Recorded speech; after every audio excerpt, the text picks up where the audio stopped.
Cherokee County. They had 3 commissioners. And they had a road budget for paving. Looks like it's working, don't it? They divided the money up between 3 commissioners, and they get spent out of it. And we bought a house in there. My wife was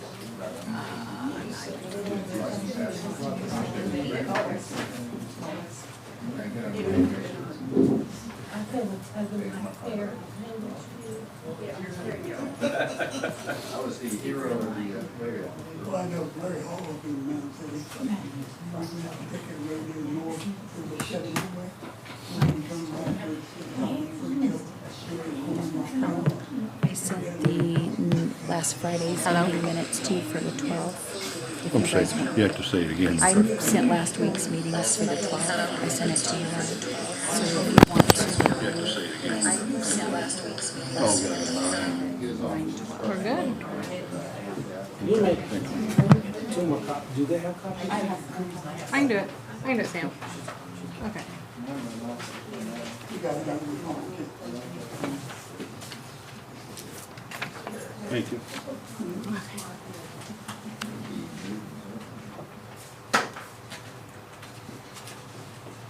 I was in for 18 years. I don't know.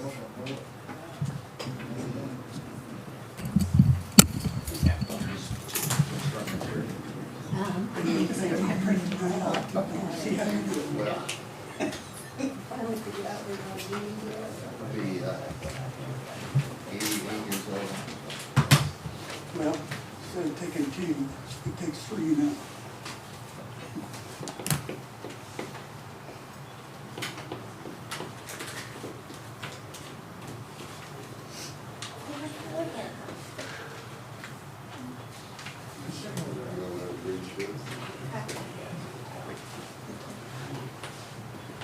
My cousin, Jesse.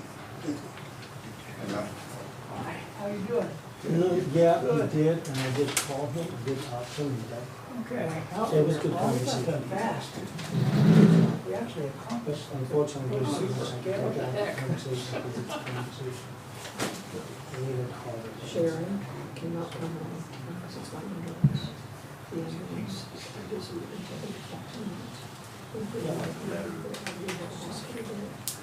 No, it's good, it's good. One way or another, we'll figure this out.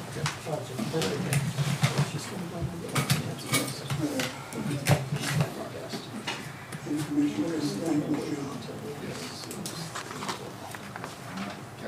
Anyway, he did not engage you.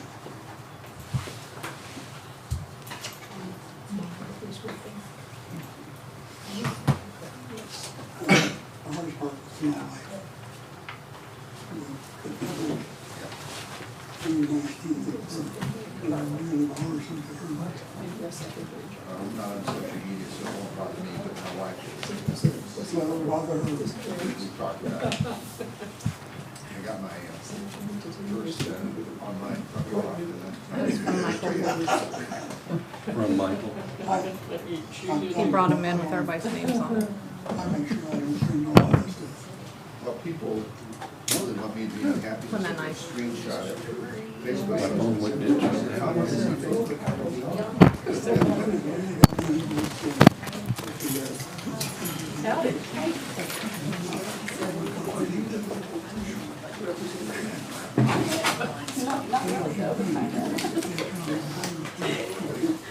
You left too early. I know, I heard.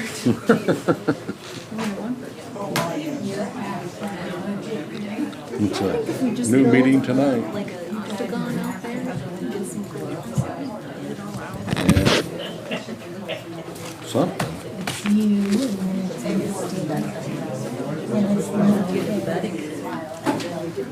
Yeah. For the camera, yeah. Yeah. Unless you're the one that gets beat up.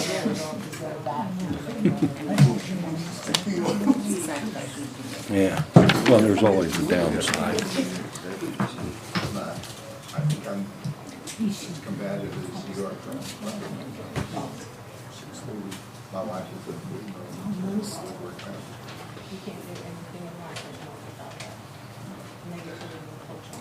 we don't accomplish anything, we're back in there. Has anybody seen the same sign? Let's call the meeting. Everybody rise for the Pledge of Allegiance. I pledge allegiance to the flag of the United States of America and to the republic for which it stands, one nation, under God, indivisible, with liberty and justice for all. Let us pray. Father God, thank you for the mercies and graces you have provided to us this day. Please be with us on this meeting today and grant us the ability to listen attentively and to those that have come before us. In moments when tempers are tested, remind us the wisdom of your word, as in Proverbs 15:1 through 2. A gentle answer turns away wrath, but a harsh word stirs up anger. The tongue of the wise adorns knowledge, but the mouth of the fools gushes folly. Help us to respond with kindness instead of reacting with frustration. Soften our words and season them with love. So out of conversation reflect your patience and understanding. In Jesus' glorious name, amen. Amen. All right. The agenda. Any corrections, concerns, questions? Yes. I'd like to move 108 West 2nd Street discussion to 9:29 meeting. Can you tell me the number? Oh, there it is, 108 West, it's number 11.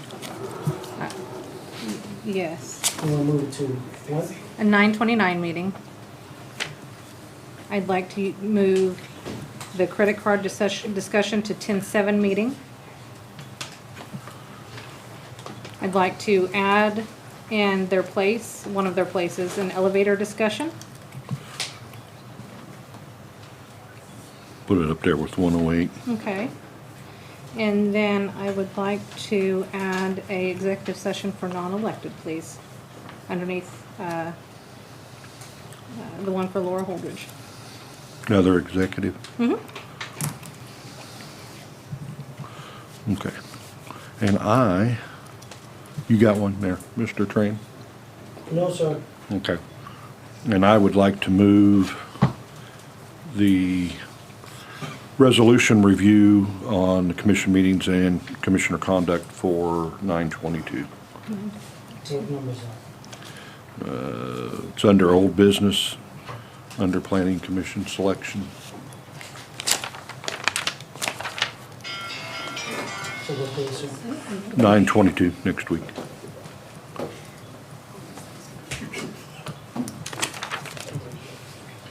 All right. Anything else? I just wanted to try to help shorten it. Yeah, thank you.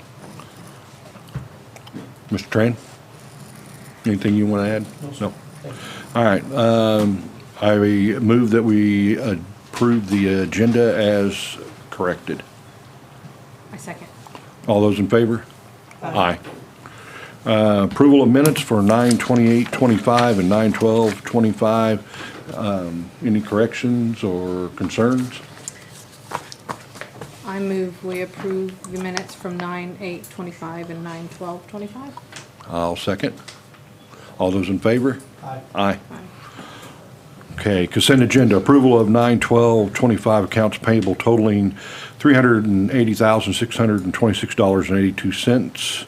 Approval of culverts as of 8/31/25 and tax corrections. Any comments? Negative. Commissioner Milburn, any comments? No? Negative. Negative? Okay, thank you. Mr. Tran? No, sir. No. Thank you. All right, I move that we approve the consent agenda, approval of 9/12/25 accounts payable totaling $380,626.82, approval of culverts as of 8/31/25 and tax corrections, I'm sorry. Is there, all right, all those in favor? Aye. Aye. All right, we have about 13 seconds. Okay, so welcome to the September 15th, 2025 meeting of the Bourbon County Board of County Commissioners. We'll be opening for the budget hearing here at 5:35. I ask those that are wishing to speak to to raise your hands to be recognized. Please identify yourselves at the podium. We ask that you be respectful and direct your comments to the commission as a whole. We will hear all points of view, for or against. Please silence all phones, take private conversations to the lobby. Please keep all aisles and doorways clear for safety, and thank you again for attending the meeting. And here we go. Anybody want to have comments? Mr. Shall you move to open the hearing? Oh, give me a second. I move to open the budget hearing. Second. All those in favor? Aye. Aye. All right, Mr. Hanley.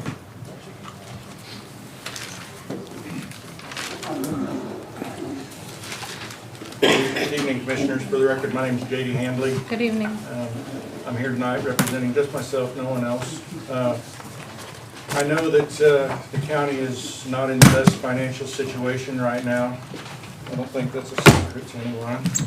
And I know that you three are also pursuing every avenue to try to cut expenses and trim things up. I'm here tonight to ask for one very specific thing that you have full control over, and that's your salaries. Public service is public service. It's not a job. I understand that you invest a lot of time, but at the end of the day, it's public service, and I join it with community service. When people do community service, they do it out of the goodness of their heart to make their community better, and public service is the same thing. I don't know what greedy politician went down the road of getting paid, but here we are. And the three of you got the power to do something different in Bourbon County.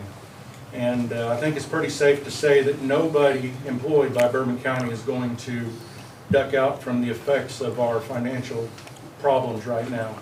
And that should include the three of you too. I think you need to forego your salaries completely. That's my request. If you're not willing to do that, at the very least, I think you ought to substantially cut them. You know, we all need to feel the love here, and you three are not a void from that. So that's all. Thank you. Thank you, sir. Next, Mr. Smith.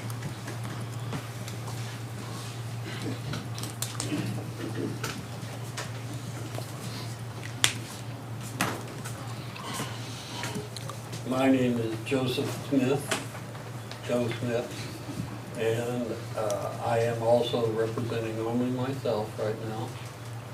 I did serve on the commission's budget advisory committee. I saw the process, and the committee did present a unanimous front for the commission. We offered a budget that was feasible, and at that time, we thought we had a real good one. It's now, seems that the commission has decided to add several things that we didn't consider during our budget hearing.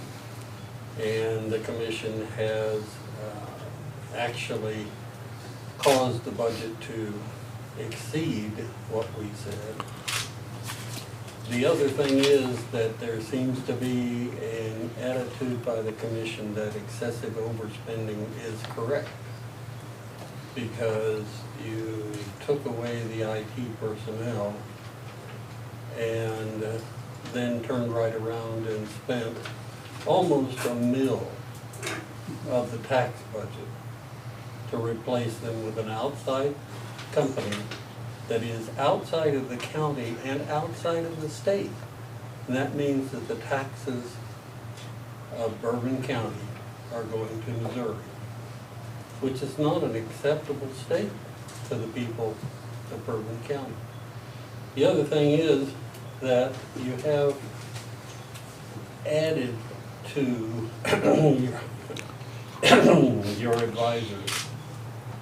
You already had advisors for the sheriff's office. You had advisors for the council in the counselor's job, and now you've added a finance advisor. And the finance advisor is supposed to take the job of the county clerk to advise the commission. That's the way I see it. Because what you've done is cut the county clerk out of her job. She's the one who advises you on the budget. She's the one who advises you on the things that you need to spend money on. The other thing is that you have added an attorney to your list when you already have 2 full-time attorneys. And so, in my estimation, what I looked at when I was doing the budget, you have overspent by about $345,000. That's almost 3 mills. But that plus Stronghold is 4 mills that you've overspent. Those are my comments. Thank you. Ma'am?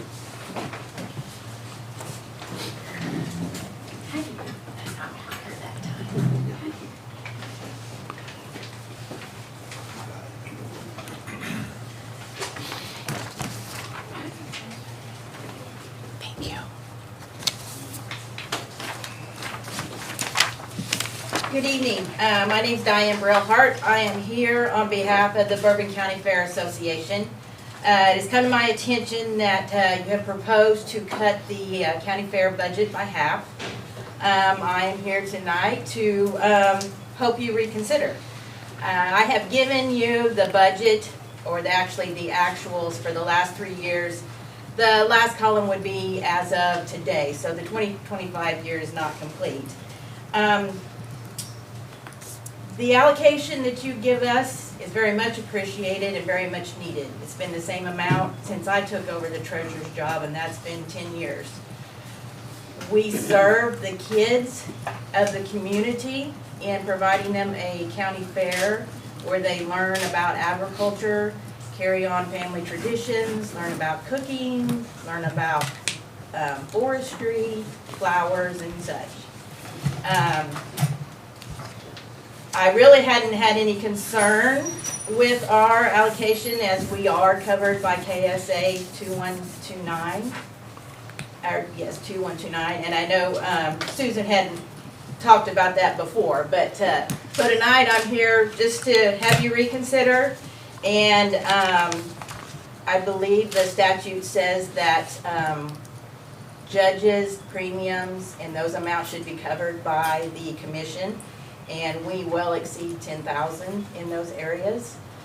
So we are happy to just receive what you normally give us. The fair board's all volunteers.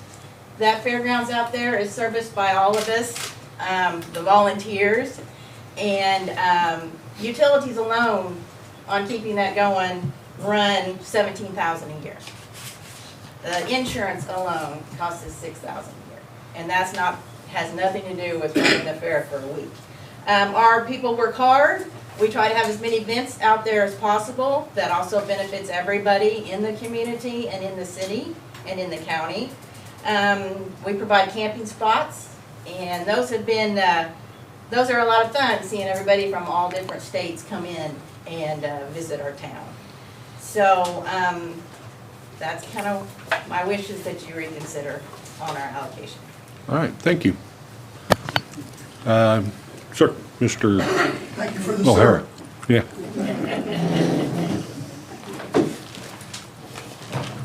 So it's budget time and you're all in a position I never envied when I was a commissioner. It's hard.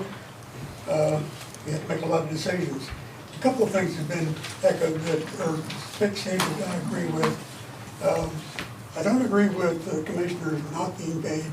If you're going to do that and eliminate the salaries for the commissioners, you will probably be forced to go to a county manager, because none of you will have the time and dedication to go in and do those jobs continually. But it's a very hard job to do. When I was a commissioner, we didn't have a county manager, and I spent 35 to 40 hours a week in this place, and I was working with every department head. Commissioner Tran made a statement the last time I was here that I agree with wholeheartedly, that the government has the tendency to grow if they're not contained. And that's true with any government agency, any elected official. They have a tendency to expand beyond what their needs really are. You have to really control those budgets. So like I say, you're in a hard spot. And I'm probably considered a senior now. I'm not sure. But my revenue, my income doesn't go up anymore. My taxes do. So there's a lot of people in this county, older people, that are in the same boat that I am. And we're wanting to stay in Bourbon County, we're not wanting to sell out. So hopefully you can see the light and not raise taxes on the citizens of the county. Thank you. Thank you, sir. Back there in the back, Mr. Walker.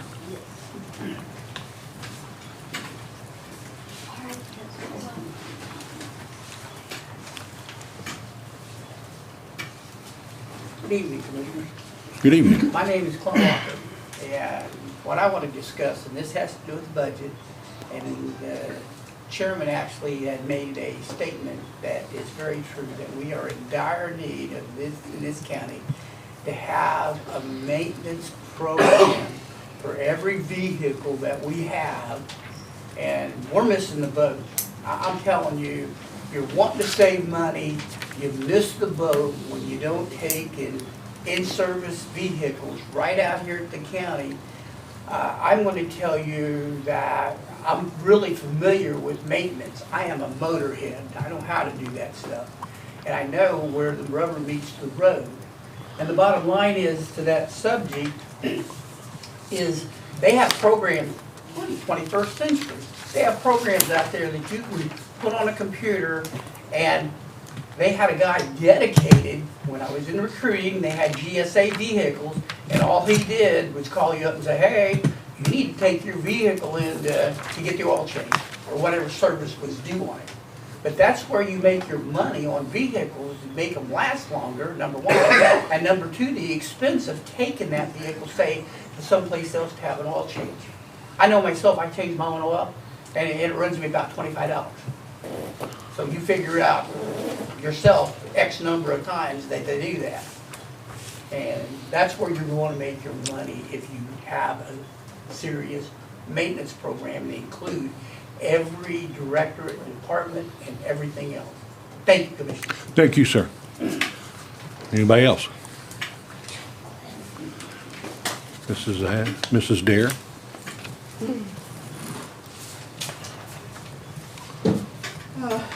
Yes, I appreciate all of you deciding to run. Obviously, none of us did. So I know that you guys have dug into, you created the Budget Advisory Committee, and it was really interesting watching them work, watching them dig, watching them to come together to bring you the best plan possible.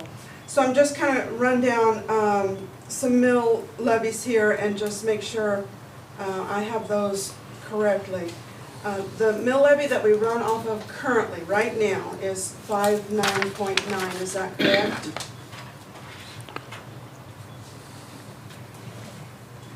Yes.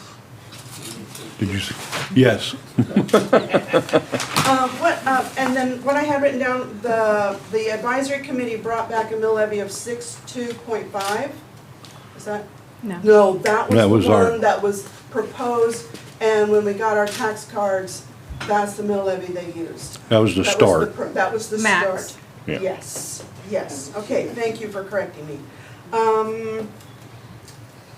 So currently, right, at least before tonight, you guys have the mill levy set at 59.936.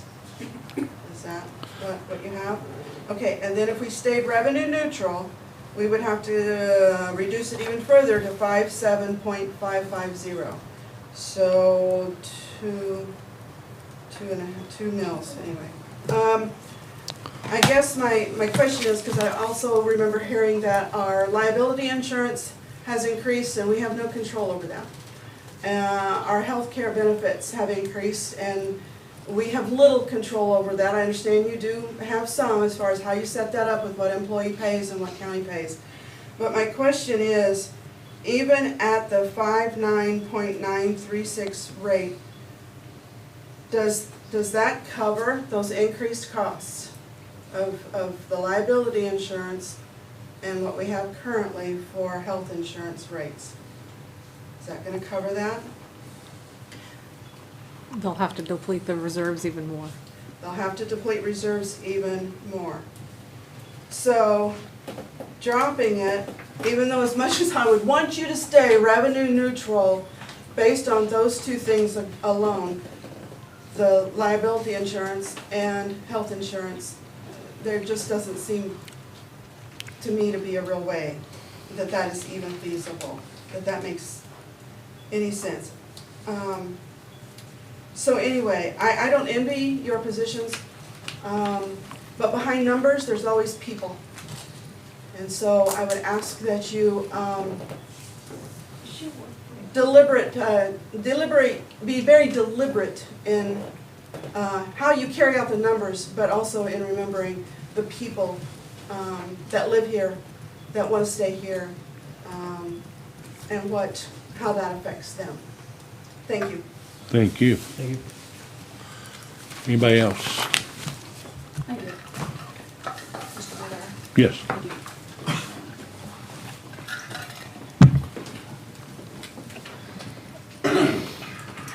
There's been a couple comments made tonight about reducing the commissioner's pay. Statutorily, we cannot reduce it down to zero.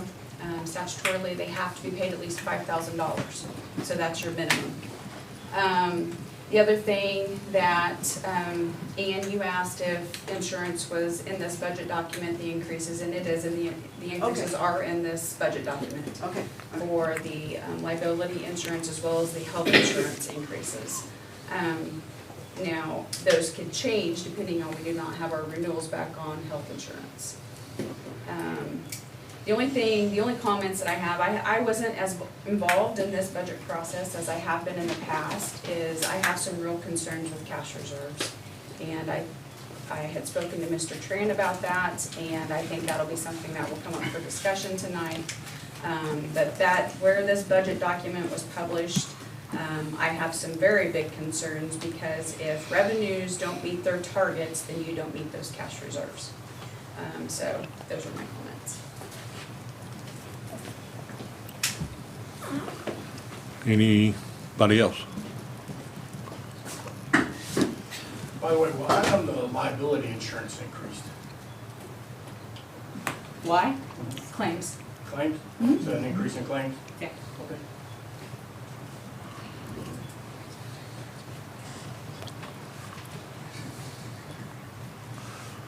Anybody else? Going once? Okay. I move that we close the hearing. 5:52. Second. All those in favor? Aye. Aye. All right, next on the agenda, Mapleton City Council, Redfield Road. Would be me, right? Yep. So, I invited the mayor from Mapleton to come up and speak to us about North Union Street. Could you please come up to the podium, sir?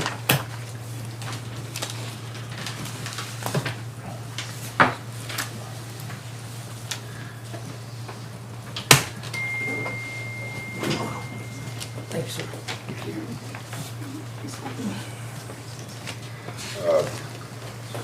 Union Street, which is a byway from Redfield to Mapleton. Everybody uses it. Will you introduce yourself? Oh, I'm sorry. I'm Ron Burton. I'm the mayor of Mapleton.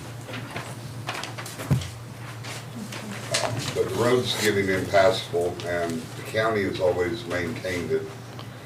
And now they're saying it's our responsibility. We have no financial means to keep the road up. And it's getting to where it's a danger now. So I'd just like your consideration and redoing it. It's about a half mile is all of pavement. But the city can be liable for accidents on it. I've had 2 people on motorcycles call me where I almost threw them in the ditch. One lady called, it broke her sway arm on her car. And I'm afraid it's going to end up causing a major accident. So, but in the past, you did it, now you're saying that you don't because it's a city street. So my 2 officers, if you do it, or as a city, we'll have to close it because we can't maintain it. I want to do that.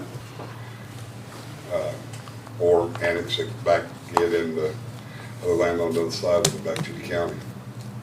So that's all I have. Mike's got some information he wants to give on it.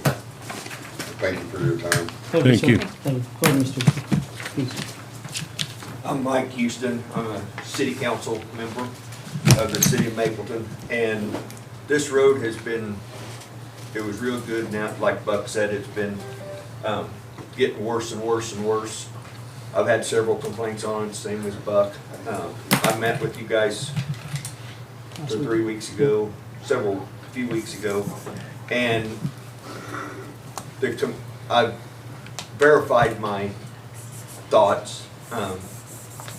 Talked to a couple of past commissioners. They said they always considered it, when they was commissioners, they always considered it a county road since it linked the south end of the county with the north end of the county.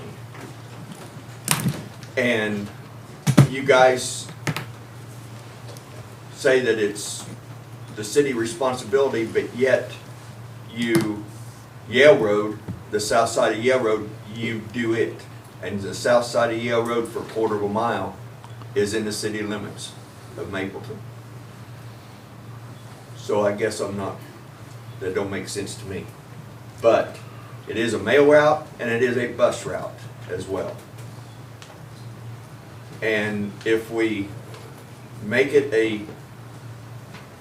if the city has to fix it and do some type of, get it fixed somehow with us, there will be no truck traffic, semi-truck traffic on it, because all of our other city streets is that way. So there's no way to get semis from the north end of the county to the south end of the county on a gravel road. Therefore, when you do Yale Road, this is just thoughts. When you guys haul asphalt to Yale Road, the county trucks will not be allowed to drive on that road because it is a city street and there is no through truck traffic on it. Same way with the cut-through road on the south end of town. There's already a sign up there that says no through truck traffic. We do allow the semis to come on there when they do harvest. We have to do that.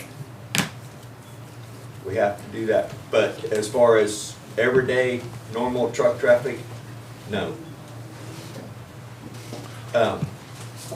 Rock Park people would be fine, but there's lots of delivery semis and stuff that go down through there.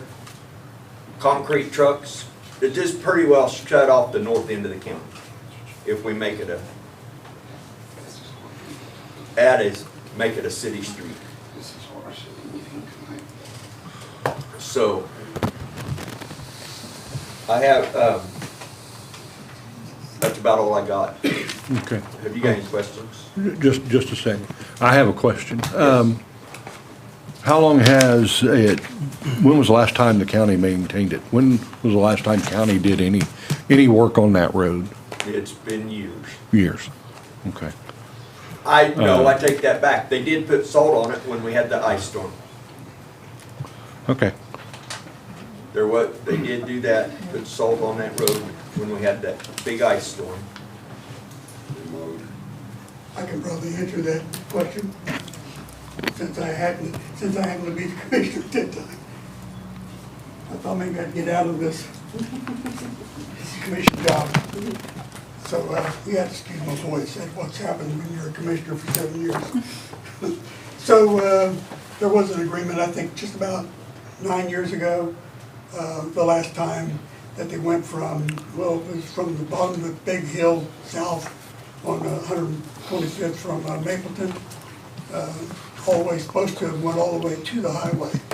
We'd had an agreement with the city at that time that they had a grant, they were going to pay for the product, and we would donate the labor. Well, when we did that, if memory served me correctly, we run out of time, we run out of material before we got through town. And it's about, I don't know, just a little over a quarter mile that we didn't get finished up. So there was a little over a quarter mile that we had done, but we never finished up. And when you go down and drive that road, that quarter mile that we didn't finish up is the part of the road that's really in trouble. That's Okay. from my memory. Okay. All right, thank you. You bet. Ma'am? Well, I just wanted to get up real quick. Right now, we just opened the Your name, please. Melissa Bazone, Timber Hills Lake Ranch. We also are affiliated with the Mapleton Cafe over there on the corner, right by that road. We did just go ahead and open the cafe back up a month ago. So a lot of our traffic comes through that direction, and the road really is becoming impassable. We also have our traffic that comes up that road in Timber Hills Lake Ranch. And we have about 400 to 500 cars, if you guys know correctly, that do come through that road to hit Kansas Rocks and Recreation Park. So it's a busy road that generates a lot of traffic through it to businesses and other things in that area of town. So it would be a huge loss for us to not be able to have that. And I mean, the damage it's doing to vehicles, it's really becoming impossible. So I know you guys have a really hard job and a very limited budget, but if there's anything you guys can do to help us, we really strive to keep this community going and keep the development going and other, bringing in more revenue for Bourbon County. So All right. just appreciate any consideration. All right, thank you. Thank you. I have one more. One, okay, Mr. Houston. We're not asking for it to be a billboard. We're not asking for it to be, if we could just get you guys up there to dig them holes out and put some gravel in there and make it drivable. That's all we're asking at this time, is just make it to where it's passable.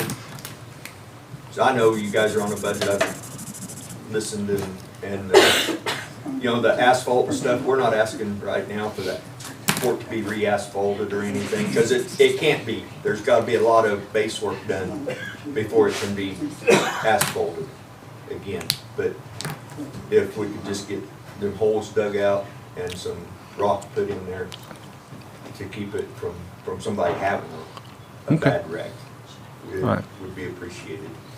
All right, thank you. Thanks, All sir. right, now that we already started doing public comments, so do that and then we'll have our discussion. Sure. It'll be all right. Okay, ma'am, go ahead. Hi, my name is Jennifer Williams. I am a resident of Mapleton and the city clerk there. The road being impassable, pretty much like today, for instance, your trucks were coming down to Lanyell Road and all of them bottomed down in those holes. So that's just gonna increase your cost to fix your own vehicles. And then the other day, the police officers were coming through, and I don't know how, other than good training, I do not know how he didn't wreck when he bottomed in the hole. So I mean, that's just cost effective to fix the road for your own vehicles. All right, thank you. Anybody else, public comments regarding Mr. Hanley? So that road that these people are talking about is classified as a rural secondary road, and it takes priority over a lot of the other roads. The county does provide snow removal. I can attest to that because I'm one of the guys that shoved it last year. So I was actually through Mapleton just a few days ago, and I don't know if any of the three of you's been up there, but that road needs immediate attention. I've been there. Like this week, it's bad. So it is a primary route from north to south, like somebody said, so it needs our attention. Thank you. Anybody else? I'd have to concur with all the Mapleton residents that are before you, that road definitely needs to be addressed. I mean, we have, our own patrol cars are running up and down that road, so I would concur with what the residents are addressing. All right. So we will now go to, start with you. Yes, sir. So I will concur. I drove that road twice. So recently we approved an interconnector, I believe it's called, a connecting link for Uniontown. And I went and looked it up in KDOT, and I see it here. It's in KDOT. We did.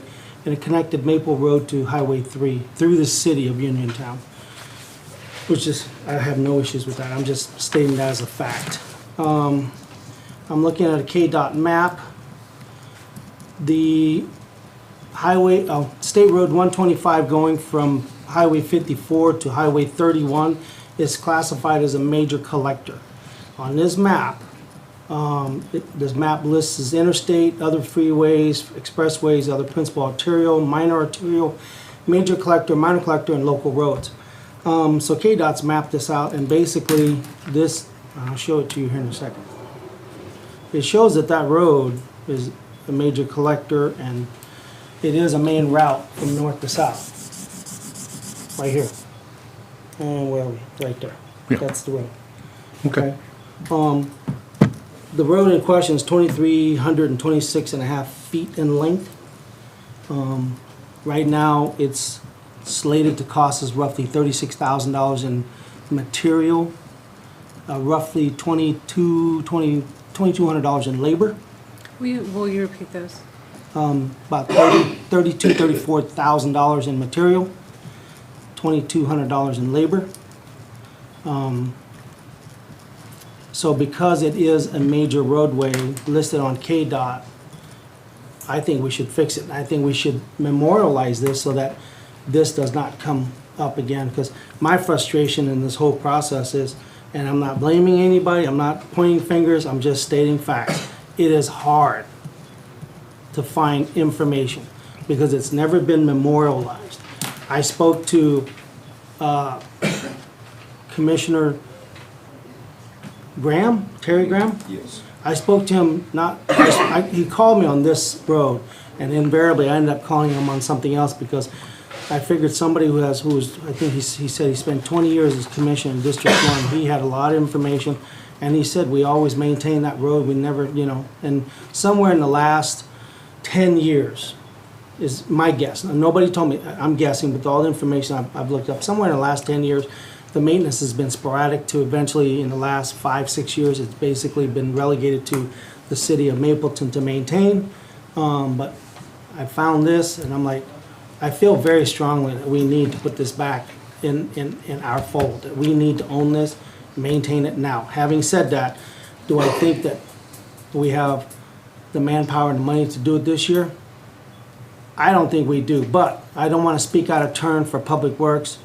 Public Works will be the final arbiter of this. However, I've spoken to Public Works, and they said that at the very least they can go out there and they can patch the road so it's less of a safety issue, and see how they are by the end of the year, or we put it on the plan for next year. And that's probably, honestly, I think that's probably going to be the best thing to do, is just put it on the asphalting plan for next year. But as I've stated on numerous occasions, I am their liaison. I am not their boss. I don't direct them. That comes from the body of 3. So, I'm done, sir. All right. Commissioner Milburn? So your proposal is that we do a single gravel patch, and then let the Public Works assess all of the roads in the whole county for what is worse at that time and decide what to do with it? My proposal is that we allow Public Works to make the assessment. If they can do a hot patch, they can do a hot patch, okay? If they have to dig it up and redo the base course and then patch it from there, that's on them. They're the functional experts, we are not. And then let them pick it up either this year or next year. However they're the ones running the show. And finally, we need to memorialize this so this issue does not come up again when you are gone, Commissioner Beerbauer gone, or I'm gone. Make sense? I've seen some chatter recently online where we've done that, taken a road, and the asphalt was in really bad shape. We've milled it up, turned it to gravel, and we still haven't put it back to asphalt. And there's I'm sure It took 5 years. If we do that, are we gonna put it, is it worse We're if not we do that? I'm not saying we milled this down, ma'am. I'm not saying that. I'm saying that they go out there and they patch these pictures, right? Just patch These those, okay. holes for And now, then at a come up minimum. with a plan. Yes, ma'am. And then let them come up with a plan to mill the whole road and pave it or asphalt it. Does that answer your question? Go ahead. You're done? Are we good? Okay. You were done? Okay. Thank you. All right, you know, I don't know how it got to where it got to, you know. We started, or at least I started in January, and I have no problem with it, and would, you know, recommend that we make a motion to keep, you know, put this road back in our, yeah, and then there's no issue on it. Okay. And, you know, they'll do the best they can do this year, and then they'll, you know, put it in with the other roads that need fixing next year, so. So I motion that we allow Public Works to patch, well, first of all, that we accept responsibility for the 2,226 feet of North Union Road in Mapleton, that is now a county road that we will maintain from here forth, okay? And that Public Works be allowed to patch that road at a minimum for this year, and then put it in their asphalting plan next year.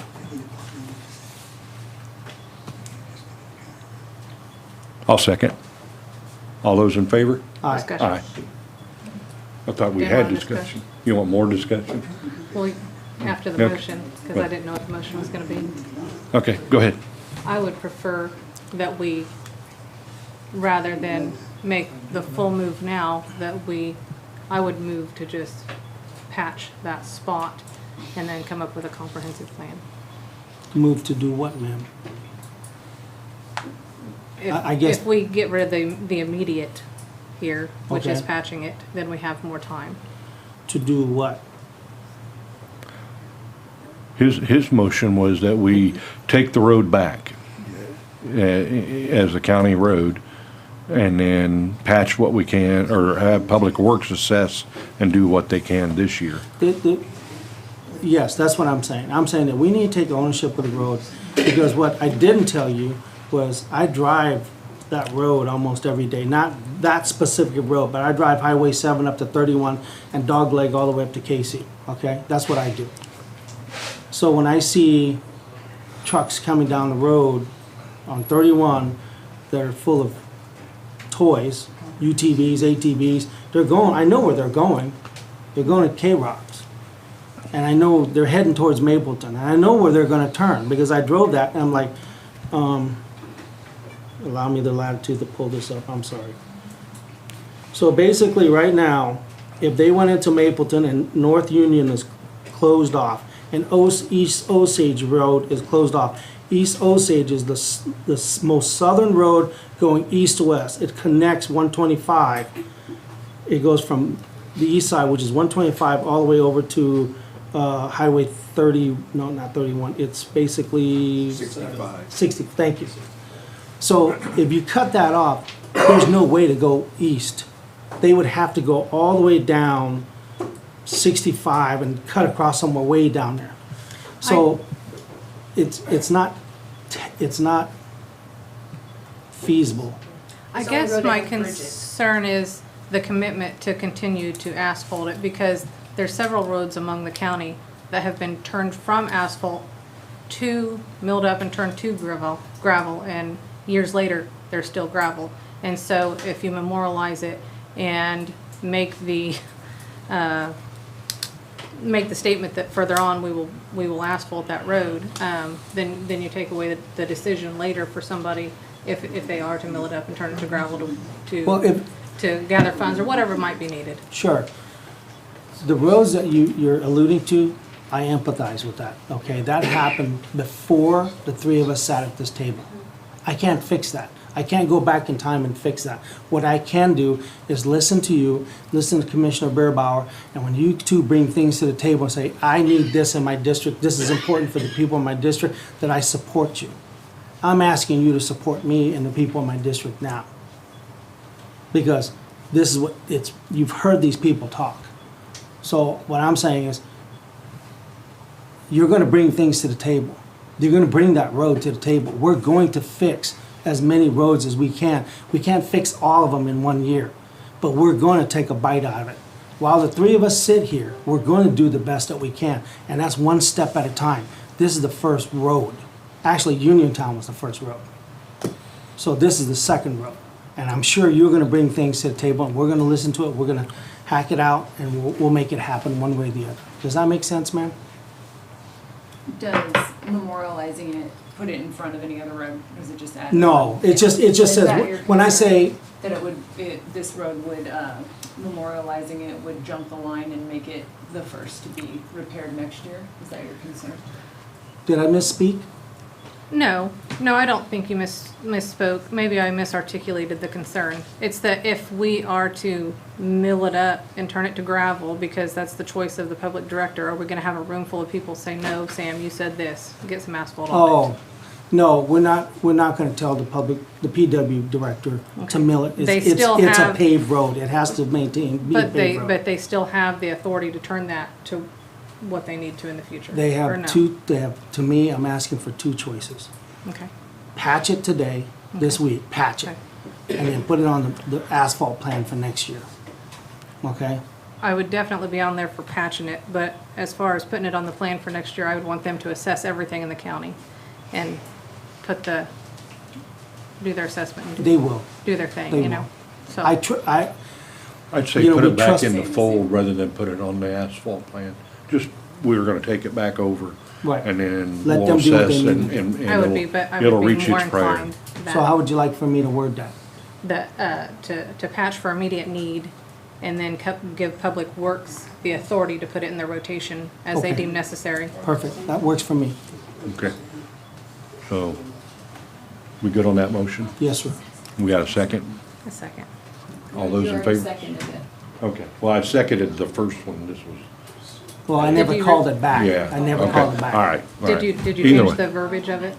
I think, ma'am, did you capture that? Thank you, ma'am. Yeah, okay. So those are all in favor? Aye. Aye. All right. Thank you. So, Do you want it memorialized in a resolution?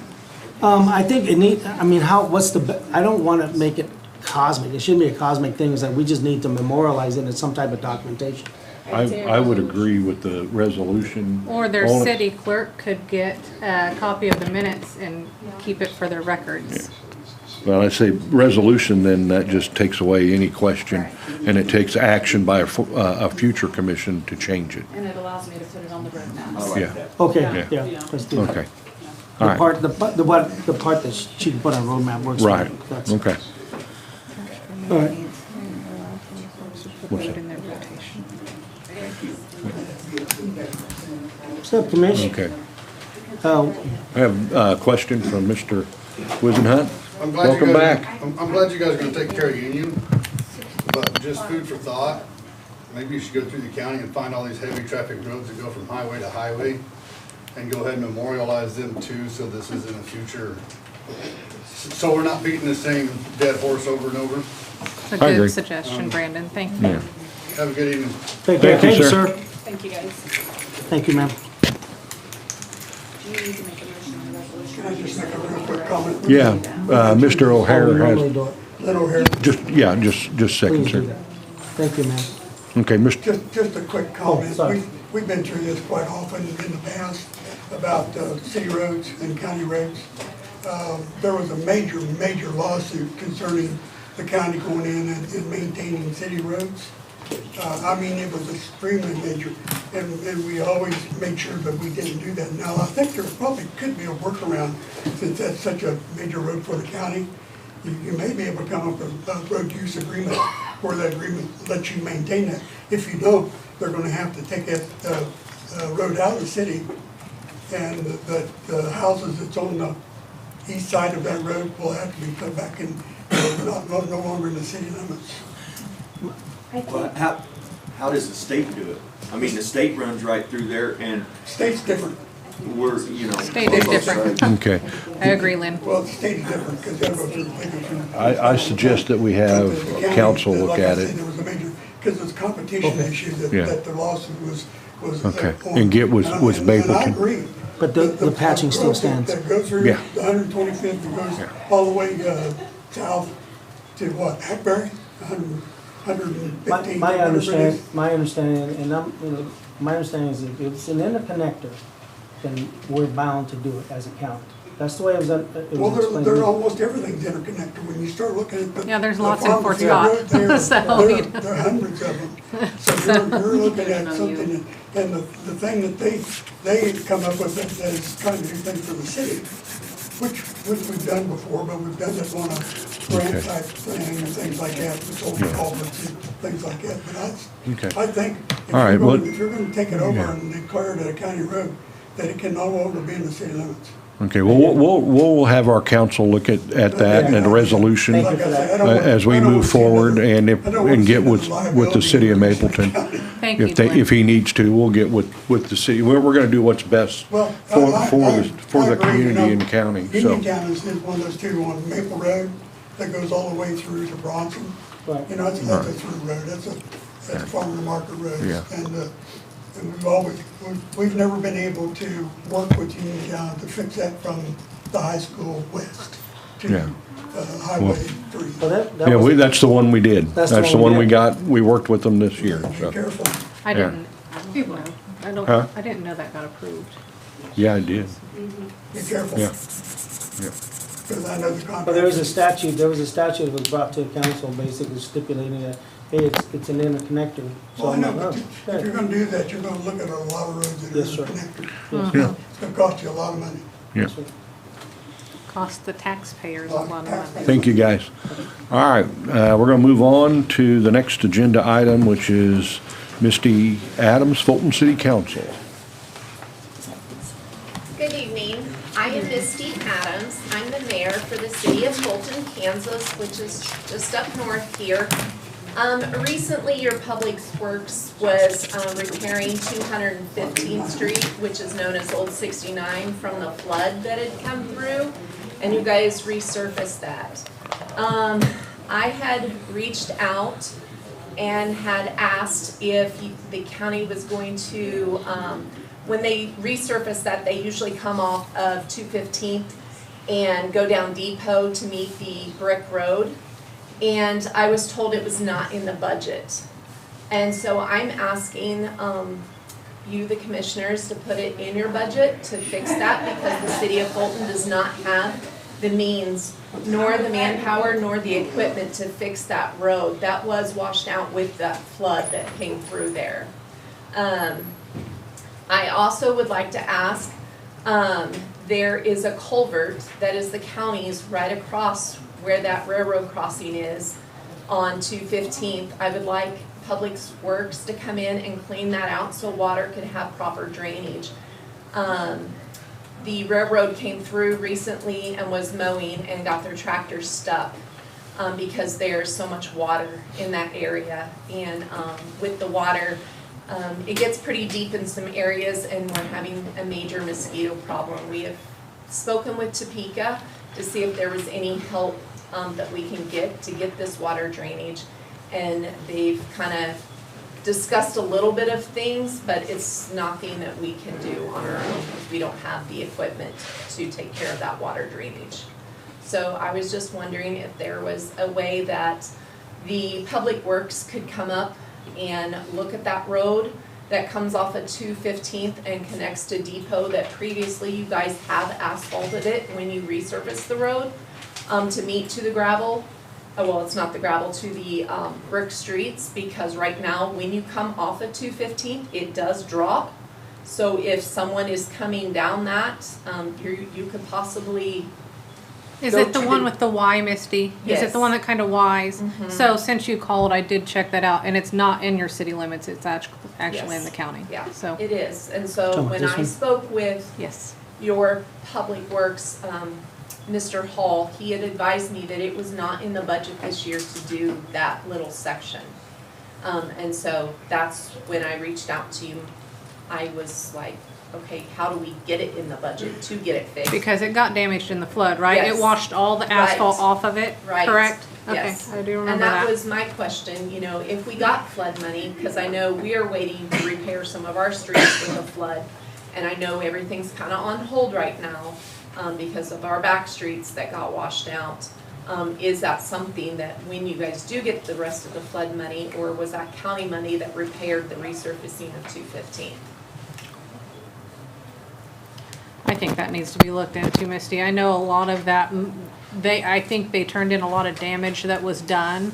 And so I imagine they assessed that along with that damage. Yeah. I don't know that, so that needs to be followed up on. Okay. We haven't received any funding. I understand you haven't received any funding, but you probably turned in for certain, But we've still been doing repairs. yes. Yeah. Mr. So, Tran, do you have anything? Yeah, sorry. and I would be happy to meet somebody regarding this culvert issue. It's just got a bunch of debris and stuff. Recently I've gotten some phone calls, cause that's my next concern is, the overgrown, weeds and stuff in the ditches. I received a couple phone calls because right there at 31 Highway and 215th, we've almost had a couple T-bone accidents because the Johnson grass was overgrown and you could not see the northbound traffic going south to Fort Scott. So I've had one of my commissioners and my husband personally, who was not an employee, go out and take lawnmowers and they started mowing the ditches just so that it's protecting those in the community that do travel that road and that are exiting from, you know, coming off of Mound City, Fulton, you know, to head to Fort Scott to work. So I didn't know if we were going to be mowing 215 ditches anytime soon. Hang on just a second. That's fine. Where on 215th is this culvert at? It's right before the train track. It's an underground, it goes under the ground. So that when you said that with the. So you know where the train tracks are? You're talking about Sam? this one right here. Yes. So it's north of that. So, no. So, Is it let's see. towards you? So the culvert is running right here. Okay, And then it runs down into Kevin Seastead's farm and goes into the river. okay. You said that the county used to maintain that? Or did? Oh, no. Who put the culvert in? We don't know, It's do the we? county's. Yeah. It's the county road. It's 215th. It runs right under 215th. No, that's a good point. But because it's in such close proximity to the railroad, in my head, I'm wondering if it's not railroad property. So I need to make sure that, They mowed there, that's what you Yeah, said, right? I Yeah. mean, who yeah. mowed it? Jump on the She GIS. said the railroad if you- mowed there. If you have it up there. I don't have Yeah. GIS. Yeah, everybody has it. So where the railroad mows, they mow from 31 Highway in town. 31 Highway runs east and west.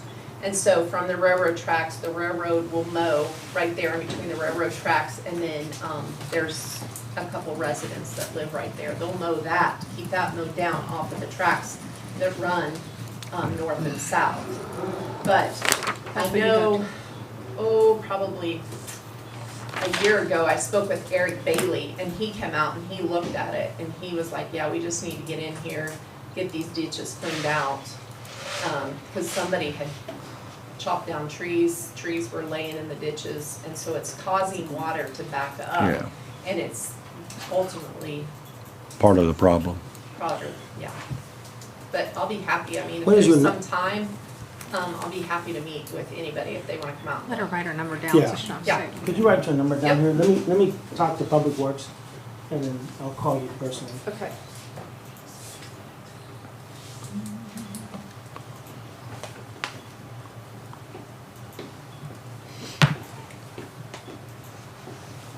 Thank you, Sam. Thank you, ma'am. You're welcome.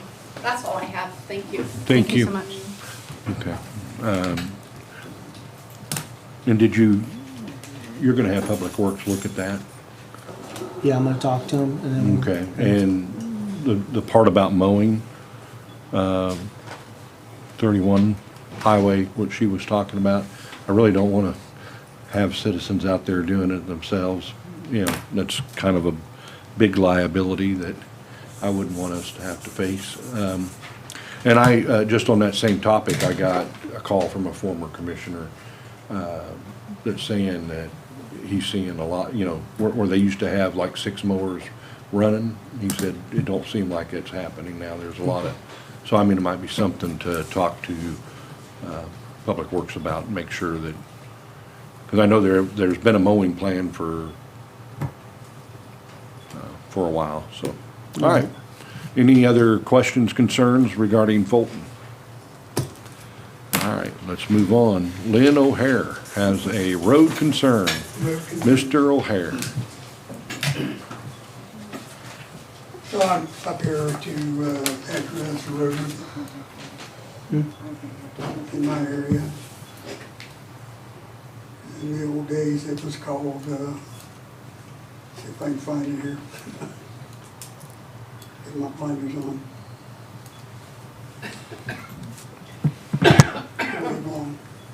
There we go, that's better. In the older days, when this road was put in, it was called road number 352. Okay, this road went from 95th Street all the way over, actually past 75th Street Terrace. Years past, on 75th Street Terrace, the Wilsons owned that land in that corner up there, and they owned the land on that road, and they had it petitioned and closed. Probably back in the 90s, I can't tell you for sure. But the road from 95th to 75th Terrace is always shown as an open road on the original map. There's never been any closures posted or anything like that. Now, I'll tell you that land has been in our families since late 1800s, early 1900s. And there's a specific procedure to close a road, which you all know. You either have a petition from the landowners, or you, as a commissioner, can petition to have it closed. But letters and publications in the papers have to be done, and individual letters have to be sent to the landowners to close the road. That's never happened in my time. Now, the reason I know this was an open road was my brother Jack. He's a little older than I am. Can you imagine that? Anyway, on the west side of that hill, or from between 95th and 85th, there's an old bridge that used to be there that went out, and they decided they didn't want to fix it, so they just abandoned the road. That's the kind of thing that they used to do, I guess, just abandon roads. Well, luckily it was never closed. Well, now we go up to 1936, and you start looking at the maps in 1936. Through 2012 at the state level, which the maps of the counties were supplied by the county to the state for publication. 1936 to 2012, the short portion of that road still showed as an open road, and my grandma McHenry used to live on that road a long time ago. Great-grandma McHenry, missed a generation, lived on that road, and that went right past her house a little ways. Like I say, nothing from 2011, which I've checked the map here, it was still on the Bourbon County map.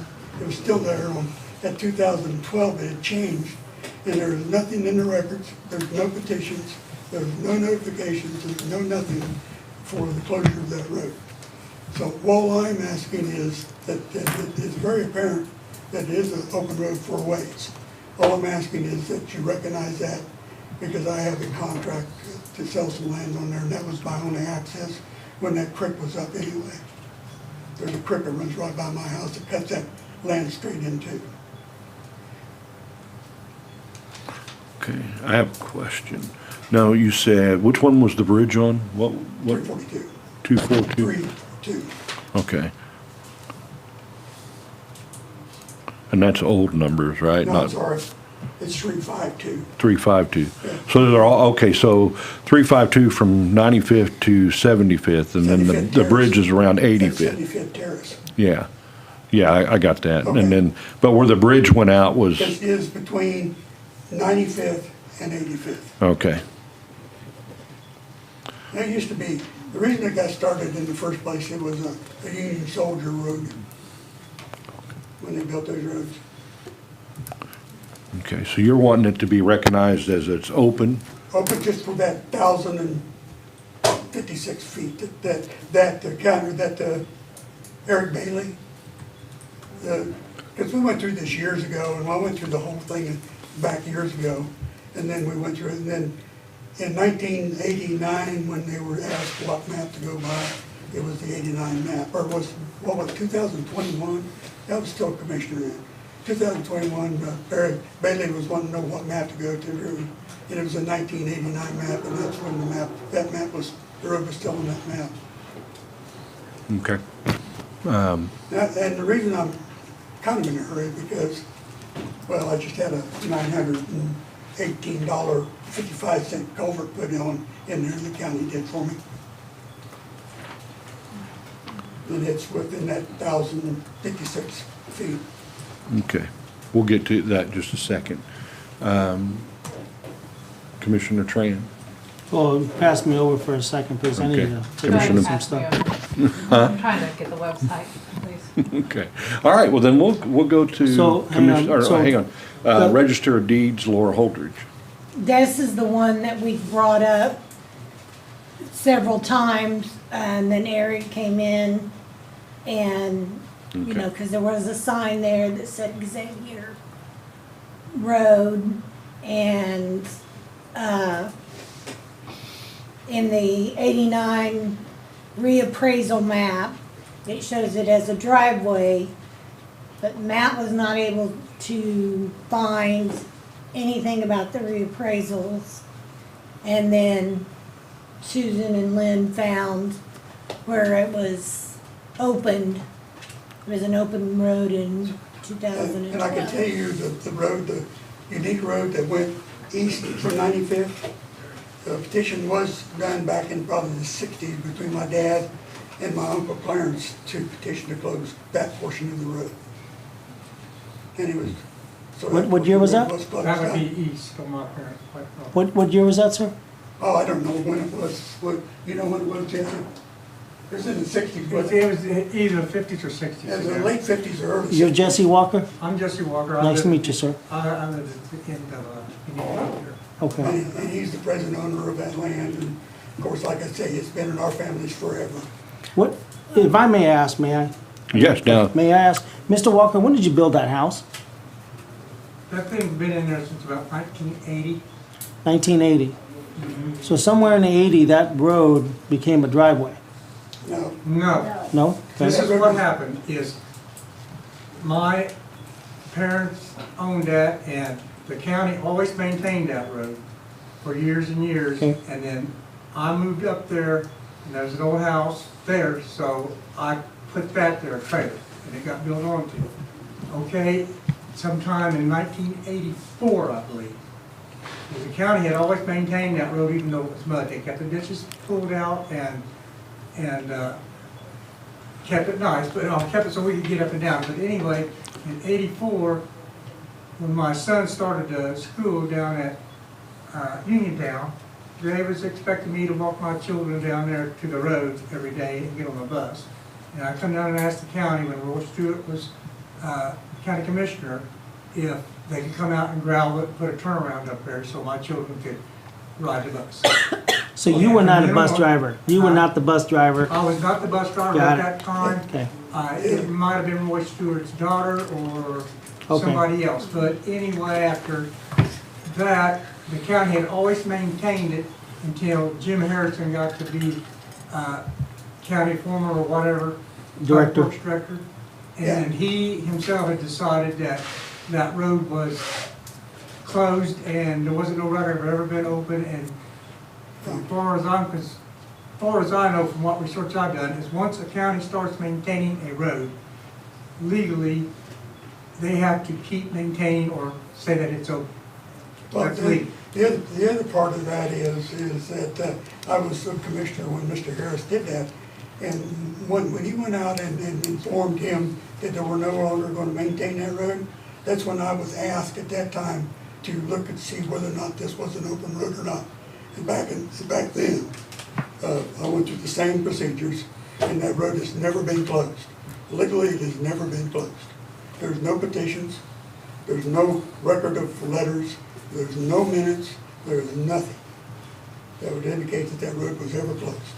And the power company came back in the 70s and deemed it as a road because they were working with the county and put poles on that road at their expense. Well, And they don't do that.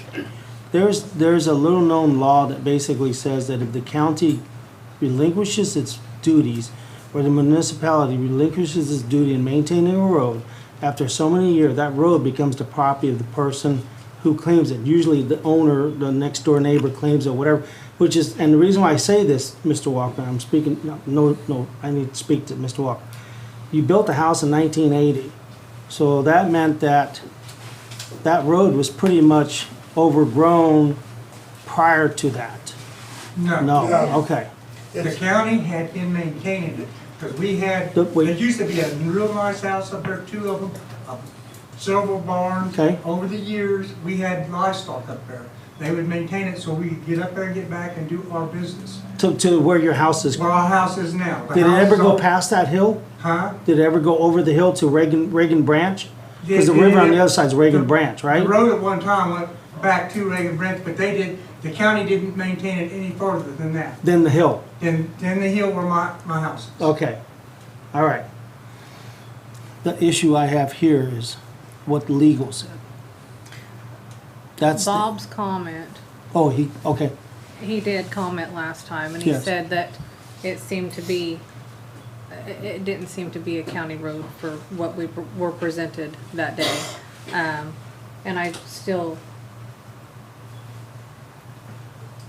if you're in agreement, sir, and you're in agreement, Lynn, why wouldn't you just do a permanent No. easement? No, No, I would no. really rather not do that for the simple fact that legally it has never been closed. There is a legal procedure, period, to close the road. It's not that we're gonna abandon it.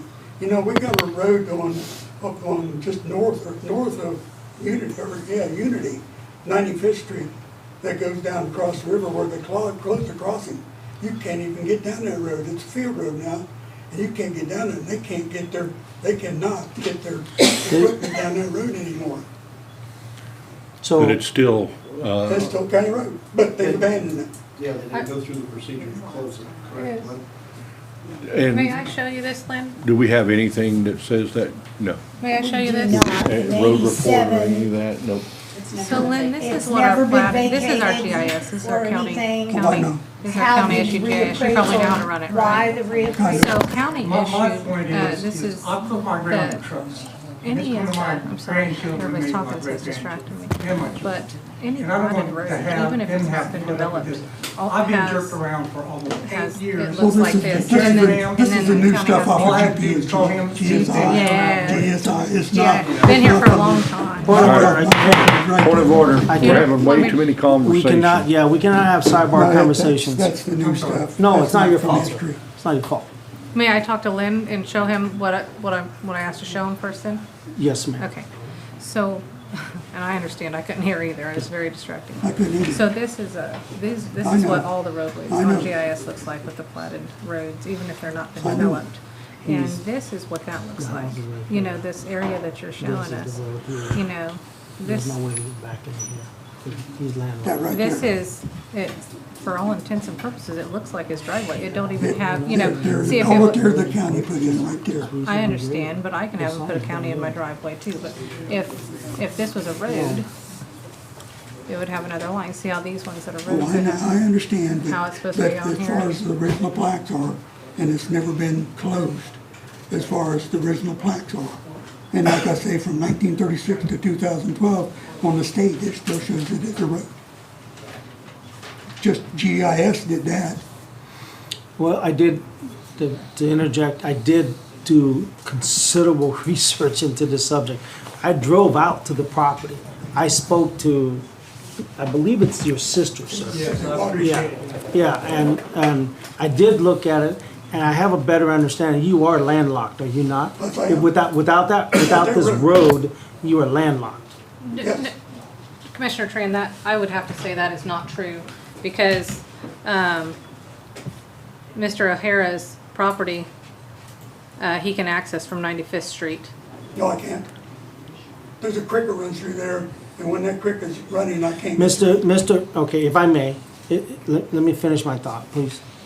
So, on the corner of Unique, and these are just the facts, okay? These are the facts. This is not my opinion, I'm just telling you what I saw. On the corner of Unique and 95th, there is a probably 10-foot deep creek And the only way Mr. Walker can access his land is to cross that bridge. Now, prior to leaving, Eric briefed me on why we are responsible for that, because it's his land, he's gotta be able to access, not Mr. Walker's specifically. But when we were driving around looking at bridges, I'm like, why are you maintaining this bridge? It's on private property. He goes, because it's county road and he needs to get this property, so we have to provide a bridge. That bridge that he showed me was $1 million. Tripped me out, but it is what it is. So Mr. Walker here, the only way he can get to his property is by crossing that bridge, all right? Now, so we have to, the county has to maintain that bridge, which is the beginning of Unique Road. Well, what they're saying is Unique Road. Now, I drove down Mr. O'Hara's property. He sits on Eastern, he sits right on 95th. It's on, and there's a creek that runs behind his house. There's a low water crossing to the left of his house. And I'm going to surmise that that's how he accesses his property during the dry season, because I'm pretty sure that during the wet season, he's gonna have a hard time getting across there. Now, I drove down to the end of 1,059 feet that the county recently graded. So two things, factual. County recently graded the road, the county recently installed a sign, okay? And recently is within, the grading I think happened within 2 weeks. Looking at the dirt, no more than 2 weeks. The sign I was told was put in like maybe 2 months ago. Before there was, because whoever installed it didn't know. They came out and took that sign out about 3 years ago. Okay, so for 3 years, there was not a sign there, and they just recently. That was Eric's idea. Harris did that. Harrison's idea. What kind of sign is that? It's a 911 sign. It says, it's 95th, and it says unique this way, so it needs to be in it. Why it was pulled out, I don't know, but they just installed it recently, which is another issue, but we'll talk about that later. So factually, these are the facts, and at the end of 1,056 feet of that road, there's a brand new culvert sitting there. And so I'm like, okay, so we're doing something. Now, it still doesn't answer my questions, which is, I don't think I'm qualified to answer it because it's a legal question. So there's a turnaround. Oops, there's the road, see? Right, Going up to the house. right. There's a culvert. Uh-huh, And Dustin said they just installed it. okay. Okay. Well, one. And where's the culvert lead? The culvert's just on the side of the road. Okay. The culvert's just so that so somebody can access the property. That's what the culvert is for. Okay. Now, what Mr. O'Hara intends to do with the property, I'm not privy to that. I don't know anything about that. I was just after talking to. That's what you paid for, right? That 960, okay. Yeah. Yeah, and I got Yeah. the application and Yeah, all that garbage here. yeah. So again, these are the facts. I don't know if we're within our legal rights. Council says no. I don't know. I'm at a loss for this. Now, having said that, yeah, I'm just gonna leave it there. I know it's very difficult to close the road without going through the correct procedures. I think, Okay. yeah.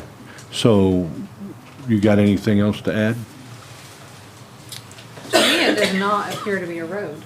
So that's the Well, only thing that hangs me It appears up. not to be a road since they updated GIS. When did GIS come into being? I mean, we have things all the way back to 2014, so. Yeah, I think the So- last map that I heard it existed in was 1984. So- Because Okay. we could not Well, find So- we a got map. rid so- well. We have Hey, an hey. approved map from 2011. So I have a question, it's either for either one of you two. When did they stop? You said they gravelled up and did the turnaround for the bus. When did they stop maintaining that? They didn't. They're still, They continue They to maintain. they maintained part of it up to where he put the code in now, and they said up, the rest of it just don't make sense. The rest of it's not open, but that part is. okay.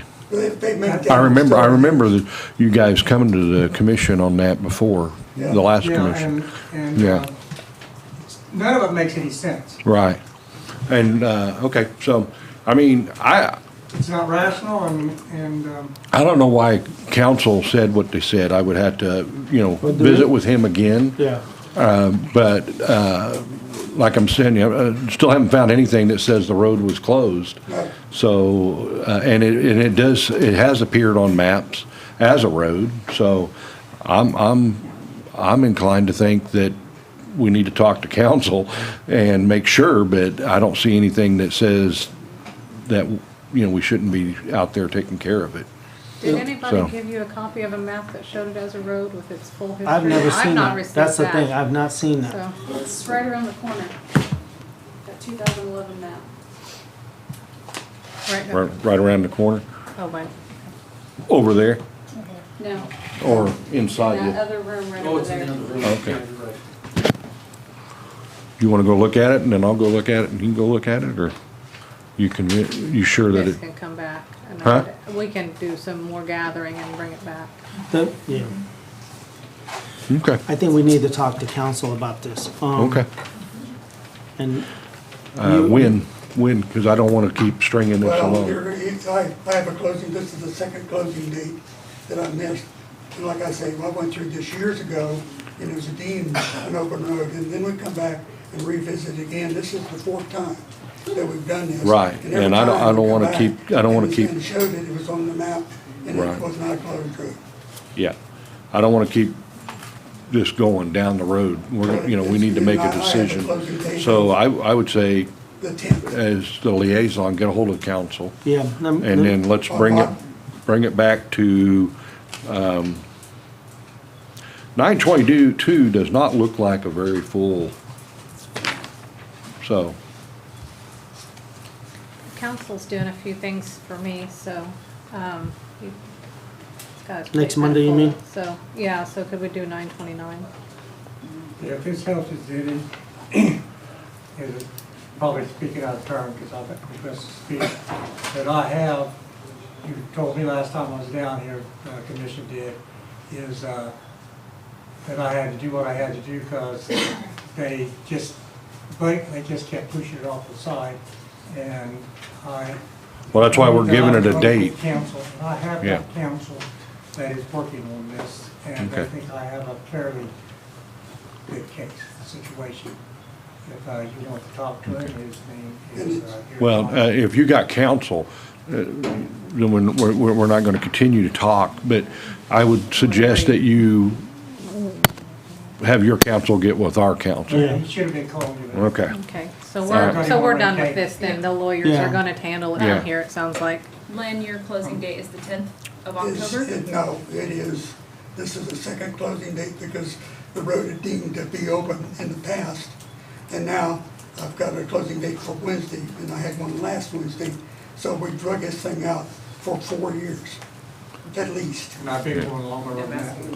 So, And I'm Yeah. in jeopardy of losing that contract of $225,000. I think since you just announced that you guys have counsel on this, I think that I I'm done don't. for certain. Lyndon, I I do think it's a not. sad day for the county commission that I had to do that. I Well, I'm done. I believe that we still, talk I'm willing to with work you, council, so if you could work with me. and then let's go to 929, and we'll, What's the I-29? September 29. That's my contract will be gone by then. How about September 22nd? My Next week. contract will probably be gone. I've already put it off 2 weeks. Okay.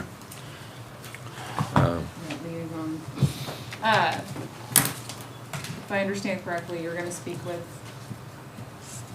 With who the, you can speak with. yes, with And, Bob. and the culvert, the application for the culvert was approved. Okay. And I've got to check, the cancel check, and you don't put culverts on private property. Yeah, I had questions about that too, Mr. O'Hara, because I was just like, I don't remember it coming before the council, before the commissioner for an install of culvert, however it happened, it's, You just approved it in the consent agenda just Yeah, now I know, today, I so know. it did not. I'll let you know Yeah. that. It's kind of a, happened after. yeah, So- it just, and the same thing with the sign, because I'm, That was the. first of all, I that sign apologize, was Mr. Walker, that approved. you had to go 4 years and go through this. This is before my time. Okay, 8 years, even Because I'm more. just thinking, we're getting Here's ready what to I'm go telling you, it's like, for We need to come to a personnel resolution matters on and that. then another personnel But I, as a matters. commissioner, And we All could I'm just asking add for that on right is here. for the road to be recognized as open. I ain't really wanting anybody to maintain it, maybe once a year rate, you know, that's all I'm asking. Okay. Yeah, no, I don't think that's out of reason. all I'm asking So we'll for is end if it's still All right, approved to so be an let's- open road, yeah. that you state Okay. that it is an open road, then if you want to close it, you can go back and petition to close it. Okay. We're gonna pause for this right now, okay? Now, what's the meaning of pause? Yeah. I know how We're that gonna, we're gonna goes. pause on this agenda item. I've been told this before. Okay. So now, I want to make a motion to amend the agenda to add an executive council with the commission and council by phone. now, Well, it'll be somewhere on this agenda to discuss this matter. I don't have an issue with it. This is a motion. Okay, Yeah. second. Let's, Second? Yeah. All right, all in favor? Aye. Aye. I have Okay. one question before we move on. Okay. To Mr. Walker, I need him to answer first, and you, Mr. O'Hara, okay? So all you're asking the county to do is recognize that it is a road. You're not asking the county to go in there and do routine maintenance on that road? Just that it's open, that it's a county road, whether it's limited maintenance, put it in limited maintenance road. That's Okay. what you want. That's all they want. And are you the That's all I same, want. that's the same thing you're asking for? Well, actually, it's been a limited maintenance road for the beginning of time, you know. Sir, I in my haven't been around since the beginning of time. I'm a new kid on the block. Okay. Thank you, bless you. for- 1947 Yeah, was mainly I want time. to recognize is it's open, it's a county road, so if my grandchildren decide to build or live there, or my children, you know, things Yes, change yes. as we get older. We will try to bring a I don't want resolution. them to have to All right, buy let's move on so Thank we you, can sir. get going, or it's gonna be 8 o'clock and we're gonna have to extend this meeting, so.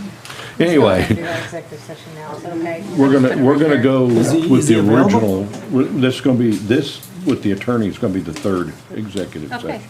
All right, so So when is the executive session? we're gonna start our executive sessions now, but this will be the third one. For the county road.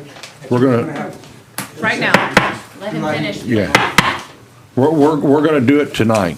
Okay. Yeah, it'll be here, we got 2 more in front of it, but then, all right?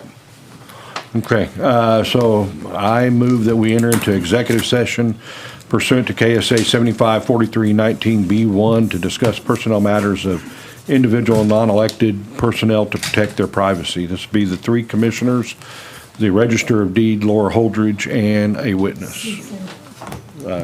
Clerk, Madam Clerk, Susan Walker. Wait. So how much time are we gonna, 10, 10 minutes?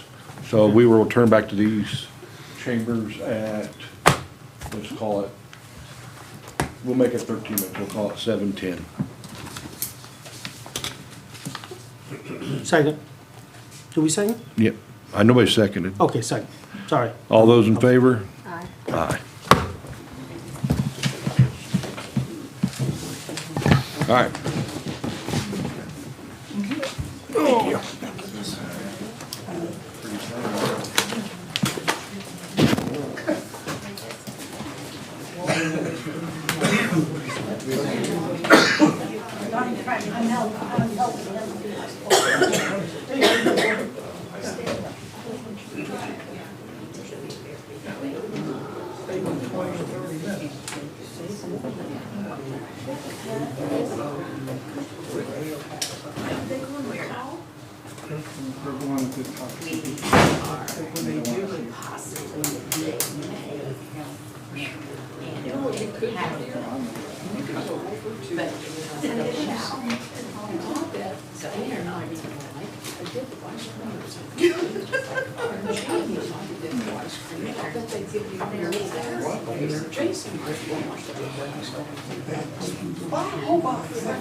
Jason, would you like some ice cream?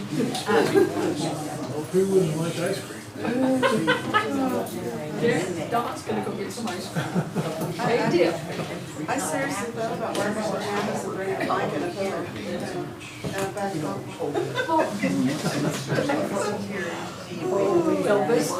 Some kids should set up concessions. You're so sweet. We're gonna be here all night, miss dinner. Let's make the Girl Scouts out there. I got a granddaughter trying to wait here.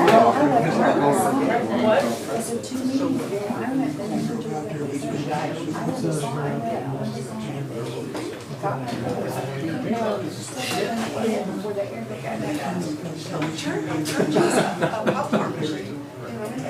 I would read. Got a granddaughter, it's 2 people. Better than me, so. But if they are,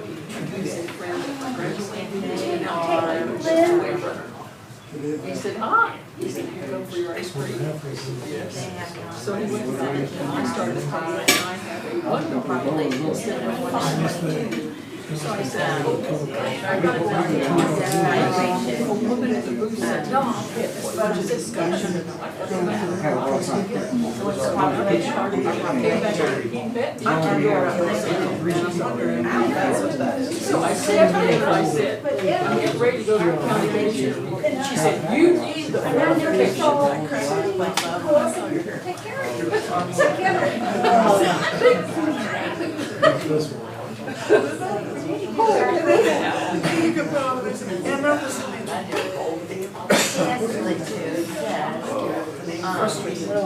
Now we said it's not less than 75 or more than 20. We have like not less than 31 million. The county may be used to purchase grounds and We go. That's what you like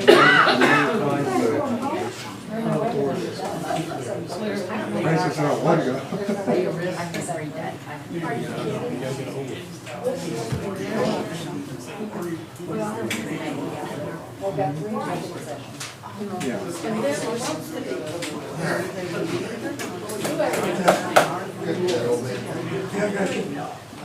You need to go to bed too, huh? Sometime tonight.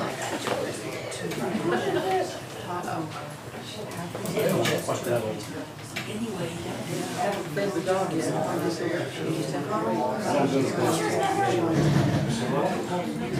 bedtime. It's not midnight yet. Yes.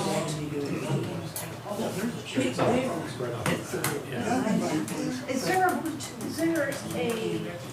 where are these people now? Is there another? They're talking about something else now right now.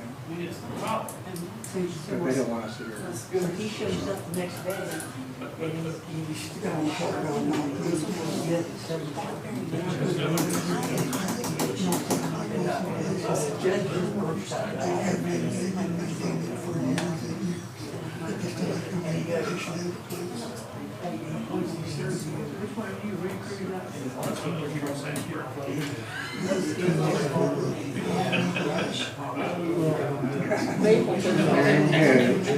City Commission's meeting at 7 o'clock tonight, so they had to all get Here.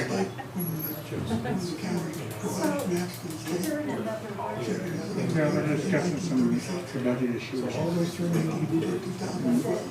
And they're gonna do the same thing for the rest of the two. So we're not gonna make it low. We're gonna go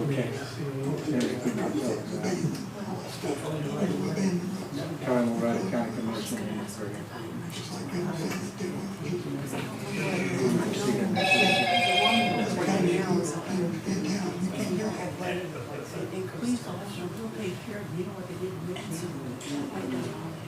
Eric said okay. I said it would be 7:30. Yeah, we're trying not to make it 7:30. We're gonna be here till 8 o'clock.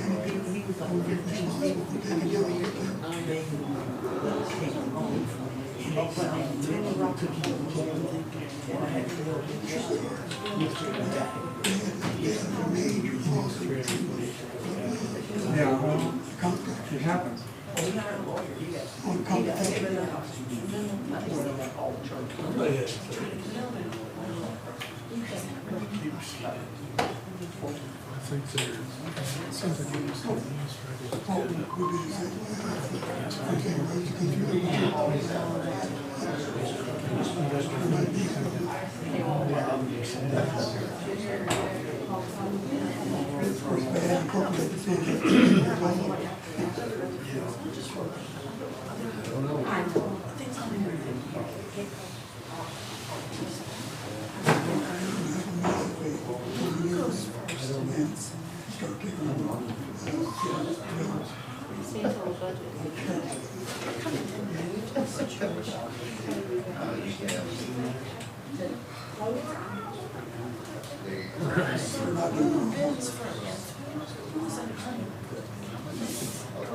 There's a lot of things that are on the agenda.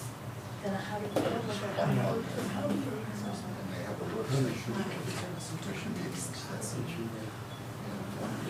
anytime it's the agenda, you know, all this big information.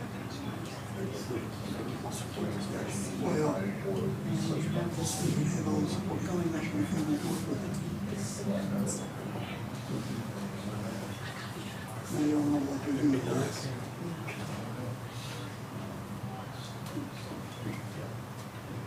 Hopefully it'll change.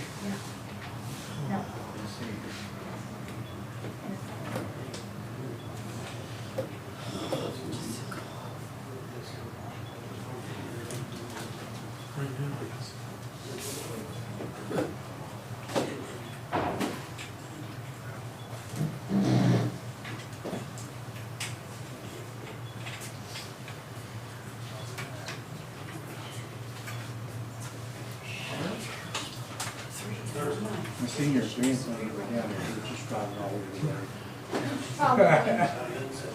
He was trying to wave at me as he was going over. He was proud of that.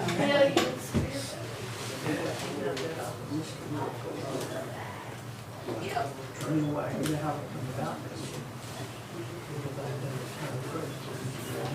I'm going to go do it. I know.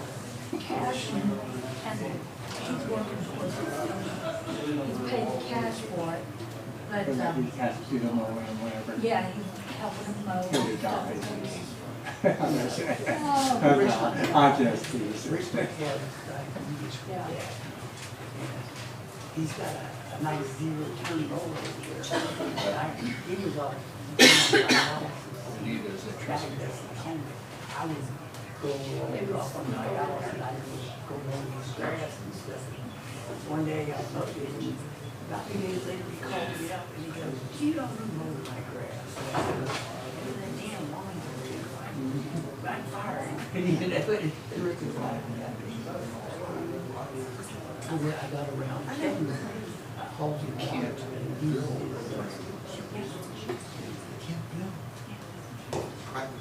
Private insurance or Medicare Medicaid. Eric knows that things go about. and uses the zero turn roll on his roll. Because we need to take Rick with it, take the zero turn roll, which take other stuff, because he gets free water from Kevin. They're hoping. And it was, one hand more than the other, right? It's not a true, That's a precedent that's out there. Water and borrow the roll. Yeah. Kevin goes. So I was trying to say. No. We'll conceive that. Why do you Kevin changed the air know the EMS do a plan, benefits, retirement, retirement based on the county. And now, some secret that makes sense. You're messing with the lives of people. These are not FTEs or gadgets or robots. These are people.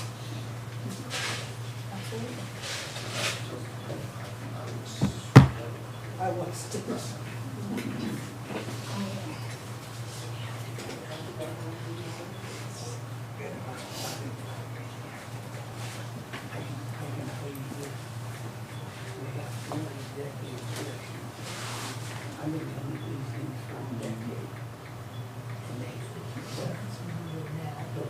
I want to pass all the blame to somebody else, like living in the county works department, they had a deal, could get around their noses, they make decisions. You know, it's just, and, you know, the lawyers make a decision, we didn't take responsibility, we voted in to actually make a decision on our choices. And look, I'm a dad, so we have taken our choices sometimes. You know, so our kids know, or yes, you know, we can do this one. Just like they Compromise. road, that road is still be granted. The county.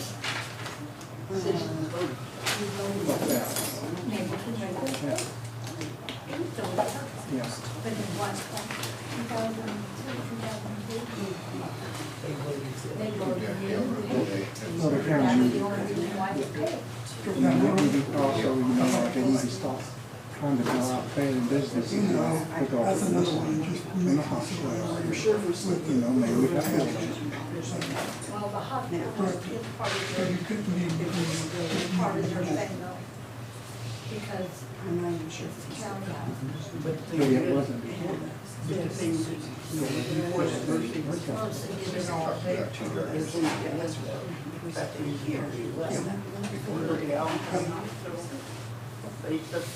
You're fine. No. Well, that's not terrible. That's not terrible. So, this agreement, He's going out and testing, and you're going to make prison work. Or maybe first. In order,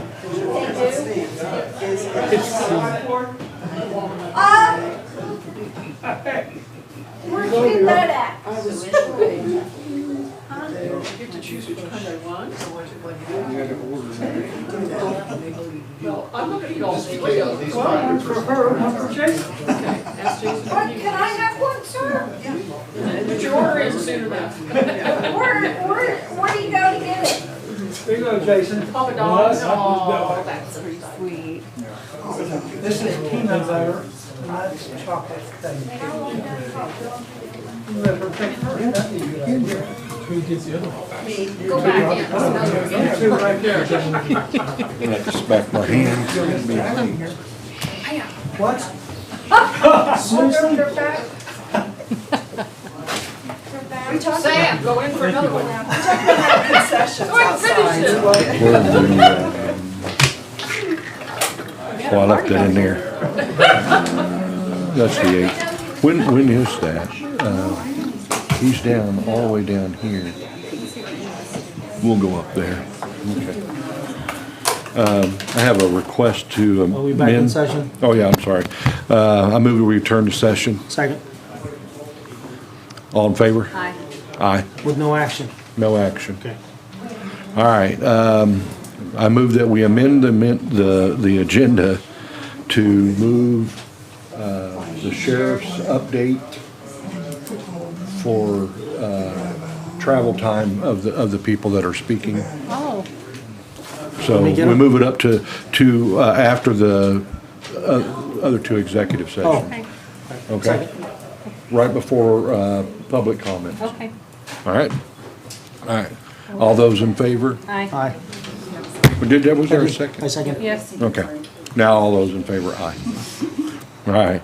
All right, now I move that we go into executive session pursuant to KS 7543-19B1 to discuss personnel matters of individual non-elected personnel to protect their privacy. This included 3 commissioners, and how much time? Let's do 15 minutes. 15 minutes, so we'll return at 7:28 to this deal here. Do I have a second? Second. All those in favor? Aye. Aye. And we'll get you right before the public comment. Okay, well, mine is a public. Yeah, I got your paper. I just didn't know if I'd be here when you had the regular ones or not. Going to another meeting?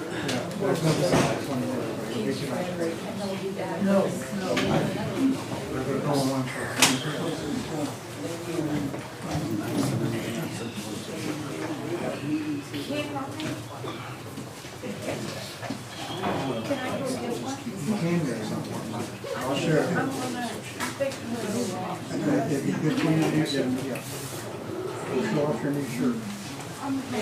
You're having trouble saying. Might as well keep trying to find your joint card and I can't find it. Damn, and I was gonna drive down there.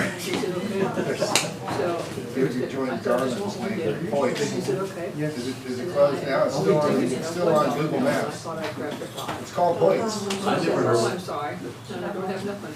I was gonna see if I could get a family discount.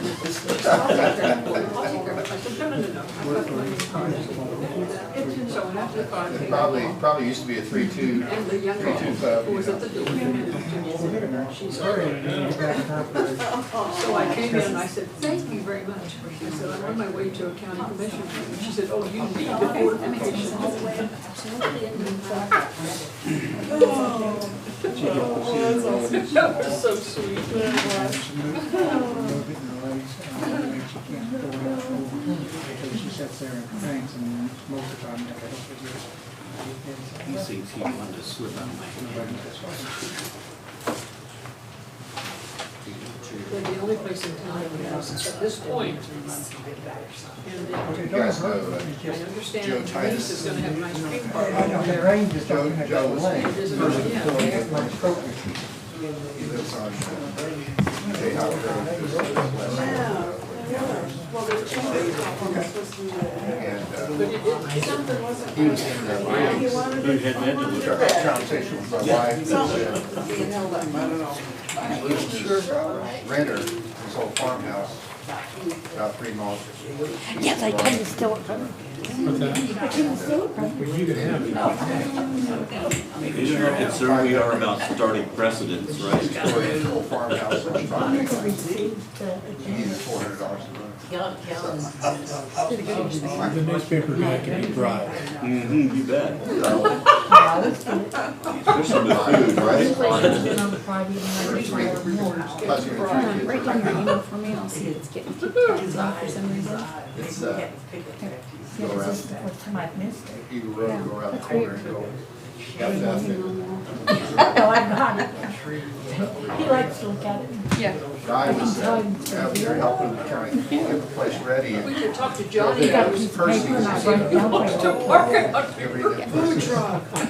No, I haven't. Oh my goodness. Because it hasn't changed. Well, We were just talking about something. my wife was here for my birthday. Popcorn and peanuts up. They had great things. I guess I need a pen. And they don't serve steaks for lunch. Hold the pork nachos. So I ordered a double cheeseburger. And that was They brought that out. I will try that. Tastes like beef. Oh, it was fantastic. It was fantastic. It wasn't dry and No. I thought it was two different things. Just like they had, No, they put them together. cows Yeah, still have it was live in the good. back. More than I could eat.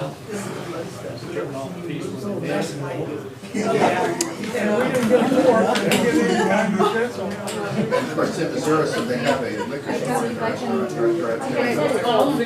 See, bottle of whiskey, bring it over. Sometimes it goes to your spam or your junk. Yeah, it's a list. I'm going back. Certain things they said, When I try your and email. there's a big restaurant, and they said, really surrounded by great elevators. I said, when we come back to station, we're Friday, Saturday. The main line after Here in town, there's 300 horses out. That's never good. They will do it. I had conversations with 3 folks, the waitress sat down talking for a while. I'm just saying, the little. Walked in and said hi, where are you from, sat down talking to us.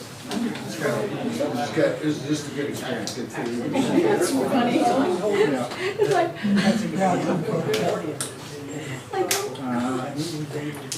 My secretary at Landmark was just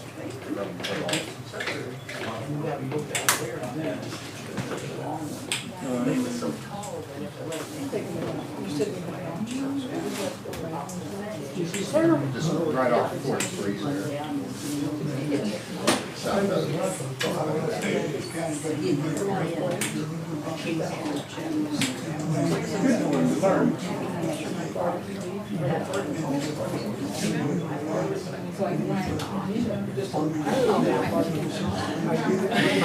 Where did you get your ice cream? You were in there. Got some kind of weird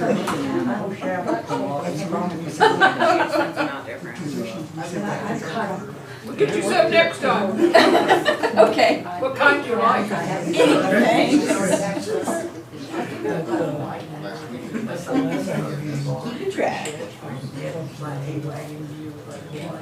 First thing they sold, Michael Boyd said he would never let him commercial television in the county We're set. Cindy still has the drug trade.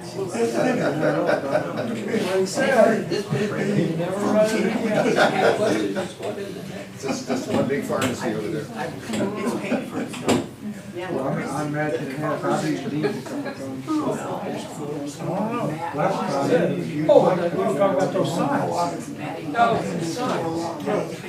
So Mike went that store closed. We got to stack them. Political signs in our garage. Somebody wanted something that, somebody else wanted, so we gave them to her. She's gonna say, the other day, about a month or so ago, she said, Mike, why did you go to the county commission? I said, no, not only no, and she said, how come? And I said, well, first of all, my filter wouldn't last 5 minutes. I would embarrass my God, It was still open when my I graduated. family. That's what Tracy said, she was so proud of them. Pole, I'm pole. Thank you. I remember the thing you left. That is seen as well as the population.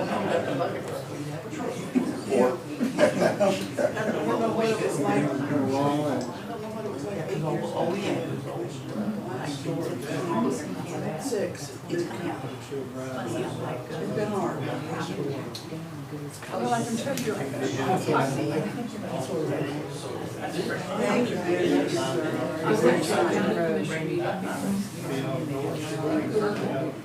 Which sheet?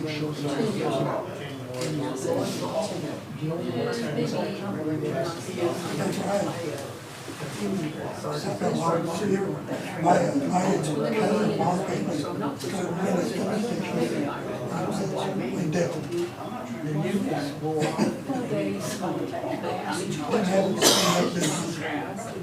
They have I don't know Kansas when they workers on their website. They have the county commissioners listed current that have not run and been their county commissioner for 4 years, so that was a record. No, I don't, you can't take 4 years. They did, nobody gets some work. They used to be on They the thought west it side was of a danger. the main road there. And they never heard of it. Now they built a brand new building. I went collaborative. So we closed the bank branch there. The only thing they talked about and Crickets is the only business. Those were the good old days. Those were the good old days. Many times, where did those days go? No, move it there. You could do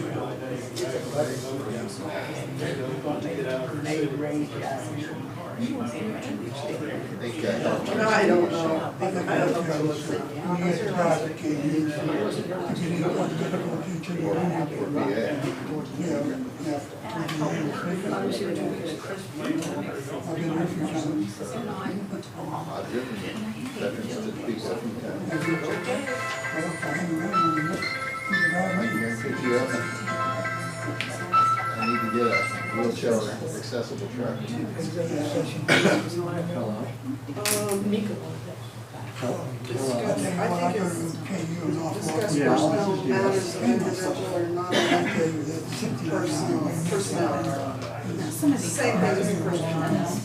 Same reason I don't, And I don't know how to do situation is caused. You got a flat, I can charge a toll. Oh, I know that. Yeah.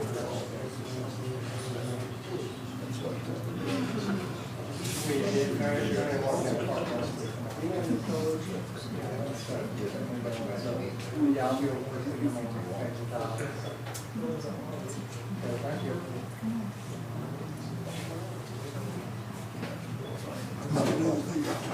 stopped at Redemption House on my way over from today.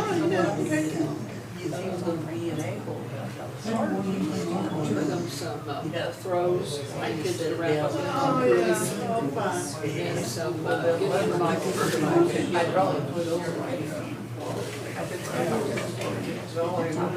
floors are done in the kitchen and the dining room. She put pictures on Facebook. And so I talked to Garrett. He says he's going to have to carpet.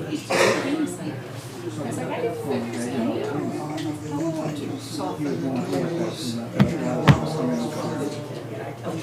If someone works and then wants to come home and go to sleep, and there are people upstairs, there is no way it's gonna happen. I think she was hoping that our service had I'm wondering if there isn't some way you could put a panel on the wall somewhere, or even in the over. I don't know. But there was a woman there that had just moved in. Well, mine too. So did they choose a plan? I'll be working this morning. And I think she wasn't there, she was there, but she was downstairs, not well.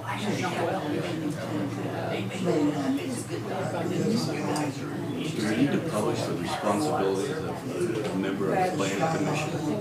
Or would I have to buy a whole back page?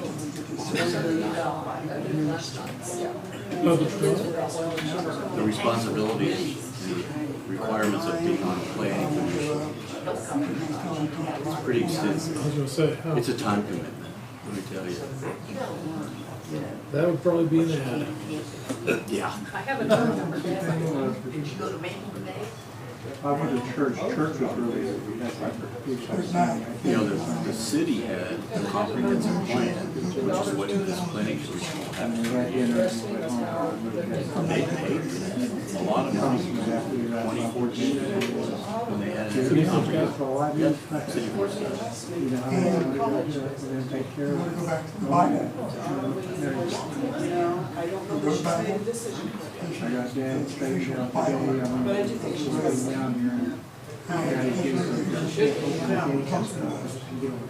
And if you look, it's in the right We're all picked up, I see this, was leaving, he went back to the house. That's real nice, and he's windmower. Those kids are practicing where there was no vision. I Put did. back and got his Last year. He's got a little. So I didn't know why I came up. You had to have And it. then I found out they're Is that anybody?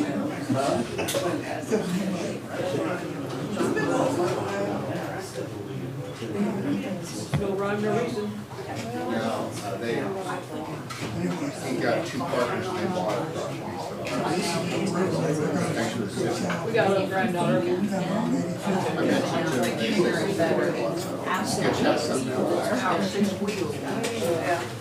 For t-shirts, probably. Yes, I did.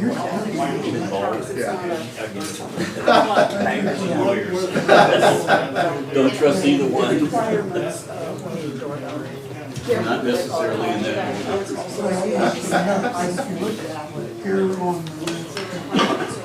Michael, it depends if you count from the bottom or the top. Yeah, or from the middle.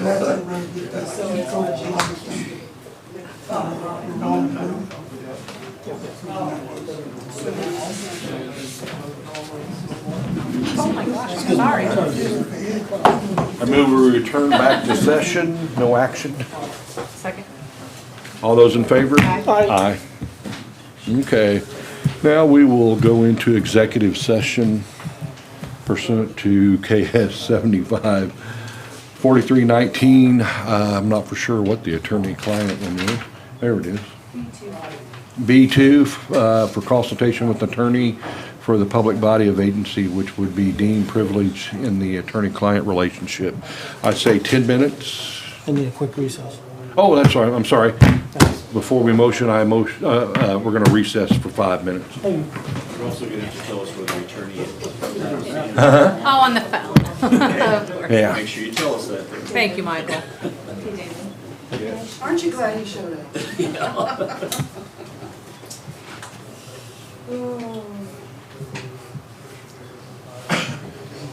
Should've wore a tie though.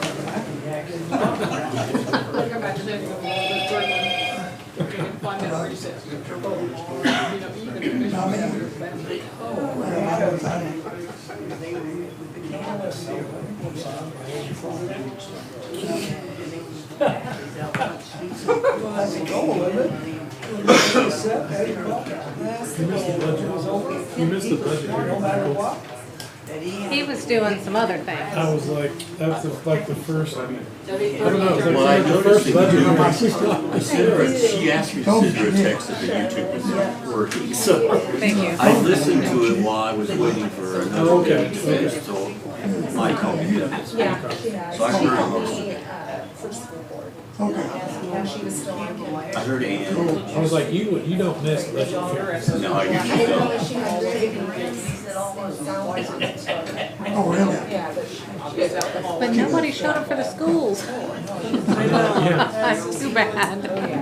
Small world, right? Well, one person, I guess. What do you mean? The what? One person. Well, Oh, one did? it's kind of a long Okay. story back when we migrated down from Canada. That was the old I just watched spelling. the, So there's a call out Yeah. to families and spoke. some Oh, of them my.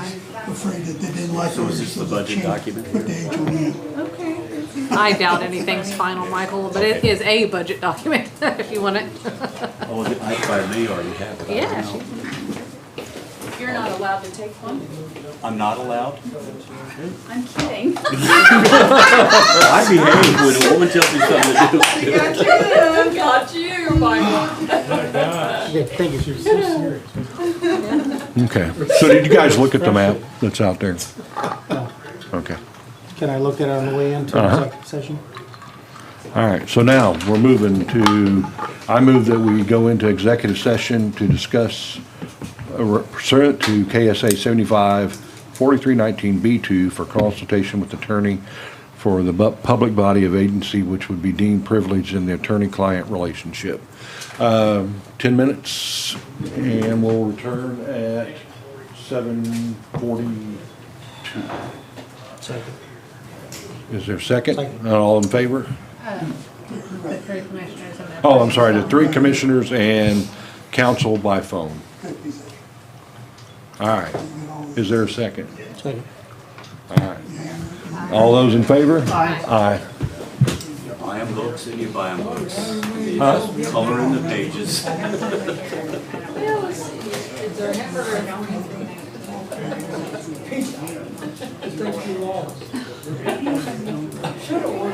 Yes, you should. I didn't know they were gonna have 2 more executive sessions. Now let me put my order in now. If I'd known they have more, I'd ordered it then. We'll get a food truck out here. Yeah, we talked about that. Johnny O's. Get a different one every week. We can't, we can't be prejudiced. So Hoyt's Pub and Garlic. He's already got the liquor license, maybe, huh? Probably 3-2 here. Is it on the agenda? What? Food rep? Common consumption, yeah. We can make this a common consumption area right here. One night we went into. I think by the end of the meeting, you need something a lot liquor. I don't Maybe even know. to the commissioners. We sat there. And I'm aware. they came back and we went into another one. Well, you probably overdid it the first 70 or 80 years. We might just go to the Sharkies. And Greg said, this is stuff I'm buying. Did the clerk just leave all these executive sessions off on purpose? We could get him to put it up on YouTube. She's gonna tell you no, Selena.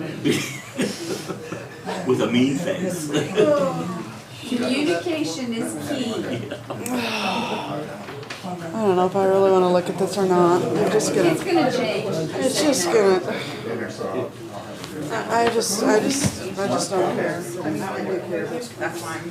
Oh, I don't know. I see. I mean, it didn't change. Oh, you don't mind? Oh, yeah.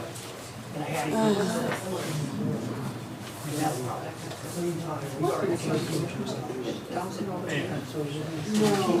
them separate pools, they go bad, they do my heat out there. They go bad. Yeah. If you find out, go which one it is. Insurance, if they want to, they don't have to take it. Correct.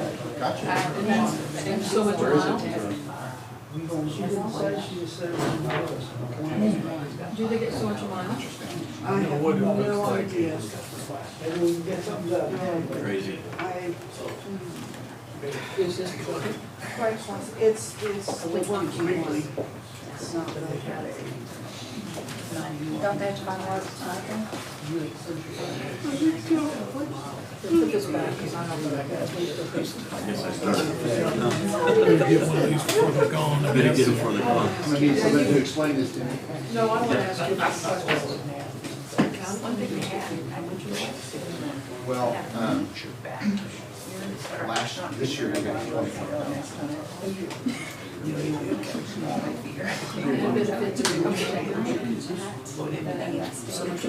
Carol was showing me this afternoon, we have a contract about doing her sign, teaching out there, Sorry. It was $200 more.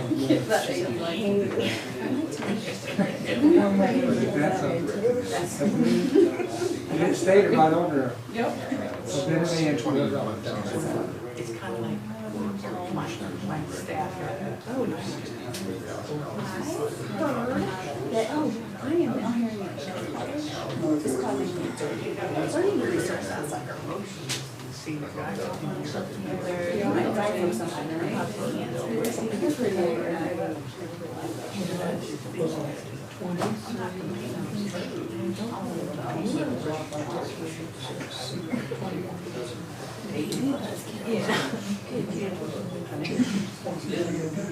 I suggest that if you're Indian,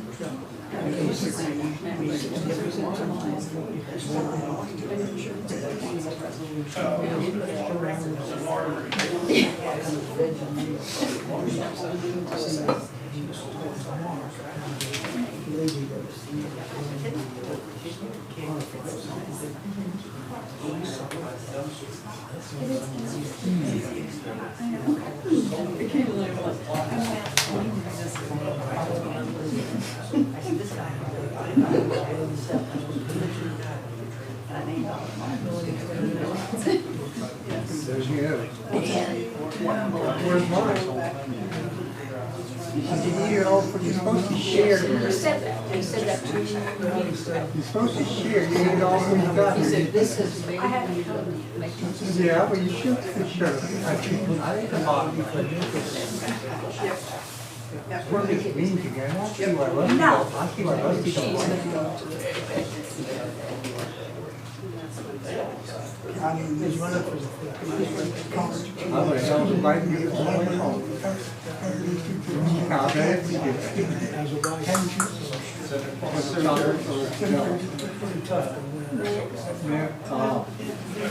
you see your dad, Kevin, if your dad, a great big bag of rope baggies or a couple of baggies of bagels. If you make candy, you left it for candy bars. Oh, yeah. There it is. He said you could eat in there at the house, but you can't eat in mine.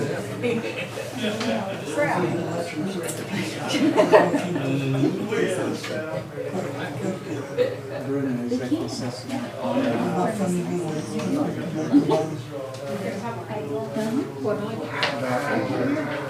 Current budget. That was what I shared with the actual What? I'm sorry, I'm hoping it's the general budget right now.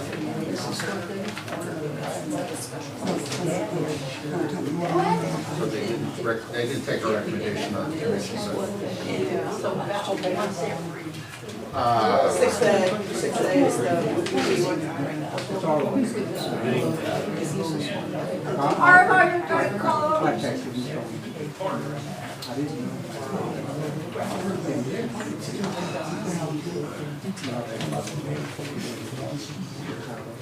Once every so often.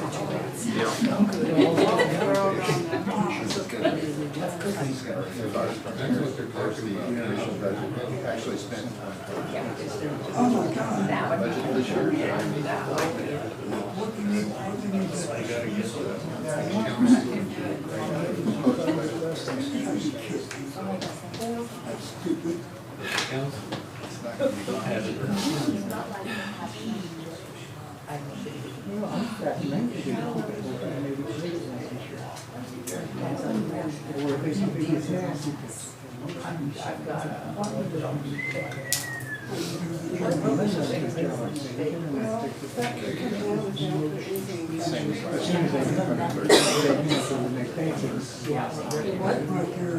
Cash reserve, so they're hoping. So if they write that out, then that makes that work better. So just we have a flyer here. And so maybe it's not, we just got this in flyer. It's not advised.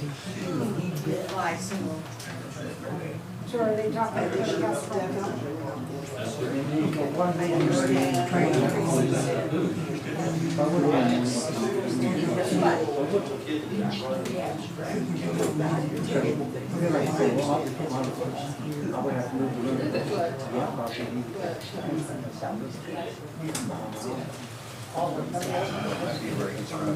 Yeah. What'd you say?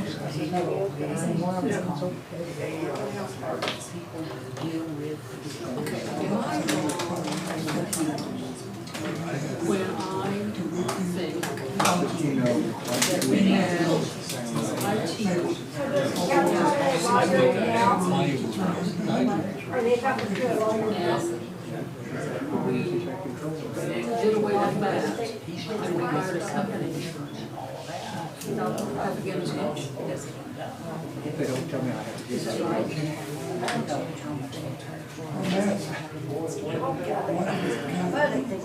right? Was it half again as much? It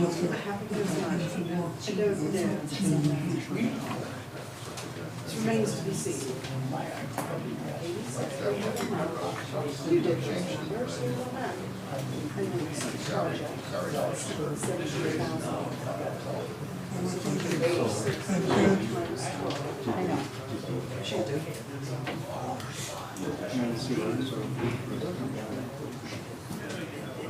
Yep.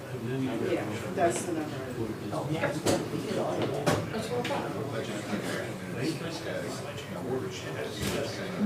Where are they talking to at night? Can't do that.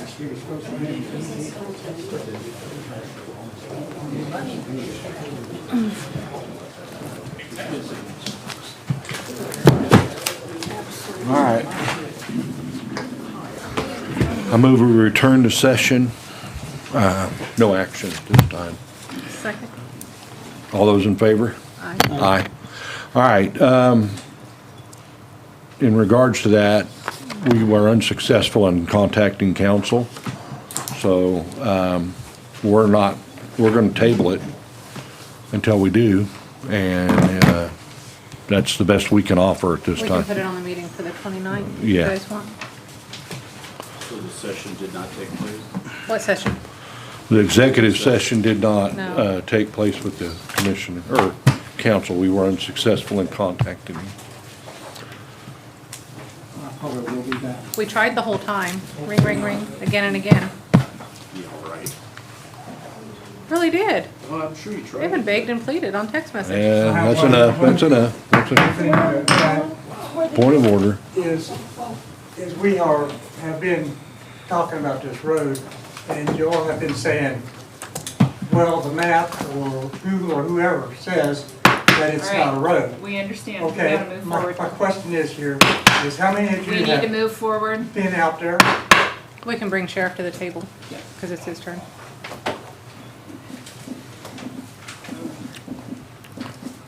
Thank you. All right. Moving on. Public comments? No, we're moving the sheriff up before public comments. Yeah. Because we have time constraints. So, Sheriff? He's right here. Ben's right here. He's gathering stuff. Yeah, move to the table, please. Yeah, I'll get out. Let me just sit there with you.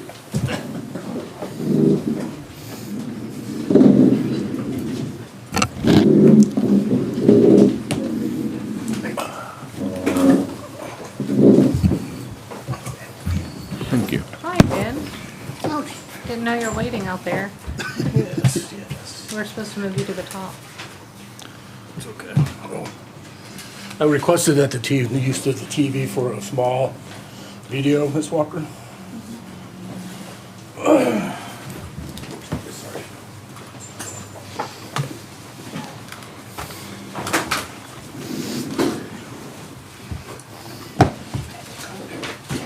Here you go, I think you got these.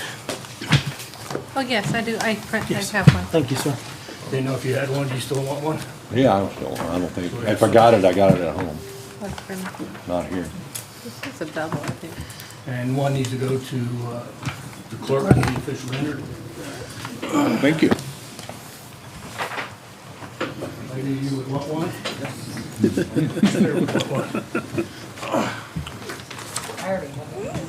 Yes. I have one. I printed one. He emailed it to us.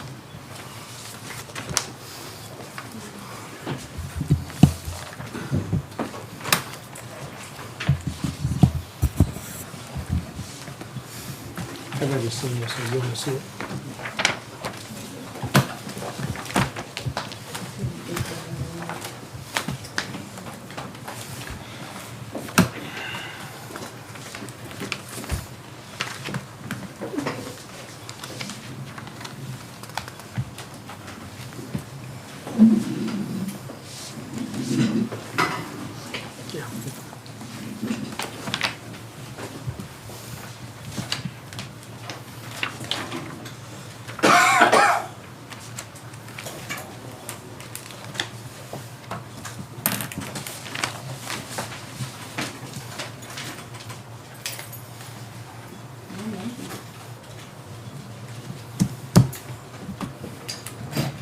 Does anybody see the Samsung, remote?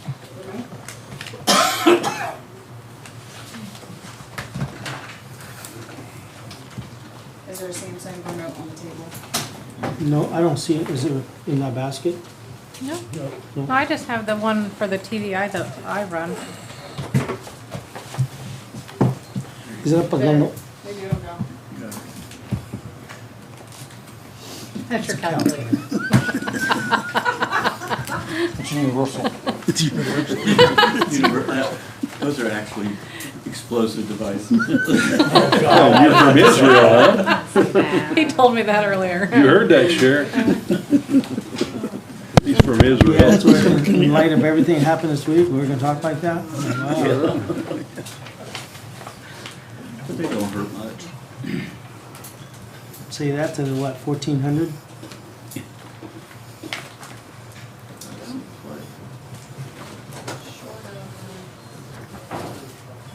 Universal Samsung remote on their phone.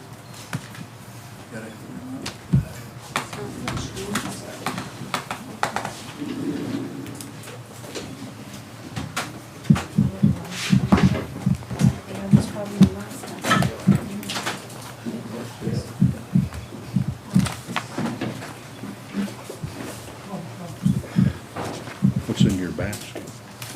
I have the one to that television. That's the only one I use.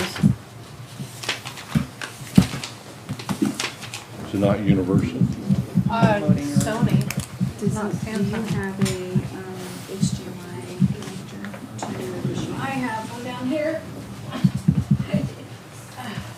Is it, will your machine take it? Oh, no, this one only takes this small one. How about yours?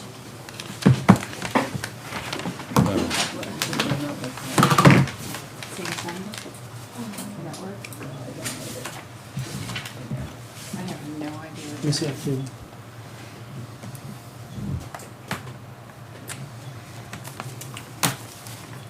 Let me give you the longer one. you want me to drive, I take it.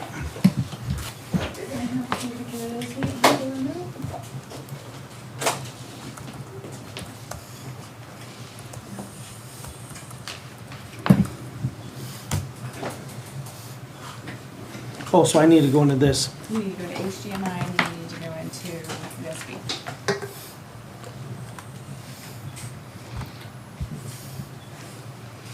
And then we need to order a Samsung remote.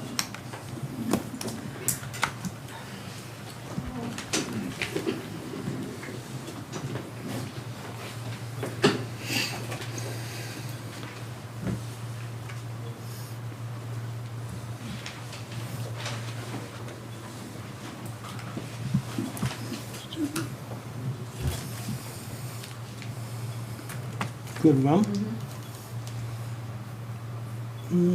This one? Windows P and it'll cycle through. Go to duplicate, you want to duplicate your screen. That's not it.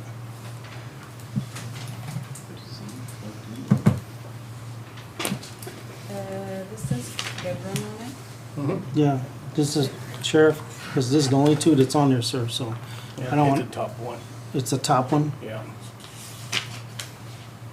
What do you want? Is it these same files that I could pull up Should. that you sent me? Hey, No, nobody has this. Nobody has that this? file, no. Okay. This is the first time anybody, except for me. is it Adobe Acrobat? What is it? What program It's is just it? a regular video. It's a video? Yep, multiplayer, multiplayer. Should be able to recognize it.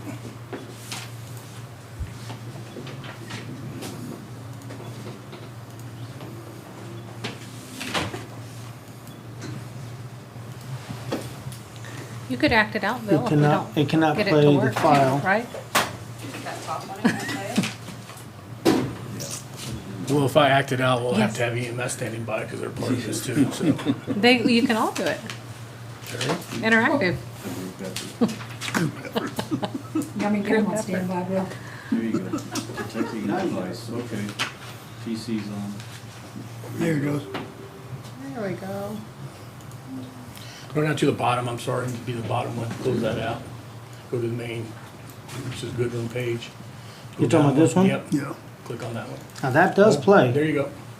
And pause it. You can close it, you can close that bottom part out if you can. This part? Yeah, where it says TV, PC and all that. I don't know if we can. Where? Oh, no, that's on the TV. That's not on me. Wait, The problem is that I have to have a starting point and an ending point. So that's fine, that's fine. We'll just start from there. You have this, can you start from where you're at? on his computer, where to start and where to end Oh, yeah, you can. Can you? Computer. I can start it. Okay, when I tell you to hit start. Okay. Hit start, okay? Oh, so Try a different source.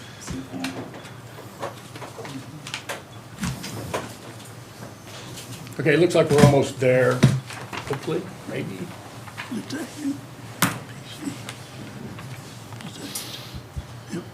Okay, here we go. What you have is information in regards to TUSA, which is the company that myself, along with other first responders, decided to go in regards to the radio communications for the radio system that was mandated by the Department of Justice, the FBI, also known as CJUS.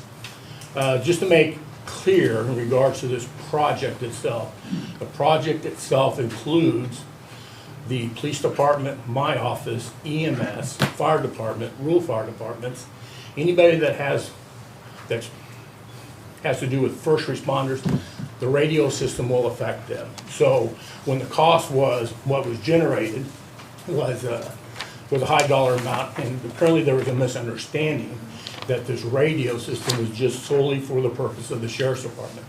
That is incorrect. This radio system is for all first responders in Bourbon County, okay? Just make that clarification there. Now what you have here, this is January of 2024. This is one of the major ice storms that came through Bourbon County. Bourbon County was shut down for a few days. But there's an incident that happened here, and I would like to show it to you in regards to what transpired. Now, I'll give everybody a few seconds. If you have your cell phone, if you want to pull the time clock, whatever it is on your phone, the stopwatch, I encourage you to do that now so that you can, because when I say start, you're going to hit your start button on your phone, and you're going to see how long it takes for somebody to identify what's going on. Make sense? So I have my phone ready, and I will cue it up when the first harmful event takes place, and we'll go from there once it recognizes my voice. Go ahead and start it. So this is one of the deputies that's going out to his car. That night they decided to be a two-person crew instead of a one-person crew, which on icy conditions, on roads and stuff like that, instead of having two cars out, hoping that we don't have an accident, demolishing one car, at least we have two deputies in, if that makes sense. So here comes Deputy Goodrum. He's walking down the sidewalk. Sheet of ice. This is footage, or raw footage from the correctional center at the jail. In front of him are the steps, but he decides to go to the right down the embankment, and he goes down. 47 seconds. So he's down, he hit his head. He has a mild concussion, if I remember right. Yes. So he's down, he's trying to figure out where his radio's at. He has no idea what's going on. He's in severe pain. You can see him rolling around on the ground. Now, the question is going to be, well, if this is a jail camera, how come the COs inside aren't watching this? This isn't a primary camera for them to watch. So he's in pain, he's trying to figure out what's going on. When you're semi-conscious, you're kind of disoriented with what's going on.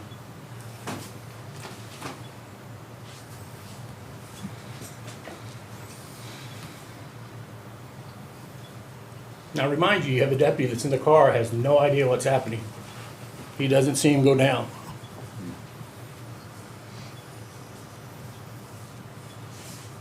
We just passed the 1 minute mark. And it was frigid that night. Extremely cold. Now you see the other deputy come out of the car, kind of figure out what's going on because they're riding a two-person crew, trying to figure out where his partner's at. He gets out of the car, he goes behind it. Oh my God, my partner's down, he runs over.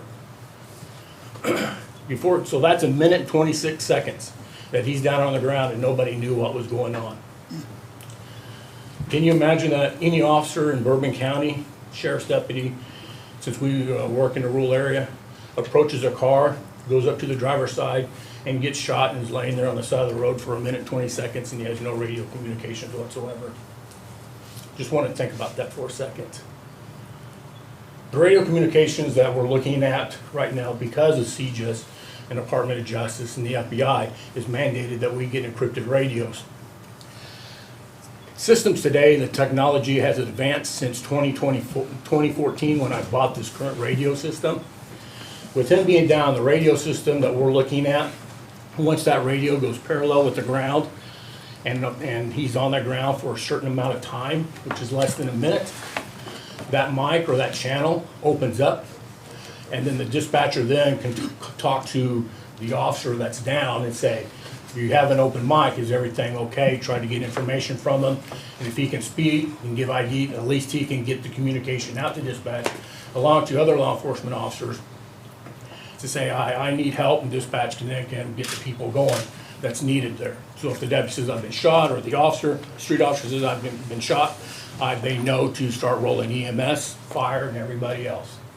So those are one of many things. The other for this system that we're looking at for a radio system is that we can give permission to a certain individual. That decision would be made at a later date. of who will get the software to be placed on their phones, like a superintendent, government official here in the courthouse, or city official in City Hall.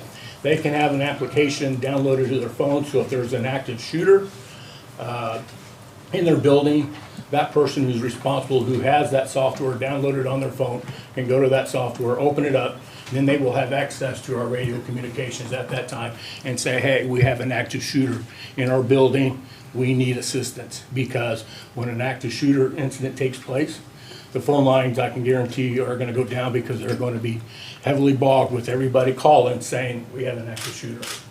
So with the cell phone and stuff, with the software, they'll be able to get that information out to dispatch, and on top of that, the officers that will also be able to hear that. So that's just a couple of handfuls, if not more, accessibility things that we will have on the system. So that, because number one, it's with, like I said, with CJUS and the FBI and Department of Justice, it's security purposes, and it's also for officer safety. This also applies with the firemen. I can't, I don't leave the firemen out. They will also have access to the same situation or model that we have.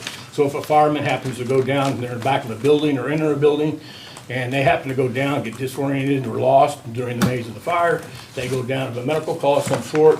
If they're down, that radio is parallel with the ground, they'll come up with an open mic. Then at that time, the dispatcher can identify who that person is, call out, do you need any help or anything like that. So I just wanted to show that video to kind of set the tone a little bit of the need and reasons that we need a new radio system and the technology that comes with it. So we had selected TUSA to be those people to come and help us with this feasibility study that I had talked about numerous times. And so I'm here today, or this evening, to find out or ask where, or permission, where I can get the money in regards to the cost of the first phase. And the task of the first phase of the investigation, which is the trip down, the interviews that will take place with all the stockholders and stuff that will be involved, inspection of sites or trips where we're gonna be able to go, needs assessment report, and then they're gonna present the findings to the commissioners and everybody involved. They will come before the board and myself, and they'll say, this is our findings. This is what you need to make sure that you have coverage within your community, within your county. Now, I know that we are not going to get 100% coverage in the county. I know that. We'll be able to get close to 92 to 95% if we're lucky of coverage because of our terrain in the county itself. So, like I said, I'm here to ask or to figure out where I should get the money. I mean, I could go ahead and take it out of my budget and invoice it up, take it out of my budget. Is the money there out of my budget? No, it's not. I have been with me. The other option is from the jail sales tax, because there was approximately, last year, there was like $1.9 million left in last year's jail sales tax of 24, 25. I have not had that out of date, but if there's 1.9 gone within 8 months, there might be some issues there, but I'm just saying. But I'm just asking where would you like for me to move on with this project? The contract itself was reviewed by my attorney, which was also forwarded to your guys' attorney. I haven't heard from your attorney, which it must be okay, because the attorney that represents the sheriff's office, he sees no issue with the contract whatsoever, just to go ahead and move forward with it. So that's what we're here at the table for, is to decide where the financial support is going to come to start this first project.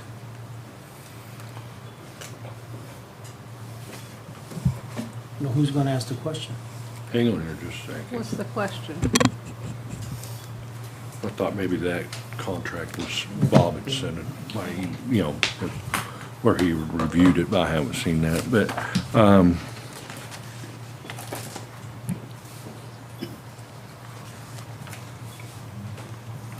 we don't. I'm sorry for interrupting, but I think this price is probably one of the most, talking to them when they came and met with us, is probably one of the most reasonable reasonable price that they can give us.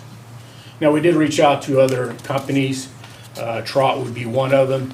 And their cost was like $40-some thousand, or I'm sorry, like $30,000, but they only do it once and that's it, and they weren't as detailed as TUSA is, and they will not come and visit you face to face. You'd have to do a Teams meeting and stuff like that, which that to me is not very professional if you want my service. And the other one was Mission Critical, and they were pretty much the same thing, so. So, what was So the you cost? interviewed 3 companies and you've chosen out of the 3, TUSA? Yeah, each 3 of the companies came. TUSA's the only one that came because they're out of the Kansas City area.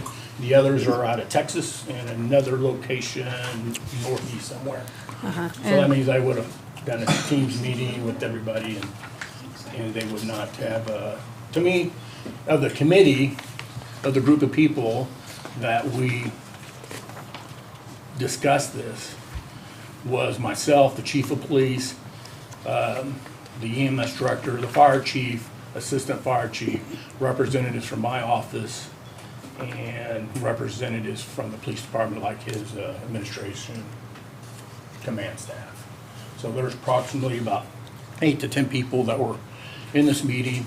They all got the same information, and everybody agreed to move forward with TUSA.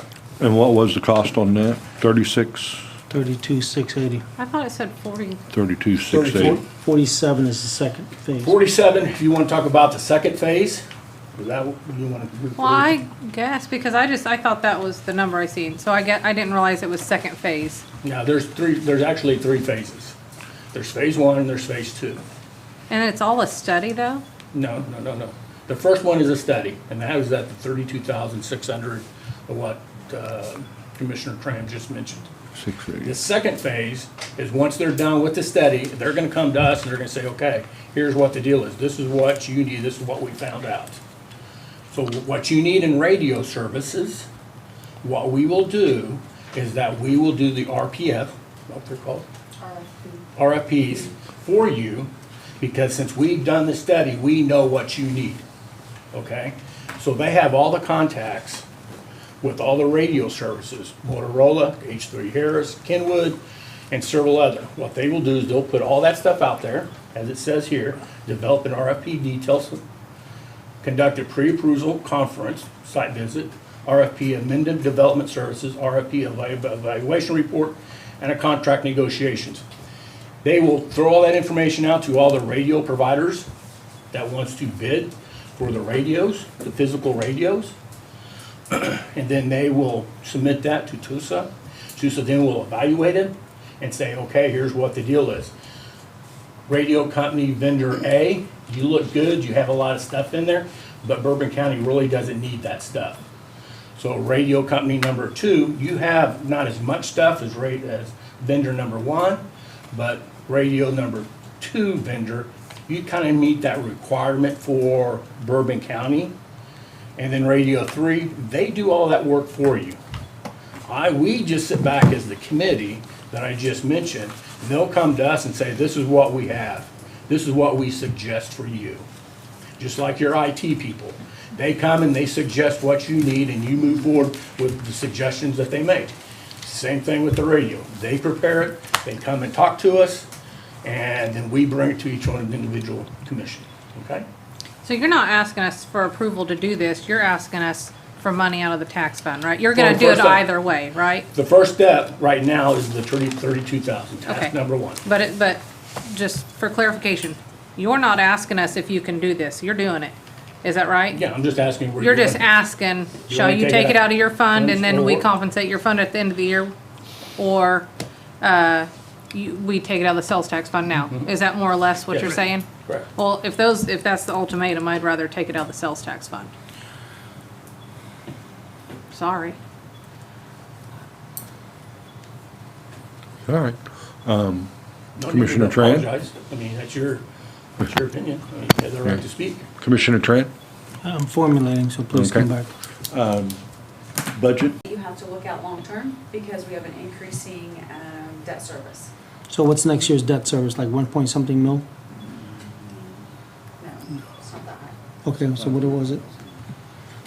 please. I'm sorry, I don't mean to come across that way. My apologies. I have a lot of things going on in my head. I'm just trying to be efficient. If I were to make any recommendation, it would be out of the sales tax fund.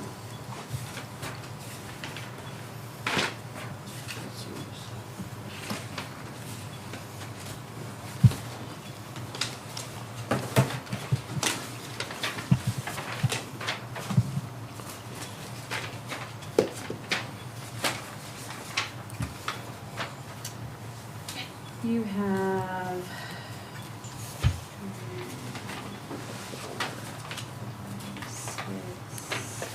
Can you wait a week? Can we bring this back next week for a vote? So you got $750,000 coming out next year. And you, I had at to set the it for one of end the of, representatives to be here next Monday to talk more about their company. at the end of 2025, I am projecting you'll have $2 million sitting in that fund. At the end of 2025?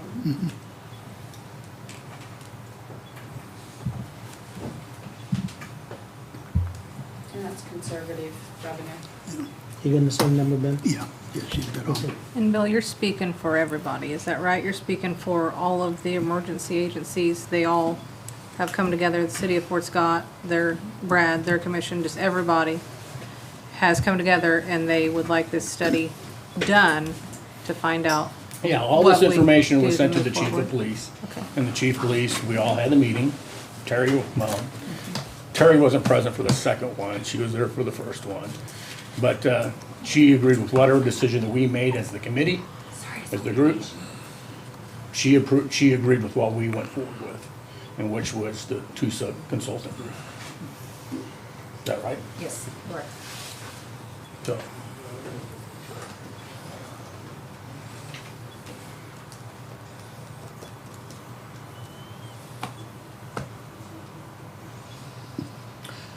And to answer your question, next week, it's planned or scheduled to have one of the representatives from TUSA to be here to go more into depth about their company, more in depth of what they're gonna do in regards to the phase one and stuff like that.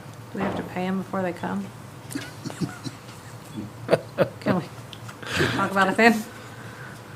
I mean, what are you looking at in regards to the time frame? Next I mean, not Monday. 10 years from now. Yeah, just next Monday. Or I guess we could make a special meeting, but I mean, this is what this meeting for, was to make that decision as to. I just like to sit on it a second, that's all. I mean, you guys can make that decision here tonight. I'm waiting for you, Commissioner Train. Oh, You were formulating. yeah, I'm still. I mean, if you wanna formulating. wait a week and have the TUSA person sit here at the time when the financial decision's being made, that's fine too. You can make that suggestion or make that motion, or we can move forward. That's up to the board here. So, okay, so TUSA's gonna come out here in a couple of weeks, whatever, and they're gonna start phase one In October. in October. All right, so how many radios are you contemplating purchasing? Well, you got at least 12 on my side in regards to handheld. Now, these are handheld and mobiles. Right? Cars that goes in patrol cars. So they're handhelds And there's mobiles. and mobiles. Correct. Okay, so, Mhm. do And you I have a don't- breakdown? Huh?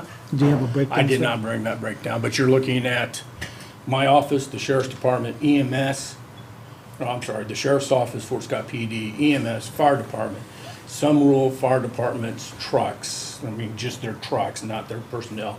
Unless I get with their chiefs and say, okay, which of your personnel do you request to have handheld radios with them, then they can make that decision and go on from there.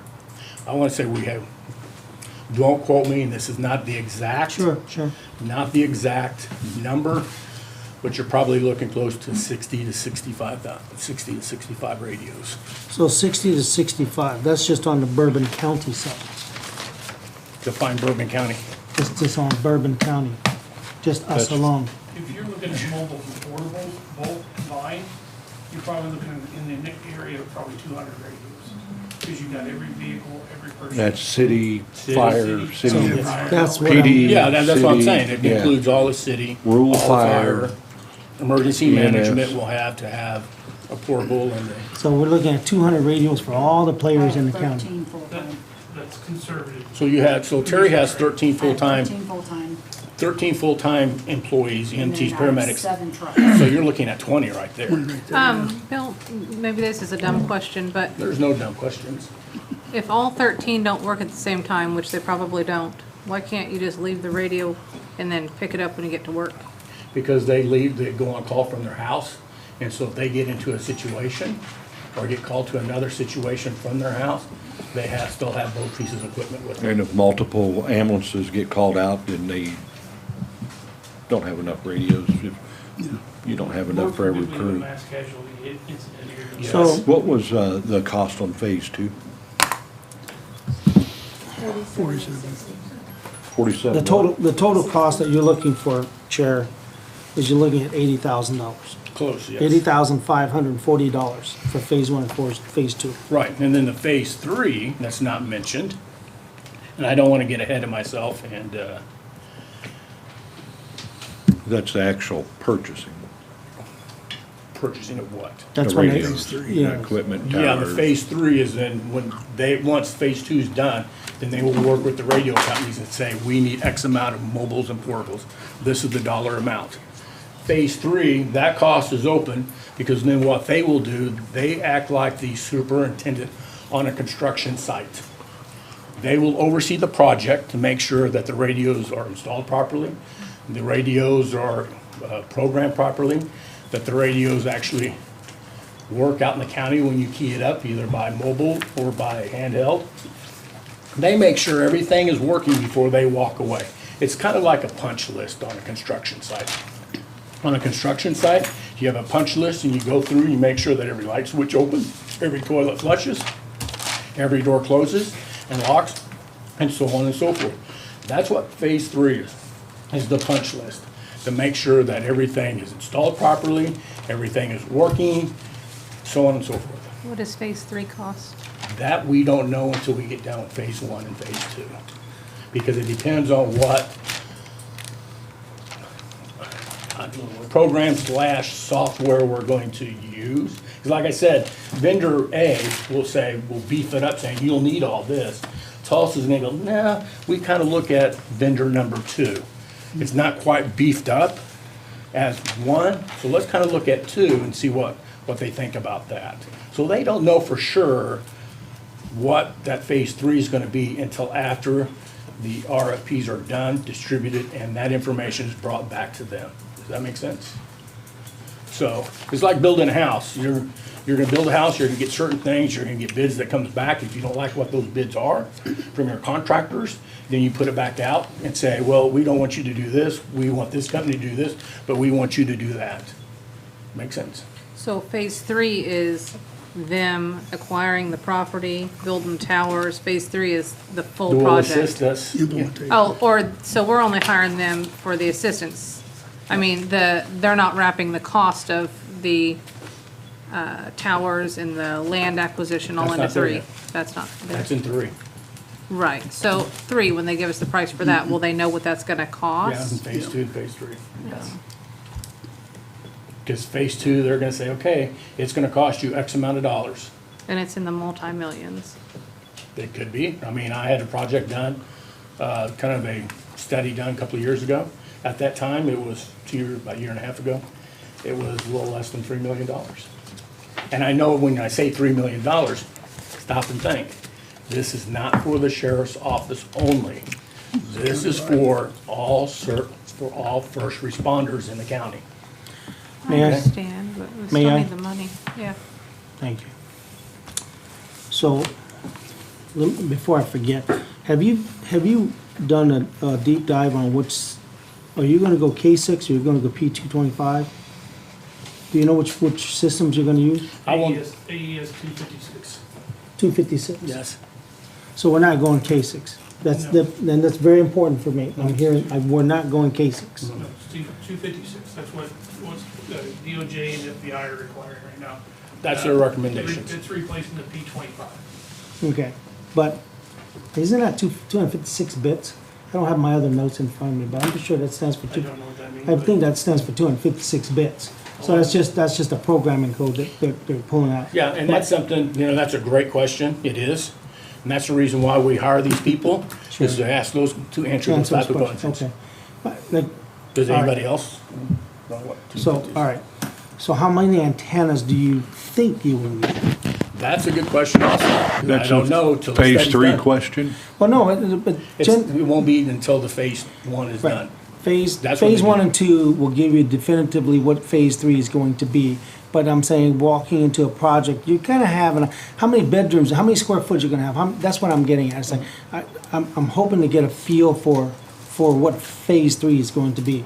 So, And I How brought much- and I'm sorry for interrupting you, but I can't honestly answer what those questions Sure, are. I sure. can't. That's- It's just like, I want to sit here and bake a cake, but I don't know if I want to put organic eggs in it, or if I want to put farm eggs in it, or if I want to do this, because I don't know what the outcome is Right. going to be Right. until I do it's the same thing that we're at right now. I don't know which way we're going to go until that study, that taste test is actually done. Right. Oh, okay, we need this amount of antennas located in this certain part of the county to make sure that we have the coverage that we need for all first responders. okay.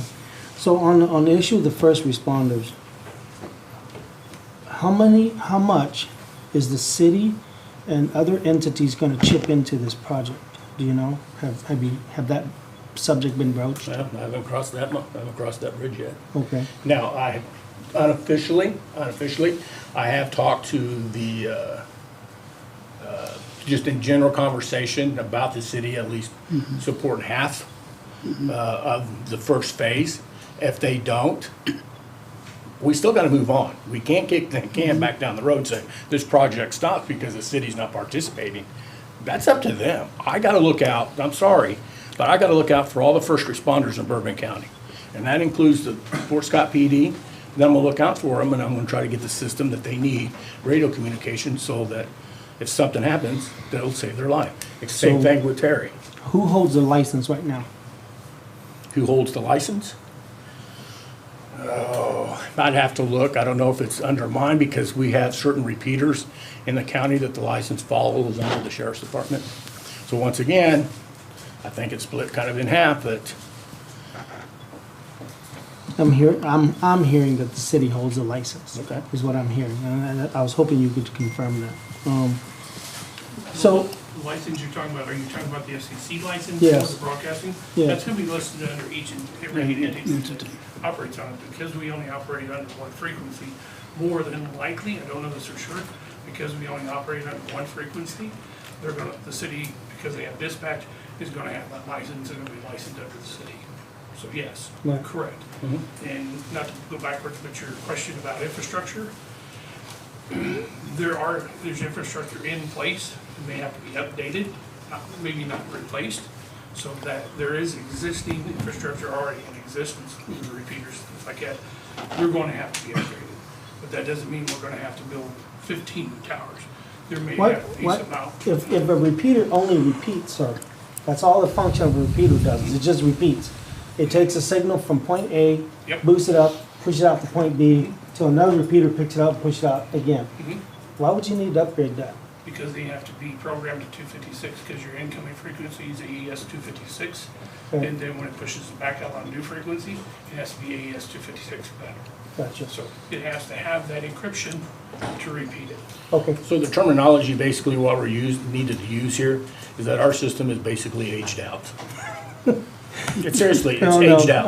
I felt that way when I retired from there. It's just like, I think I used this same, I think I used the same example several months ago when I first started to give breadcrumbs about the radio system.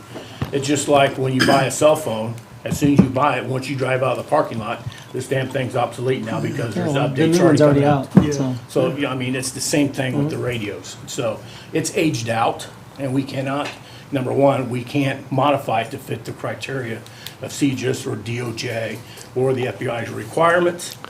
And number two, the parts and stuff for the radios, I mean, they can't, even the application, the software to update, even the radio systems, the in-car and handheld, there is no updates. The updates are done.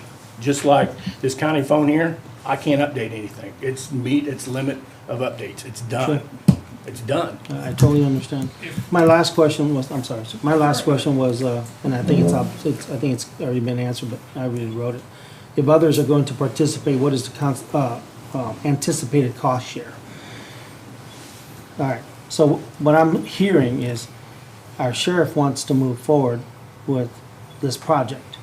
There are others who are either gonna jump on the bandwagon and help, or they're gonna ride on the coattails. And you know, In this instance, May I, Sam? no, in this instance, and I need to finish my thought, ma'am, I don't mean to be rude. And in this instance, I'm not sure there's anything else I as a commissioner can do other than support my sheriff. And to tag on to that, Bourbon County, that sales tax that Bill's talking about, everybody that pays something towards sales tax would pay it, and it wouldn't have to be levied to the people of the city of Fort Scott, because, you know, they would be the larger one. And then Bourbon County, which is also levied to the people that are in Fort Scott. So. Now, I want you to understand something, because the sheriff doesn't know, but in my research, well, I don't know if he does know, but I won't say anything else about that. But in my research, companies like TUSA will come to you with phase 3, and when the municipalities cannot afford it, they will fund that and then you pay them back. Understand that. That has happened multiple times across America, where the company will say, hey, your bill is 10 million, but you can pay it over X amount of years. That may be something we have to look at, okay? I'm just throwing it out there for full and transparent conversation. That's what I was wondering. Before we started this project, I thought that we should have a plan for how to get the money before we started the project. Because if we don't have a plan to get the money, we've just done the bad word study and paid, you know what I mean? It is here a little bit, so. Since the jack has come out of the Jack in the Box, since you had mentioned that now, that has been discussed. I'm just taking this, you know, to learn to walk, you gotta learn to roll over before you start walking. We're on the phase, we're on our backs, because this has been since 2022, that law enforcement in the state of Kansas has said, you gotta get this done. You've gotta get this done. So here we are in 25. And 22 was mentioned several weeks ago when your guest was down here from Lynn County. We knew about that. Now, in regards to the cost, that is possibly true with TUSA, but I'll take it a step further. One of the, I don't want to say probably, but the radio company that I was working with knew the financial burdens that Bourbon County had. I flat out told them, we are one of the broke counties in Bourbon County. We are broke. So what can you do to help us out to get this project moving? Because if you can't, then you're wasting my time, you're wasting my commissioner's time, and I guess we're gonna get dinged right and left, and we'll have our NCIC taken from us, since the FBI actually owns it. So with that being, what can you do to help us financially? Well, their suggestion is that once the decision is made financially, that's gonna cost X amount of dollars, they will break it down and say, okay, year one will cost X, okay? But we know that you can't afford X during your first year, because you're basically getting kicked in the gut. Yes, we are. So you take that first year payment and you move it to the end. So that gives you an extra year to think about how you're gonna pay for that. So hypothetically, this is just hypothetically, if you have, and it's, 3 years, let's say 6 years, that first year, you could take that first year and move it and make that to be the 7th year. Does that make sense? It And if you does. look at it again and say, no, wait a minute, we can't afford it, we're working on it, we're showing strides, can we take the second year and move it to the tail end of it? And that gives us more leverage, time to build that financial monies up.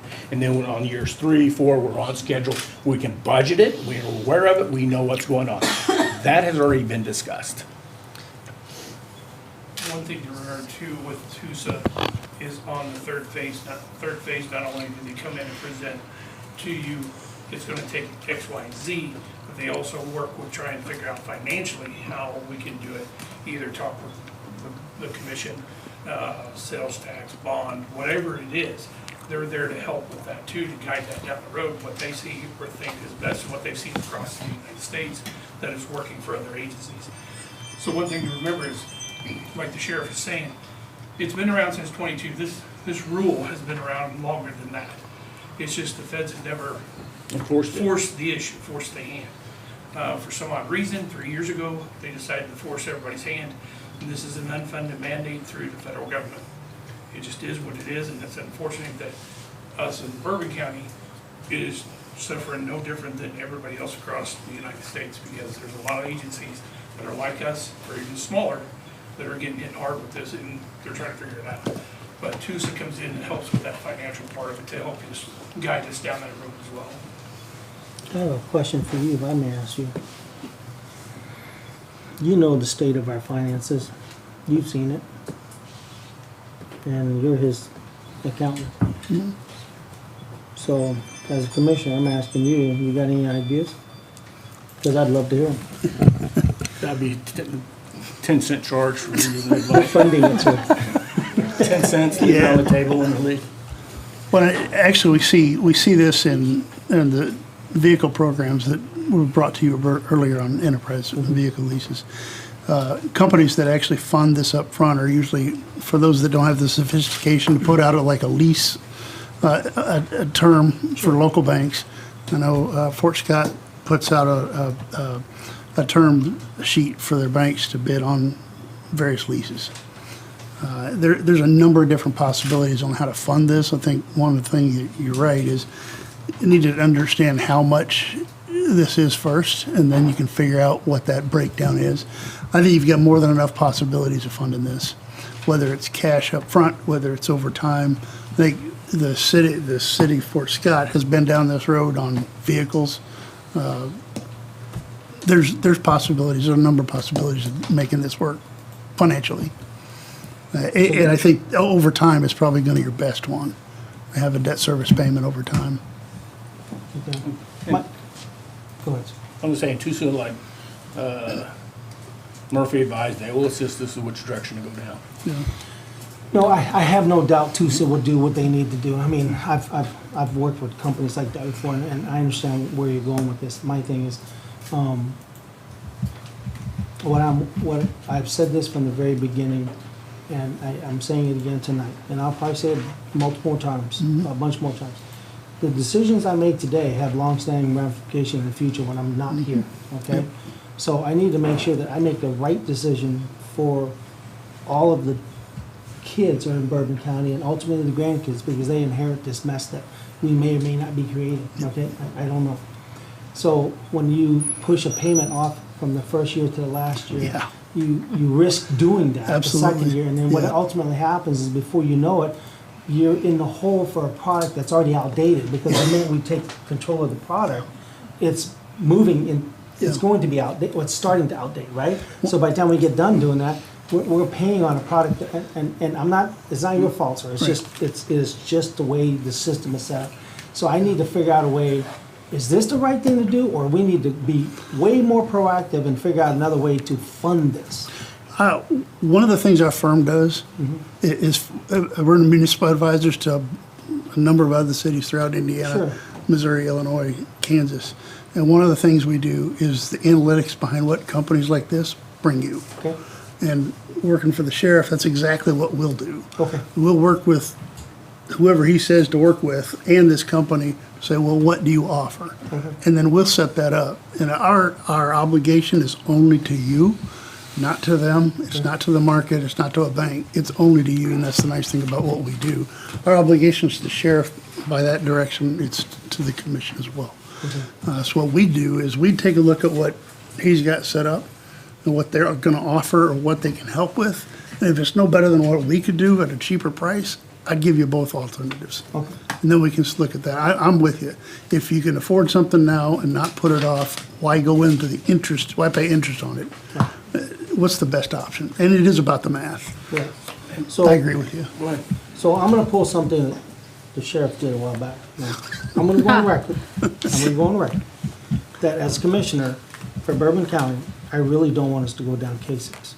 And the reason why I don't want us to go down K6 is you're gonna pay for a product that ultimately you do not control, that the state controls, KDOT controls it. And I think that is completely wrong. This is our money. So we're in agreement? Thank you. All right, sir, thank you. Thank you. I mean, I don't understand why we need a radio system that when I'm in Dodge City, Kansas, to talk to dispatch in Fort Scott. Can't wrap my brain around that. It's ours, we take care of it, and we roll on. Now, something that was mentioned, and I know there's 2 other items on this request. TUSA will make sure that the radio company that is chosen, that the system that is installed on day 1, that on year 15, it's still in the same working conditions and updates as it was on day 1 when it was installed. Because this is a lot of money. We don't want it to be outdated within 5 years, 7 years, or whatever. So they're gonna work to say, okay, when this is installed here, it better be working the same way it was year 15 as it was on day 1, okay? And I do agree with you about, the kids, and we're just having a conversation. I'm not, by no means, don't take this being rude or anything like this, but you had made the comment about your kids and grandkids being stuck with, the payments and stuff like that. To me, that's a good analogy, but I look at it this way. If we did not move forward with this project now, and we wait 5 years or 7 years down the road, what is that cost gonna be then? Right. And then those kids and grandkids are gonna go, my grandfather was such an idiot, because now I'm paying 12% more than what they would have paid, 5 years ago, 10 years ago for the system. You're correct. And so it's cheaper now than it will be, because I don't see prices going down. I see prices going up, so especially when it comes to technology.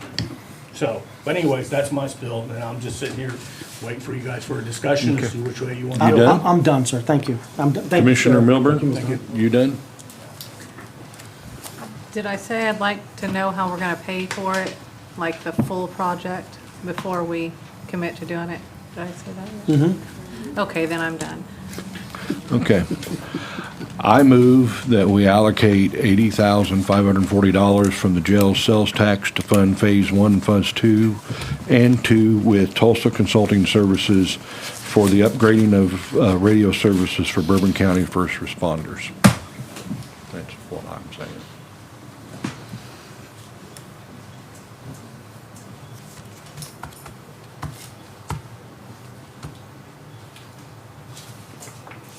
They'll only ask for phase 1. Well, They're over delivering. actually, they mentioned Phase 1 and 2. Oh, So why would they have to come back and go through this whole process again to do Phase 2? I mean, that's your decision to make. I mean, the numbers are there. To answer your question, there's an unknown that's still sitting out there. And the thing is, like, I have no issues. I'll go on record right now. I have no issues funding what the sheriff's asking for. But I have reservations about funding it completely. Meaning not completely in the sense, like, there are other people that Well, I pay. think Phase 1 and Phase 2 are connected. I mean, when we get to Phase 3, then we don't know what the cost, but we're gonna know a lot more then than what we do now. And I'm just saying, we'll also be getting with the city and other entities to work out, a shared. I would feel Yeah. much, much more comfortable we fund the sheriff right now for Phase 1. And as soon as Phase 1's done, I have no problem going into Phase 2. Okay. Well, talking about it again. Yes, because the thing is, like you just said, there's gonna be people who might come to the table, people who might not. okay. I have a motion on the table. If there's no second, then it dies for lack of second. Yes, sir. So that's on you guys Okay. to decide. Now, if you got a counter motion, Yes. I motion that we fund the sheriff completely for Phase 1, which is $32,680. yes, thank you. From where? From the sales. I'll second. All those in favor? Aye. Okay, next item, Sheriff. Next item is the ProCan in regards to the phone system.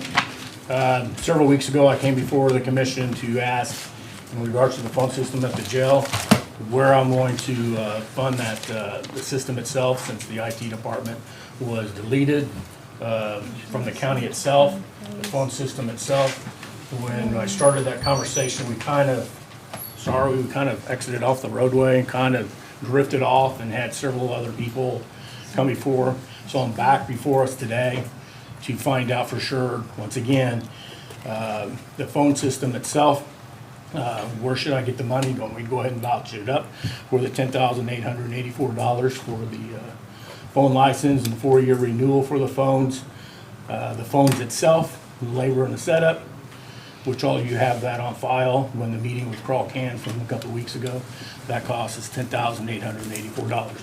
As I mentioned before, the IT department is the one that took care of the phones, and now since we don't directly have an IT here, then I'm requesting that I move forward with the IT purposes for the sheriff's office, as it should be, and see what discussions you would like to have.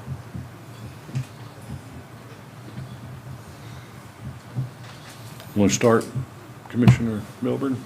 Got questions, concerns? We've had, what, Crawl Can here and Cloud. Yeah, about half a dozen different ones. And from what I understand, there's gonna be some configuring, and they were gonna see if the phones that we have, I've been told, are some pretty good phones. And so I'd love if we could give it a chance and see if whatever they're doing and configuring fixes and solves whatever problems, or if you would give them a chance and ask them and show them your problems. Who's them?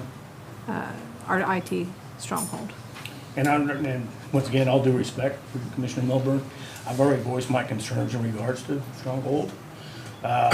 Crawl Can is a Kansas-based company who employs Kansas residents.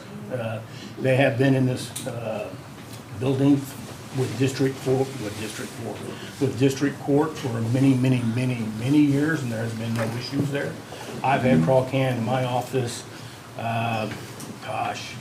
for a grant that I was awarded for, would have been back in 2014, because at that time I applied for a grant for a camera system, referred to as video court, to be installed in the jail back there. Instead of transporting people up, they would not leave the property but stay there. Crawl Can is the one that actually installed. They won the bid in regards to the grant, and they installed the in-camera court system. So Crawl Can has been around. They've been in my office. They have our phone system. They're in district court. I mean, they're here. I just say that if it's not broken, if it's not broken, why change anything? That's exactly what I'm saying. That's why I don't know why we're changing anything. I'm just Because we more have the phones right now, and Crawl Can's servicing them right now. It's just that everybody's not happy with the phone that we have right now. There's something, I'm not certain what the complaint is about the phone. And there's something intertwined about the phone. It uses the network, but it also uses TEC. I'm not sure about how all that functions, but like I said, Stronghold did not replace Crawl Can. They're just our off-site IT that are on site when they're needed now. And so I'm not sure why they can't help you the way the IT that was here helped you. Yeah. And like Mrs. Walker mentioned, and I listened, I heard what she said. The server itself is pretty much done with, it's over with. So that needs to be replaced. Crawl Can has offered, to set that up. What server? That runs the phones. I mean, the other day I picked up, and I wish I could pull it up on my phone. I picked up the receiver. No, I didn't pick up the receiver, I just hit the dial, so it comes through the speaker. On the display, it says no lines available, wait. No lines available, wait. That's what it said on the display. It said no. Clicked it off, waited a few seconds, dialed the same number. No lines available. Please wait.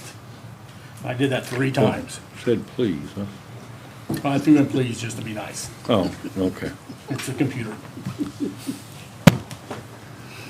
That is the...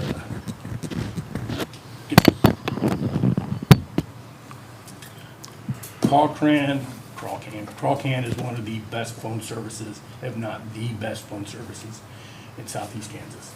And I am understand very- that. and I'm very happy with their services. Who do we have And right I now? keep going. Crawcan. Crawcan.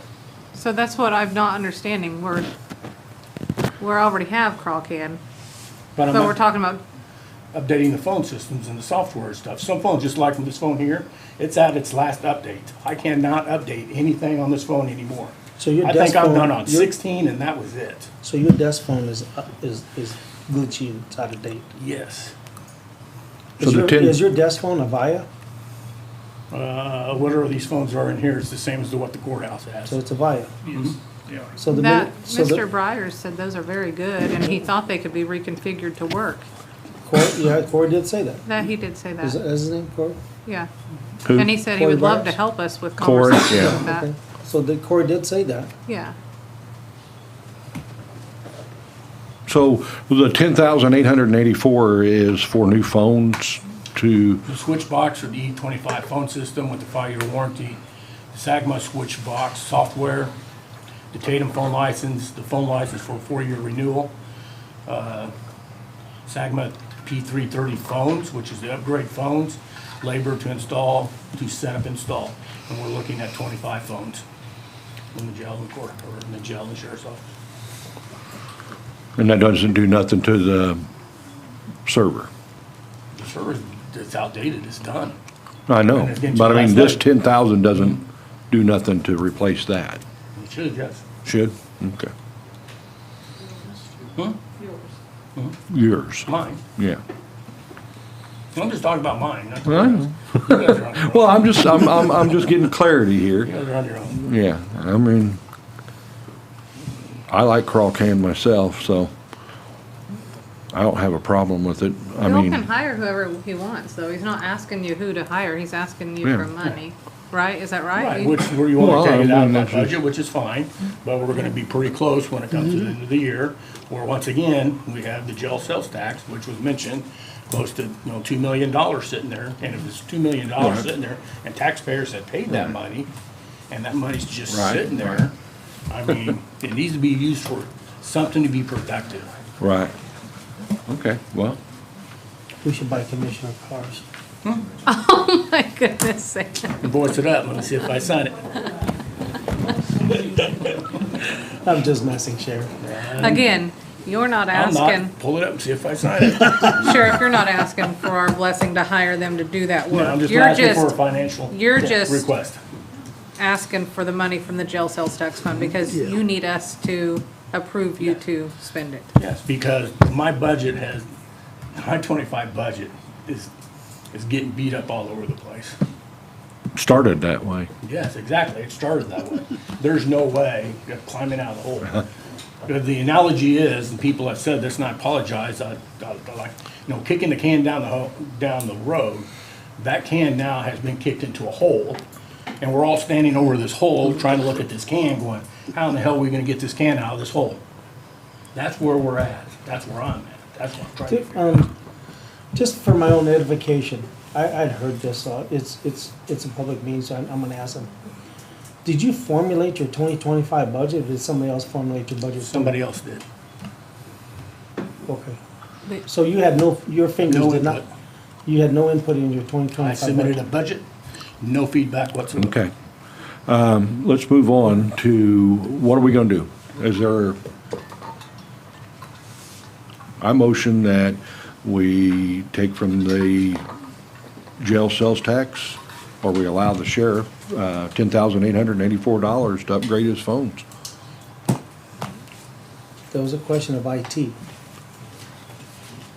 That was the other half of that equation. Well, it was the I thought they were gonna internet, try to it's providing the line configure for the to internet. Fix the phones. Well, But- according to Mr. Briers, there may be hope for the phones. Well, yep, Sheriff, you're asking for 10 Gs for a phone system, but you said something else initially about IT.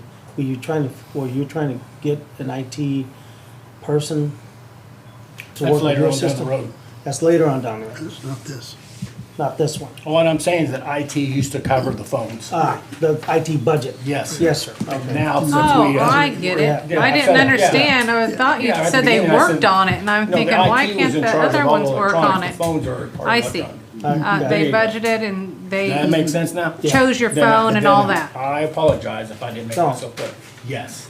Okay. It was, here's your phones, here's your stuff, Sheriff, run with it. Understood. Okay, thank you, I guess, and let's go on. That makes sense now. That does make more sense. Thank you for asking that Okay. question. We- I would have left here Wait, confused. There was like, there was a motion, I was like, wait a second, I haven't asked a question about the IT yet, so. We have a motion on the floor. Second. All those in favor? Aye. Aye. I'm sorry, who made the motion? I Mr. did. Beerbauer. Ben seconded. There you go, Ben. No, me. That's above my pay grade.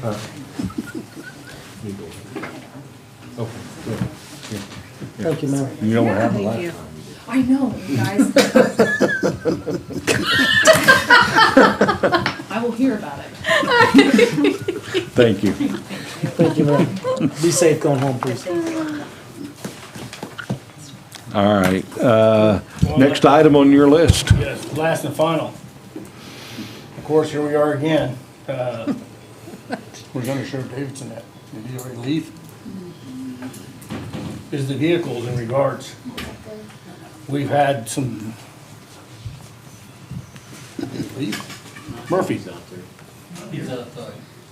Me, Davidson. In regards to the vehicles and stuff, Davidson? Davidson. He's not. Okay. He stepped out. The vehicles were right back, Enterprise. Once again, you're looking at maybe $132,000 for 11 vehicles. And compared to actually, if you're gonna get one vehicle for $65,000 apiece, logically or financially sounding, it would be best, in my opinion, in talking to Ben and to Murphy and all the other administrative staff, is that with the 132,000, you're getting 11 vehicles. And they will start the program to monitor the maintenance and stuff like that. And I think I heard a citizen earlier talking about taking vehicles in, getting a mechanical records, oil changes. Starting the tire maintenance repair, department. Starting so on and so forth. And so when that report comes back to my office, who's ever appointed that, we'll look at that and say, okay, Sheriff, Enterprise has set this car now, the appreciation value is starting to drop. If you're wanting money back, so when you sell it, at least you can take that money, put it at the end, so you're more than likely being able to rotate your cars out. And you have the records to go with that car when they sell it. So when you go on Purple Wave, govsdeals.com, which we use, which we're very happy with, then the owners or the buyers could say, here's the financial rental. Here's the mechanical records, maintenance and stuff, so they know that it hasn't gone through 10 feet of water or has the engine blown, replaced, transmission and stuff like that. So once again, I know that we're in budget. This will not start until January of next year, of '26. Problem is, and I mentioned this before, to order cars have to happen as soon as possible, because if not, the portal closes, and then it won't be until next year until you order cars before the portals open up. Right now, we're looking at cars that are well over 100,000 miles plus, and I think the maintenance, and that's the reason why I wanted Davidson to, because I think there was an expense just to repair one car alone was close to about $10,000. $12,000 just to fix That's the in your car. current fleet. Yes, that's in That my I've current seen, yeah. fleet. I've seen that, I mean, I still have A that deer? list. Well, the insurance would do The that, insurance wouldn't paid for, they? but there's other mechanical problems with another vehicle that was, like I said. $10,000? How many cars is in the fleet again? Your fleet? No, he's just saying it's 10,000, but the insurance covered that, but he's got other vehicles. Other that- vehicles. It's that- stacking up. It's stacking up. We're having cars and cars in maintenance shops all the time. Your question, how many cars do we have? Yeah, I want to say I seen that. 13. Okay. Plus the jail, so we have to include the jail because that's part of Right. the equation of the 11 patrol cars. 15. And that's 13 counting the jail. No, 15. 15 counting. Murphy 16, said. 16. So it's 15 or 16? 15. 15, and you're looking to purchase 11. Even the jail cars are even. Not that really low, too. purchasing. Or leasing. Yeah. Okay, so the But point you'll is get you're gonna, 11 vehicles. you're gonna lease 11 vehicles, and how many of the existing 15 will you release? I mean, we will release. Or like sell, whatever, mothball? Oh, God. I can't even remember now. Do you remember? To have 100,000 on Which it? one we're gonna get rid of? Yeah. Yeah, I mean, anything that's going for $140,000. They're gonna look at- Well, you're asking, is he replacing one for one? Yeah. That's what he's asking. Yeah, it's not gonna be one for one. It's gonna go back, we'll look at the records, number one, we'll look at the mileage, and then number two, we'll look at the maintenance of what it costs to fix that. So you're looking at mileage and maintenance and stuff, to see which one will be replaced. Sheriff, if it's not one for one, then is your fleet gonna grow? Mm-hmm. If you're not gonna put one in and one out, then you're gonna grow Well, your one's gonna fleet come and out. need more later? One's gonna come out, like my car will not go in, because my car only has like 30,000, 20,000 miles on it. So my car won't be part of that rotation. But for when, 3 years. if you lease 11, you are selling 11. Yes, Yes. get rid of 11 vehicles, yes. So, That's what I you mean, were you're gonna asking, get correct? rid Yeah, of, that's what- yeah, your yes. fleet number Yes. won't change. Yes, no, the fleet number will always stay the same. Some Ju- of the ju- admin vehicles won't go just because of mileage and they're just not. So what is the budget right now? I mean, for 2026, what was the recommendations? And you're getting one There was One none. vehicle? None. No vehicle. And you know, please, I'm not up here being a bully.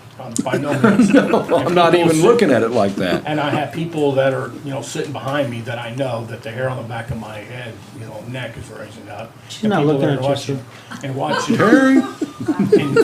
Terry? And people that are watching, I'm not here being a bully or anything. My operations of the sheriff's office operates under the dictation of statutes. There's the statutes in regards to vehicles. Commissioners need to provide vehicles for the sheriff's office, for their deputies to roll around in, for calls for service and everything. I'm just following statute. If statute's there and my cars are well up over the 70 to 80,000 miles, and I know there's some people that are going, well, my car's at 80,000 miles. Okay, I get that, and I respect that. But your car, as a personal car, is not a patrol vehicle that travels from point A to point B at a high rate of speed to get there. And once it gets there, it's idling for, depending on the call, could be 5 minutes to 3 hours. Depending on the call, just like I said with, the troopers, I love the troopers. Everybody says, buy a trooper car, they're the great maintenance. I will not buy a trooper car to save my life. Because they will start from Crawford County when they receive a call, and they will end up in Miami County, traveling faster than the posted speed, driving it hard, and then sit there and work a fatality accident for 3 hours. I don't want that car. I don't want that car. Because I know what those cars go through. It looked good on paper. It Back looks in the great day. on paper. Back in the day, yeah. It looks great. I remember going and getting 3 for the city police department and coming back with them. Yeah. Yeah, And so, they like I don't- said, They don't last.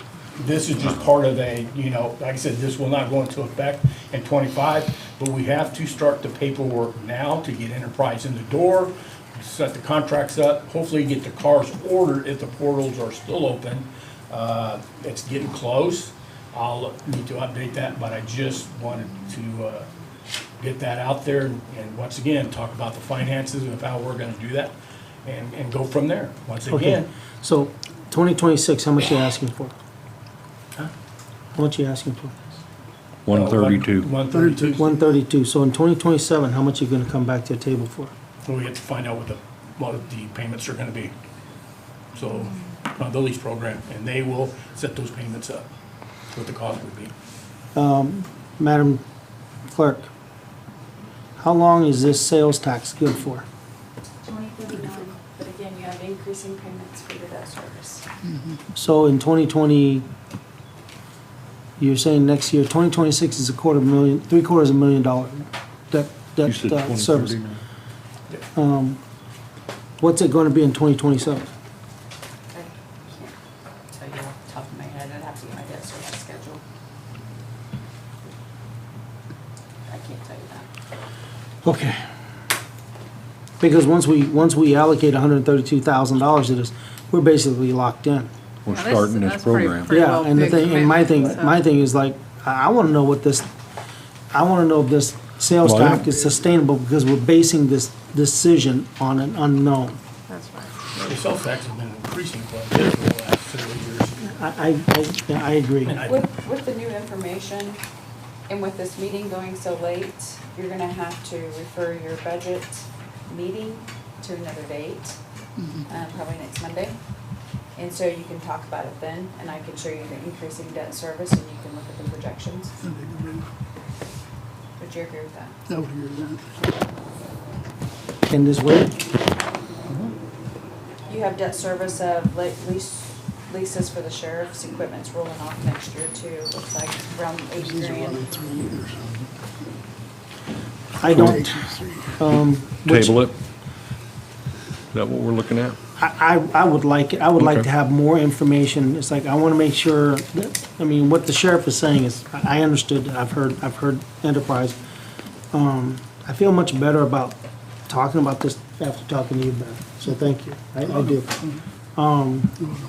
And I will get the gentleman from Enterprise, if he's not having anything scheduled for Monday next week, I'll make sure that he's here. I think Ben will also be here too. Yeah, I'll try And to then, do. so next week will kind of be a busy week for the sheriff's office, because you'll have TUSA representative, Enterprise, and that's it. Ice cream. Ice cream. Okay. Then Mr. Tucker will, I'll be more than happy to. Okay. You say ice cream? I did say ice cream. He said he's bringing it next week. All right. So Ben and I will get together and talk about debt service. Yep. All right. Okay, so, Anything else, Sheriff? No, I took up a lot of your time. Thank you very much, and Well, thank you thank you. for moving us to the front. He has to go to St. Louis tomorrow, and I didn't want to be. sorry about that, buddy. That's all right. Thank you. All right. Thank you, Sheriff. All right, Thank you, Murph. Okay, so it is after 8 o'clock by an hour. So we did not get to our deadline on decide whether we're gonna proceed. So I take it that the thing, or the meeting itself just progressed that way. So we'll move on to public comments, not on the agenda. And Oh, you have the cards. I have cards. One has left, I believe, or is she out there? Who? Mrs. Dare? She left. She left, okay. So then the other is Mr. Hoyt.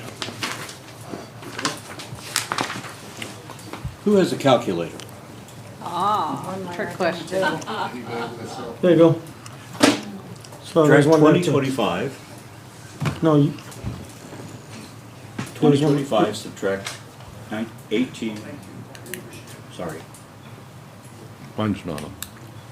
Our Constitution turns 237 years old on Wednesday of this week. For those of you that don't have a Constitution, which I'm sure everybody in here has one, I have others available. I have one other question. In reviewing your accounts payable, what was the justification for the $8,000 payment to Height, Fanning, and Honey, whoever?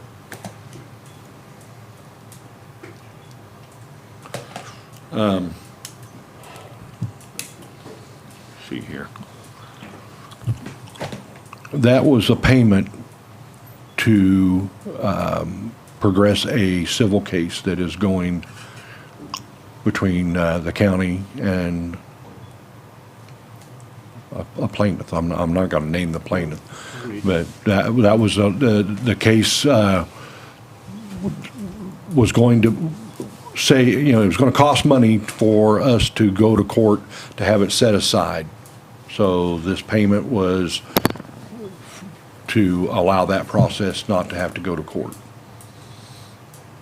So you made that decision alone, or? No, our counsel and. No, council has no fiduciary responsibility Yeah, in this well, county. Now, hold on, what did you say it was for? It was so that we could go to court. Oh, yes. But We made that decision. in an executive Yes, session, Yes. which is not legal. We come out here and made No, the you didn't. vote. No, you didn't. You made the motion, and I can read it exactly off the minutes, but it was not, the amount was not mentioned. Okay, Okay, just letting you know that there has now been an $8,000 payment made illegally. we'll take that up with our council. Thank you.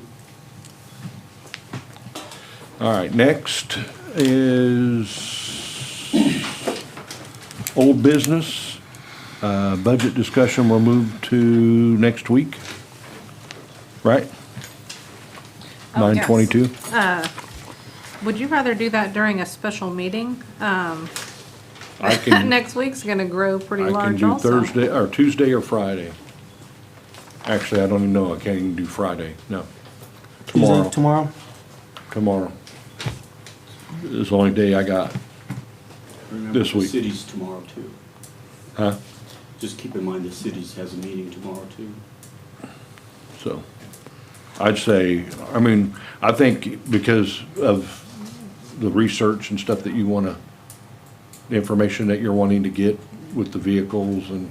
What That date has- do we have to that- publish the budget to the state?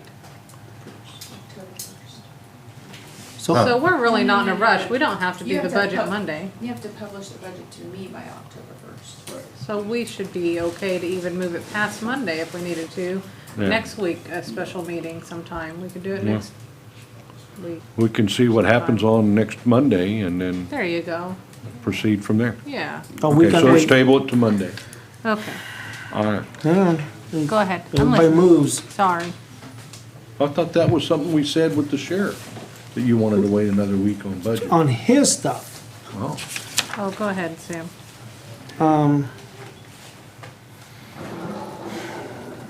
I don't have an issue with what you're saying.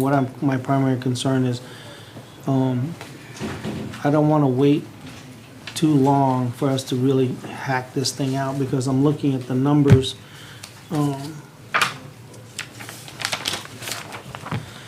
I'm looking at the numbers, it's like the mill that we published was 59.936.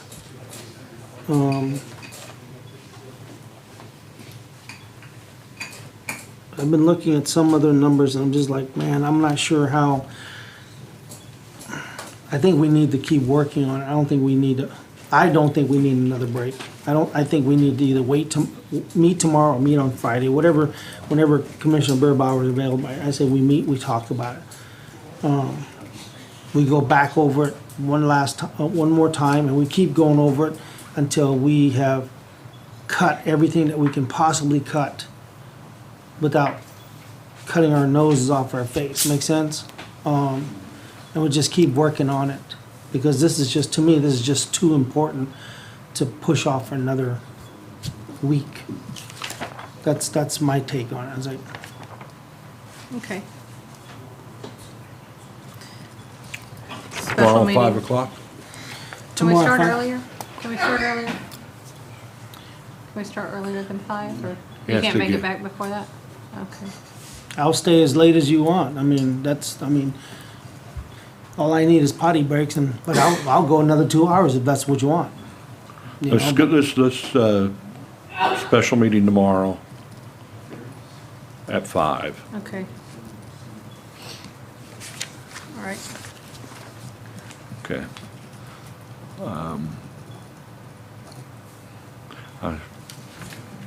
So you moved 108, so we got mid-year evaluation with the appraiser. Oh, I guess liaison, procedures and assignments. Did you want to continue on that? Do you want to clarify? I'm sorry, what? I was thinking about numbers. My I apologies. backed up because I missed it in there. Liaison, procedures and assignments, Beerbauer and Milburn. And I'm asking, do you want to continue with that? Continue having liaisons? No, continue. Just Do a we need to discussion. discuss it? I never had an issue with it. The question's to the two of you. Are you guys good with what you've been I'm assigned? good with what's written. I'm good with That's what the we agreed document with, that- that, yes. so we're not precluded from Okay. any, speaking to anybody or Okay. So I gathering have- information, so I'm fine with that. All right. I have, If we're all fine with that. okay, I have something that I had prepared for that, so let me, Let me get over here to it. Do on the liaison. Okay, so first, last week, an issue came before the commission on whether the newly opened Freeman Fort Scott Hospital should take control of Bourbon County EMS. Both the hospital, ER, and EMS are assigned to me as their commission liaison. I became angry and upset after learning that Commissioner Milburn was researching this. And I had received contact from several different people regarding her researching this. This led me to losing my temper at the last meeting. So, to the public, I am sorry for my actions and conduct as both the commissioner and its chairman. To my fellow commissioners, I am sorry for my behavior. And so in regards to the statement that Commissioner Milburn had, that I had said to Commissioner Milburn that she had stepped over the line in regards to the liaison program, the commissioners adapted. The outline of this liaison protocol does allow for, or rather does preclude, commissioners to become involved in the other functions besides the ones that they're assigned to. In particular, this issue. However, also the liaison protocol outlines that the assigned commissioner will be granted permission to address specific matters that pertain to their area of responsibility without the necessity to consult the other two commissioners unless that matter is highly controversial or so critical that it demands the attention of the full commission. Listing amongst those examples was increase in shortfalls in budget, critical personnel issues, as well as which both of them kind of apply to this situation. The Chapter 19 of the Kansas Statute, KS 190103, exercise of powers by commissioners. The power of a county as a body, political and corporate, shall be exercised by a Board of County Commissioners. And what this means, and I think I've heard this tonight, the authority of the commission is a collective. We are stronger together than we are when we fight or have disagreements and lose our temper. And what I'm getting at is that we can disagree, and this issue's not over. We will probably disagree some more on it, but it shouldn't have went as far as it did last week. And again, you have my apologies, and moving forward, I'll try to work on that. So. I will try to work on cutting people off, I'm sorry. Okay, well, so, all right, so that's all I had to say about liaison, so. Any other questions, concerns regarding? I just want to say thank you. So, yeah. All right, so, next. Mid-year valuations with appraiser. That's be you, Commissioner Milburn. You skipped the planning commission selection. Oh. Did you mean to do that? Yes, no, I did not. I'm having trouble here focusing, I guess. Okay, planning commission selections. Do we have our selections? I'm waiting on them to call back. You're waiting, so you want to wait another, we can put it on the agenda for I tomorrow. asked Bob if we could get it started while waiting on the contact back, and he said, you probably ought to make sure you got it buttoned down, so. Okay. How about tomorrow at the yeah, special I mean, meeting, we try? Yep, just Okay. sleeping on it. So we can so- add that to the agenda, please? Okay. Thank you. Yeah. Okay. Table till tomorrow. Yep. Okay, budget. So we have budget and planning commission on there, right? When did that come about? Yeah. What's that, Michael? Special meeting. I thought you said you had plenty of time. We did, but So it's what?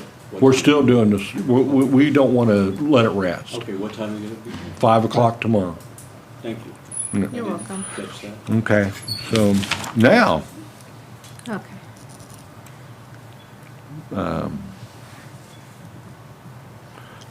mid-year evaluations with the appraiser, I keep saying.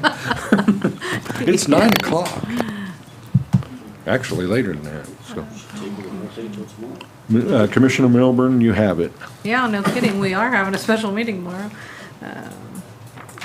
Well, we could move the rest of it to that.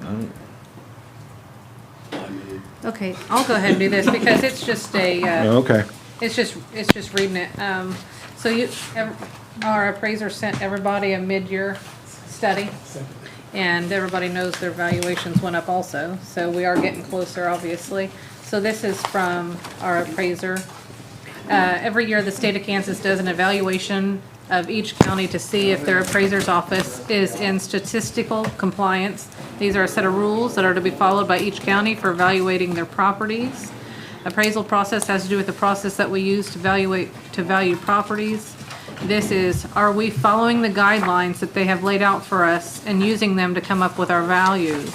There are approximately 28 different checks that we must send in to them every year throughout the year for this part of compliance. Statistical compliance has to do with our property sales.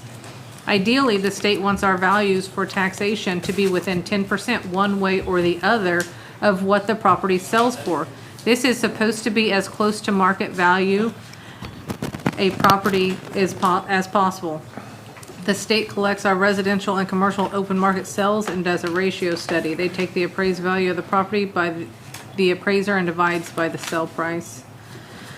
$150,000 appraised value sells at $165,000. That's 91%, so that would be in compliance.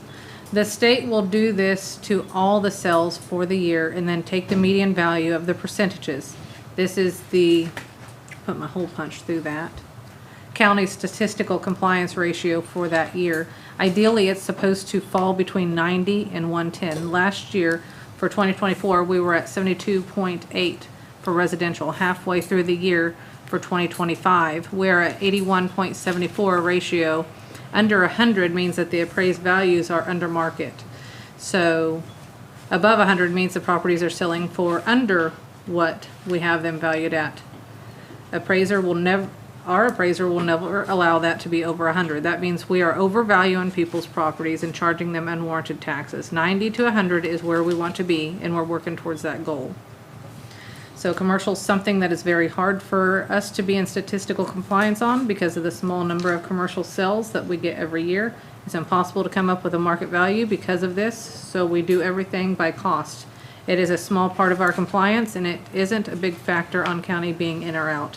Larger counties like Johnson and Sedgwick have lots of commercial properties. It's a much bigger factor. So we're getting closer to the compliance. We're still out. Some would be way out, some would be way under, but our average is getting closer to closing the gap. So he sent that out. And he actually just sent the chart, and I asked him for an explanation so I could go over it with everybody. So that was it. May I get a copy of that, please? Oh, the email? Yeah. Oh, sure. You want to go copy it now? Yeah. Okay. You want to take a break real quick? Yes. Or is she going? Okay. It's okay, we can go on. And we'll be going into new business. I think some of this stuff is just an application for road closure, 140th between Calvary Road and Birch Road. Is anybody here for that? We can probably move that on. To Because next we'll have, Monday, yeah, or yeah, let's table that to. Can we just move that to 10-7? I mean, this is what I have on the back of my agenda. I mean, it's been filling up, so I can. Yeah. I can. Huh. Okay. Okay, do you want to, Oh, we added that elevator thing because. oh, yeah, that's right. I think need to we go got to that for compliance, so we needed, Yeah, move on with the elevator. it looks as if we need to apply for a variance or fix the elevator. Is that did anybody, The elevator's fixed. well, Who's telling you that you need to apply for a variance? yeah. What's that? What's DOL saying about the elevator? I sent it out. Yeah, I saw that earlier. that's why I wanted to bring it, and get it in that agenda.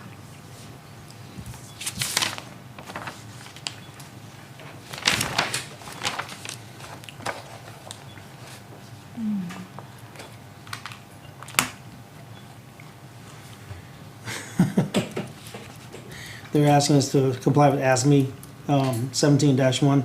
So my question on that is, if you can't enforce codes in this county, how does that get enforced? I don't know, I asked if we could ask the clerk to apply for a variance, to file the paperwork to apply for the variance. That's what I was gonna ask.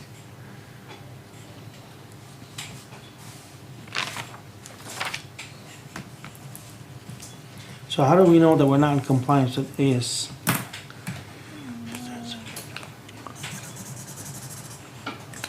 When Tito was here for his walkthrough, he said if we do not comply by that date, they will shut down our elevator. So we could apply for a variance though, right? Is that what it said? I believe Mhm, so, it does. yeah. It says you can apply for, application for variance or exemption continues to be available on our website and retain their applicable fee. So you can apply for it on their website. Yeah.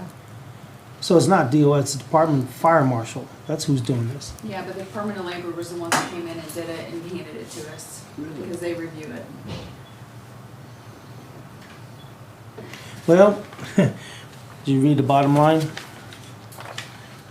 The Office of State Fire Marshal committed to work on the elevator owners, operators, lessees contract throughout this upcoming change. While we're committed to seeking voluntary compliance with the Elevator Safety Act, please realize that violation of the requirement of $1,000 a day. $1,000 Yes, that's a day. why I wanted to slip that into this Yeah, meeting, alright. to get that variance, yeah, to apply for I it. think that's pretty important.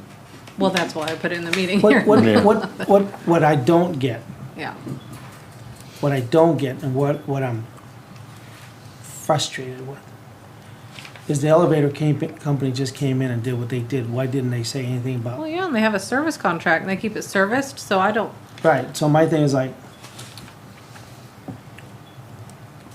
But we've known about this for a couple of years, and that's what we've been trying to get it accomplished. I thought that's what we were accomplishing. so we may need to apply for when the we brought variance him in and last time. It just didn't work. and then go ahead and allocate funds through the jail sales tax to I would, fix the elevator. Fix it. I would just go ahead and modernize the whole thing to include the car. To Car? include the car. The elevator, what you stand in, is called the Oh. elevator car. Okay, Have them modernize the whole kit and caboodle. okay. Bring Get you a into the cost. bring you right into the Yeah, 21st century. let's get some, whatever the process, if we're gonna do a bid or we're gonna Yes. do what. I don't Let's think just- that we can, I thought we had to, Well, we're in use contract that with them, with that company. company, right? Or if that's for maintenance. That's for a maintenance contract. So are we repairing or are we replacing? I'd say replace, plan it for next year sometime, replace the whole thing. So when do we know the cost? Right. So that Well, would we be a have the different sales tax process. money. Huh? I'm being facetious. the date we have to apply. July 1, 2024. This is, I don't. It becomes effective afterwards. I'm like, really? So it's over a month. When did Tito come in? He No, was this is reminding 24. us that we needed to This do is that. 24. He was reminding us in his, he was here last week. He did a complete walkthrough, and I sent you all the results. So Tito came in here a year and a couple of months after the fact. So I'm like, all right. So I would, But That's the fire on, marshal came in, Yeah, here's the safety stuff yeah, that, a year ago, yeah, I think, maybe. I would move that we allow the clerk to apply for a variance on the commission's behalf, to continue current operations. What about the applicable fee? Well, that'd be a lot of money if it dates back to 2024. I don't think, If there's, They've done if there's an applicable fee, will you come back to us? I'll call tomorrow morning. oh, you don't mean, Because if it's a fee, if it is a fee. For the just variance? For the variance, Okay. then I can say, I would Report say- back if there's a variance fee. I'll put it on the agenda for tomorrow. Okay, that's fine.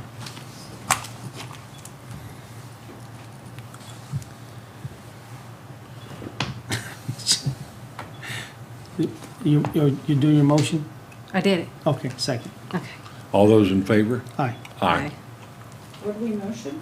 That To you- give you the to do a authority to variance. apply for that File variance. for variance. But report back if there's a fee instead of, especially if it's large. Everybody's nodding off. Yeah. Motion. I did. Okay, who seconded? I did. Thank you. Okay, so I move that the remaining items on the agenda be moved till next week. I only have two that need attention. Okay. What to? The, Windshield? well, actually three. Network Real Estate, they're wanting a letter that states that we have no codes or zoning. And they just need a signature from the chairman. Who's Discussion. Network Real Estate? Discussion. They're AT&T. I'm sorry? AT&T. They're putting in a tower or something. Yeah, they're putting in a tower. Well, it's not like they're asking for permission. They're asking for, Us to approve our To phone. say that we're not codes. It's a CYA move. Yeah, Not in the 3-mile zone? no. I think it's up around Fulton. Okay. And then so that would be Yeah. allowing the chairman to sign. I move we allow the chairman to sign stating our current standing, this document from Network Real Estate. Yep, Will you make sure it states our current standing? Didn't read that. it's my understanding. Know what it says, that what you want to make sure? Our current standing. Oh, okay. Currently, the way Bourbon County stands right now, they just want verification of that, from what I understand. Yeah. I don't see the word current, though. Write it on there.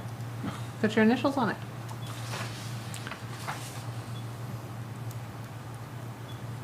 In some places, you can't do that, Commissioner Milburn.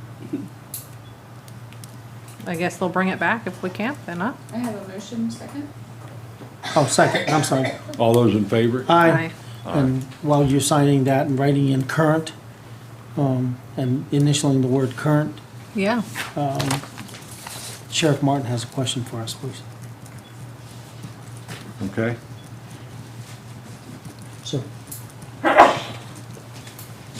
Kind of, what that letter kind of leads somebody to possibly Where do I believe sign right here?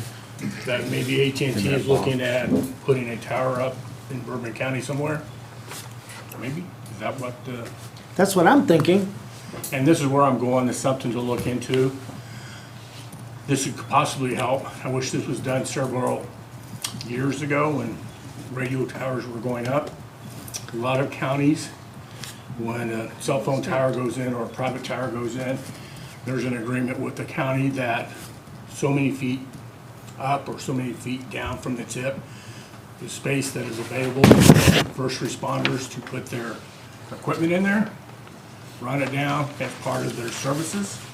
So that might be something to think about that might help with some of the I agree. antenna issues for the So I, radios issues. in that same vein, driving around Kansas, I see a lot of these. There's one on the corner of Maple and, Is that what was budgeted? I don't know what, 2 years I they think haven't so, the billed one for us, but I that have ties into set it Highway aside. 7, north of 54. I knew Oh. about So there's a it, yeah. tower right there, and I see a 50 bunch was of those budgeted, towers. but they That's were- an old Well, that's what I AT&T tower, thought. and that's Did you sign that? by a private individual. Yeah. It was Okay. owned by a private individual. And we do have radio stuff out there. Okay, so, As a- all right, so we do. Yeah, Is that the same situation behind the middle school? Is that a private tower? Because I there's think nothing that's up the there. radio stations. Oh, is that just the radio station? That's the radio station. So all those that I see that are dilapidated around Kansas, they're usually owned by a private entity. Like the one, like for an example, and the reason why I asked, when starting this project, several years ago, I had called the company that owns the tower at the Uniontown Hill. They're on the south side. And said, hey, I need antenna space. How much would you cost for rent? $2,000 a month. I said, I'm out. So that's these antennas that are going up, if there's some way you can get a clause in there, that's so many feet, part of that belongs to first responders. Just throwing it out there. Right. I just heard that other counties do that. It's a good idea, Bill. But I wonder if they will even come to us. I mean, Well, they won't right now because you don't have a planning commission, but Right. once you have one, they may. And it might be too late to do, but at least it's a Oh. conversation. get your, Thank you, sir. Get your other phone call in. Didn't you promise to be nice? I am. Promises given, promises taken. You can table the application for the road closure till another meeting. Is there Okay. somebody here to do No, that, or we no, just? they're from out of town, so we'll just do it. Okay. What about the windshield claim? What's- Yes. Had an individual that came by, Public Works witnessed it. One of our trucks flew a rock into the windshield, shattered their windshield. Rather than turning it into the insurance, which is a $500 deductible, I just like permission to go ahead and just pay the claim now. We've done Sounds that like a good typically- idea. Done that typically in the past. I move Bourbon County pays the claim for a rock break on a windshield for, $381.57. yep, for this 2006 Dodge pickup 1500. Is it for, well, I won't say their name. How'd you get that information? I put it in She, the packet. she printed it. What package? It goes, when you get the deal that says agenda, Oh, yeah, you yeah, gotta yeah. scroll Yeah, past yeah, the. we got it. When she says package, my apologies, Madam Clerk. My Yeah. apologies. Yeah. Do you want me to start printing you out a packet? I thought that's the way it worked. That's why I'm apologizing. They used to be, I they used to apologize. be delivered by law I mean, I can enforcement. kill No, some no, trees. no. I Okay. got it. Second. By the way. Second. Okay, thank you. Because I'm sitting here going, Because then how we the would heck have does she know to, that? we would have to have that agenda approved by, Right. Right. for Monday, Tuesday. That means you go off the cuff for everything without Yeah. having any of this Before 9 information, o'clock, so Yeah. kudos to I'm- Sam, you're pretty bright. I researched so much. I read so much. I was like, Chairman, What? I motioned.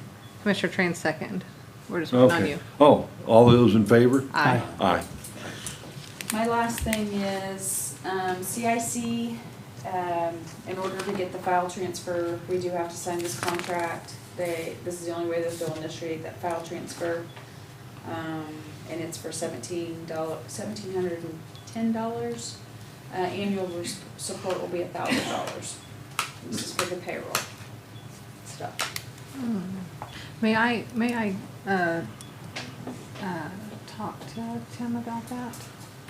I don't think I had this in the, It was in the packet. If we don't have the file transfer, then I have to journal entry every single entry. So. What? It's good that they can do that. Yes. Because I thought you were gonna have to make journal entries. Yeah. A lot of room for error when you do that. let me make sure that this is the only way. You don't mind if I make sure that they don't have another way? Well, That they can help?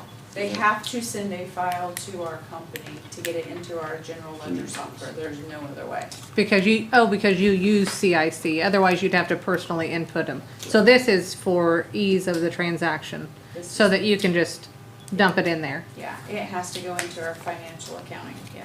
Okay, for your duties as clerk. Yes. Okay, so not to do with the payroll or downloading files, this is a totally different, No. this has is nothing to as they do- send it back, Yeah, this okay. has nothing to do with downloading files. This is just merely how it has to happen in order to get it into our accounting software. I did notice on the pay entry contract, just so that, I don't know if you guys read the fine detail of this, but I will be required to be the main point of contact for everything according to Section 3. Customers shall provide timely, accurate, and complete data as it pertains to customers' payroll, accounting, and writing to the payroll software provider and/or service provider. Customers shall forward the payroll software provider and/or service provider immediately upon receipt of all federal and state correspondence. Customer is responsible for all communication with the customer's employees. Customers shall not provide payroll software provider or service provider's contact information to the customer's employees. So I am required to be the person that is basically taking care of all the housekeeping. So, that was in the part of their thing, and in addition, I don't know if you all caught this, there's an $85 charge per payroll, depending on how many hours it takes them to process a payroll. So, that was not part of that original cost that was discussed. You're saying $85 per hour? Mhm. I'll follow up with Tim. You're gonna follow that up? I will. And it is on the provider addendum. It says,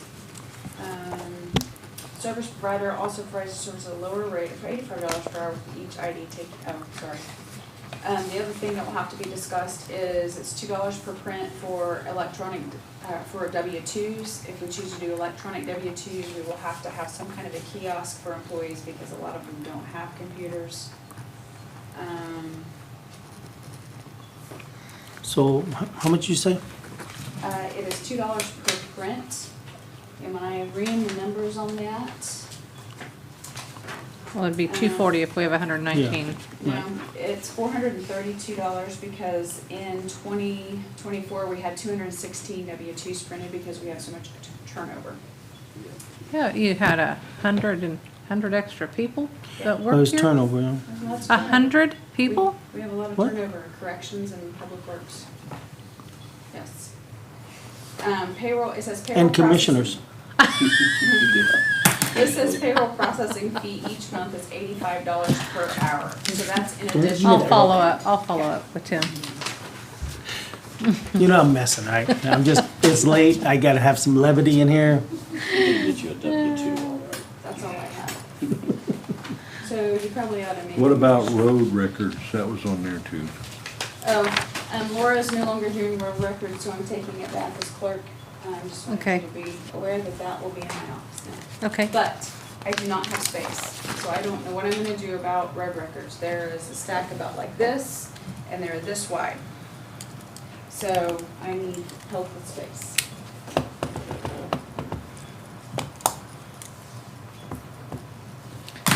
We'll talk about space, I think, when we talk about 108 West Second. Can we include spaces of offices and stuff in that? Next week? Yeah. Well, you got it for 929. Oh, okay. For 108. You want to add spaces and stuff like that. 'Cause we did have a deal at one time. So are we tabling the CIC? contract? Yeah, I was gonna reach out to him to make sure. Okay, can we put that on tomorrow, because CIC Okay. said that that could slow down our conversion. Okay.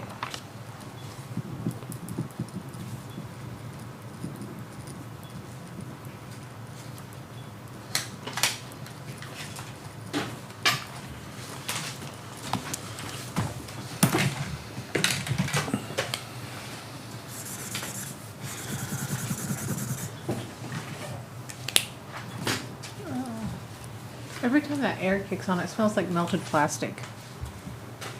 Call the fire marshal. Very funny.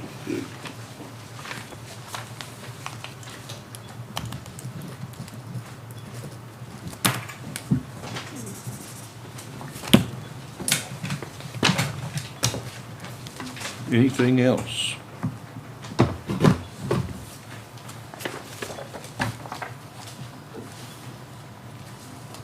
Commissioner Tran, do you have anything else? No, sir. So tomorrow at 5 p.m., we will meet for special meeting to discuss budget, planning commission selections, and you said CIC? payroll, And elevator. and elevators. Oh my Okay. gosh. Budget, Commissioner Planning Milburn, do Commission, you have anything else? Elevator, hold on, CIC. Just trying to keep track of this stuff. So, did that. I guess we can move to comments. What's that? We can just move to comments. The rest of it, if I see Okay. anything that we missed, I can just put it Right, on the I next think that's week. all on there. I mean, planning commission, budget, elevators, CIC. Did you want to pull back the culvert approval that was in the consent agenda? Because we don't, Written on how you get signages and how you get, certain things done with, That's through the- Public Works. that's a culvert Doesn't matter approval. on which side I sign, does it? So if you want to talk to them about a different way to do that, that would be, you'd let us know if you want. But would you like me to make a motion to pull back the culvert approval? Okay, I move that we undo the approval of the culvert From the consent agenda. from the consent agenda I'll and set it second. aside. All those in favor? Aye. Aye. You want to throw it back at the next meeting? Next Monday? Next Monday. Okay.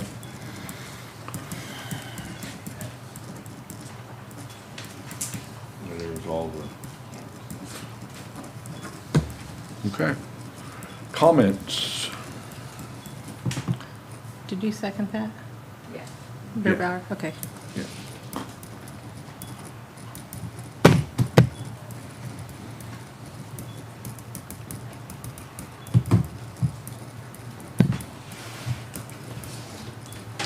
Commissioner Tran, do you have comments? I have no comments. I have one announcement.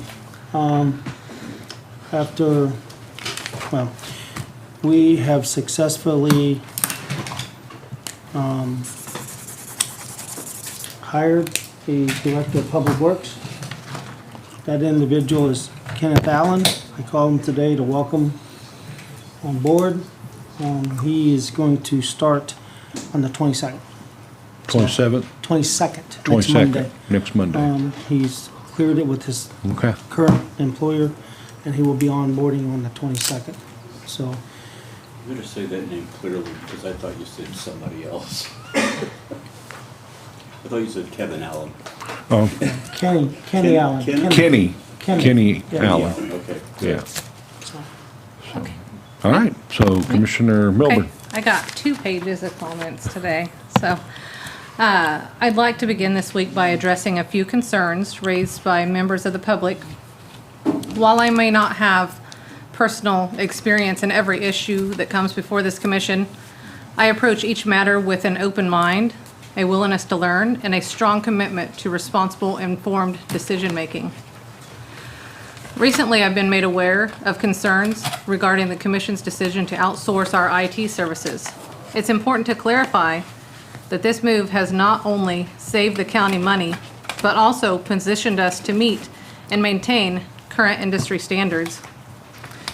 In my view, this is a positive step towards long-term stability and sustainability. As just one example, next year's proposed budget reflects a confident $50,000 reduction due to this change. And it's worth noting that benefit-related savings are not yet fully accounted for in that figure. Another topic under discussion has been the outsourcing of payroll services. Let me reassure you, this is not a radical reinvention of county operations, nor, in my opinion, is it a fiscal misstep.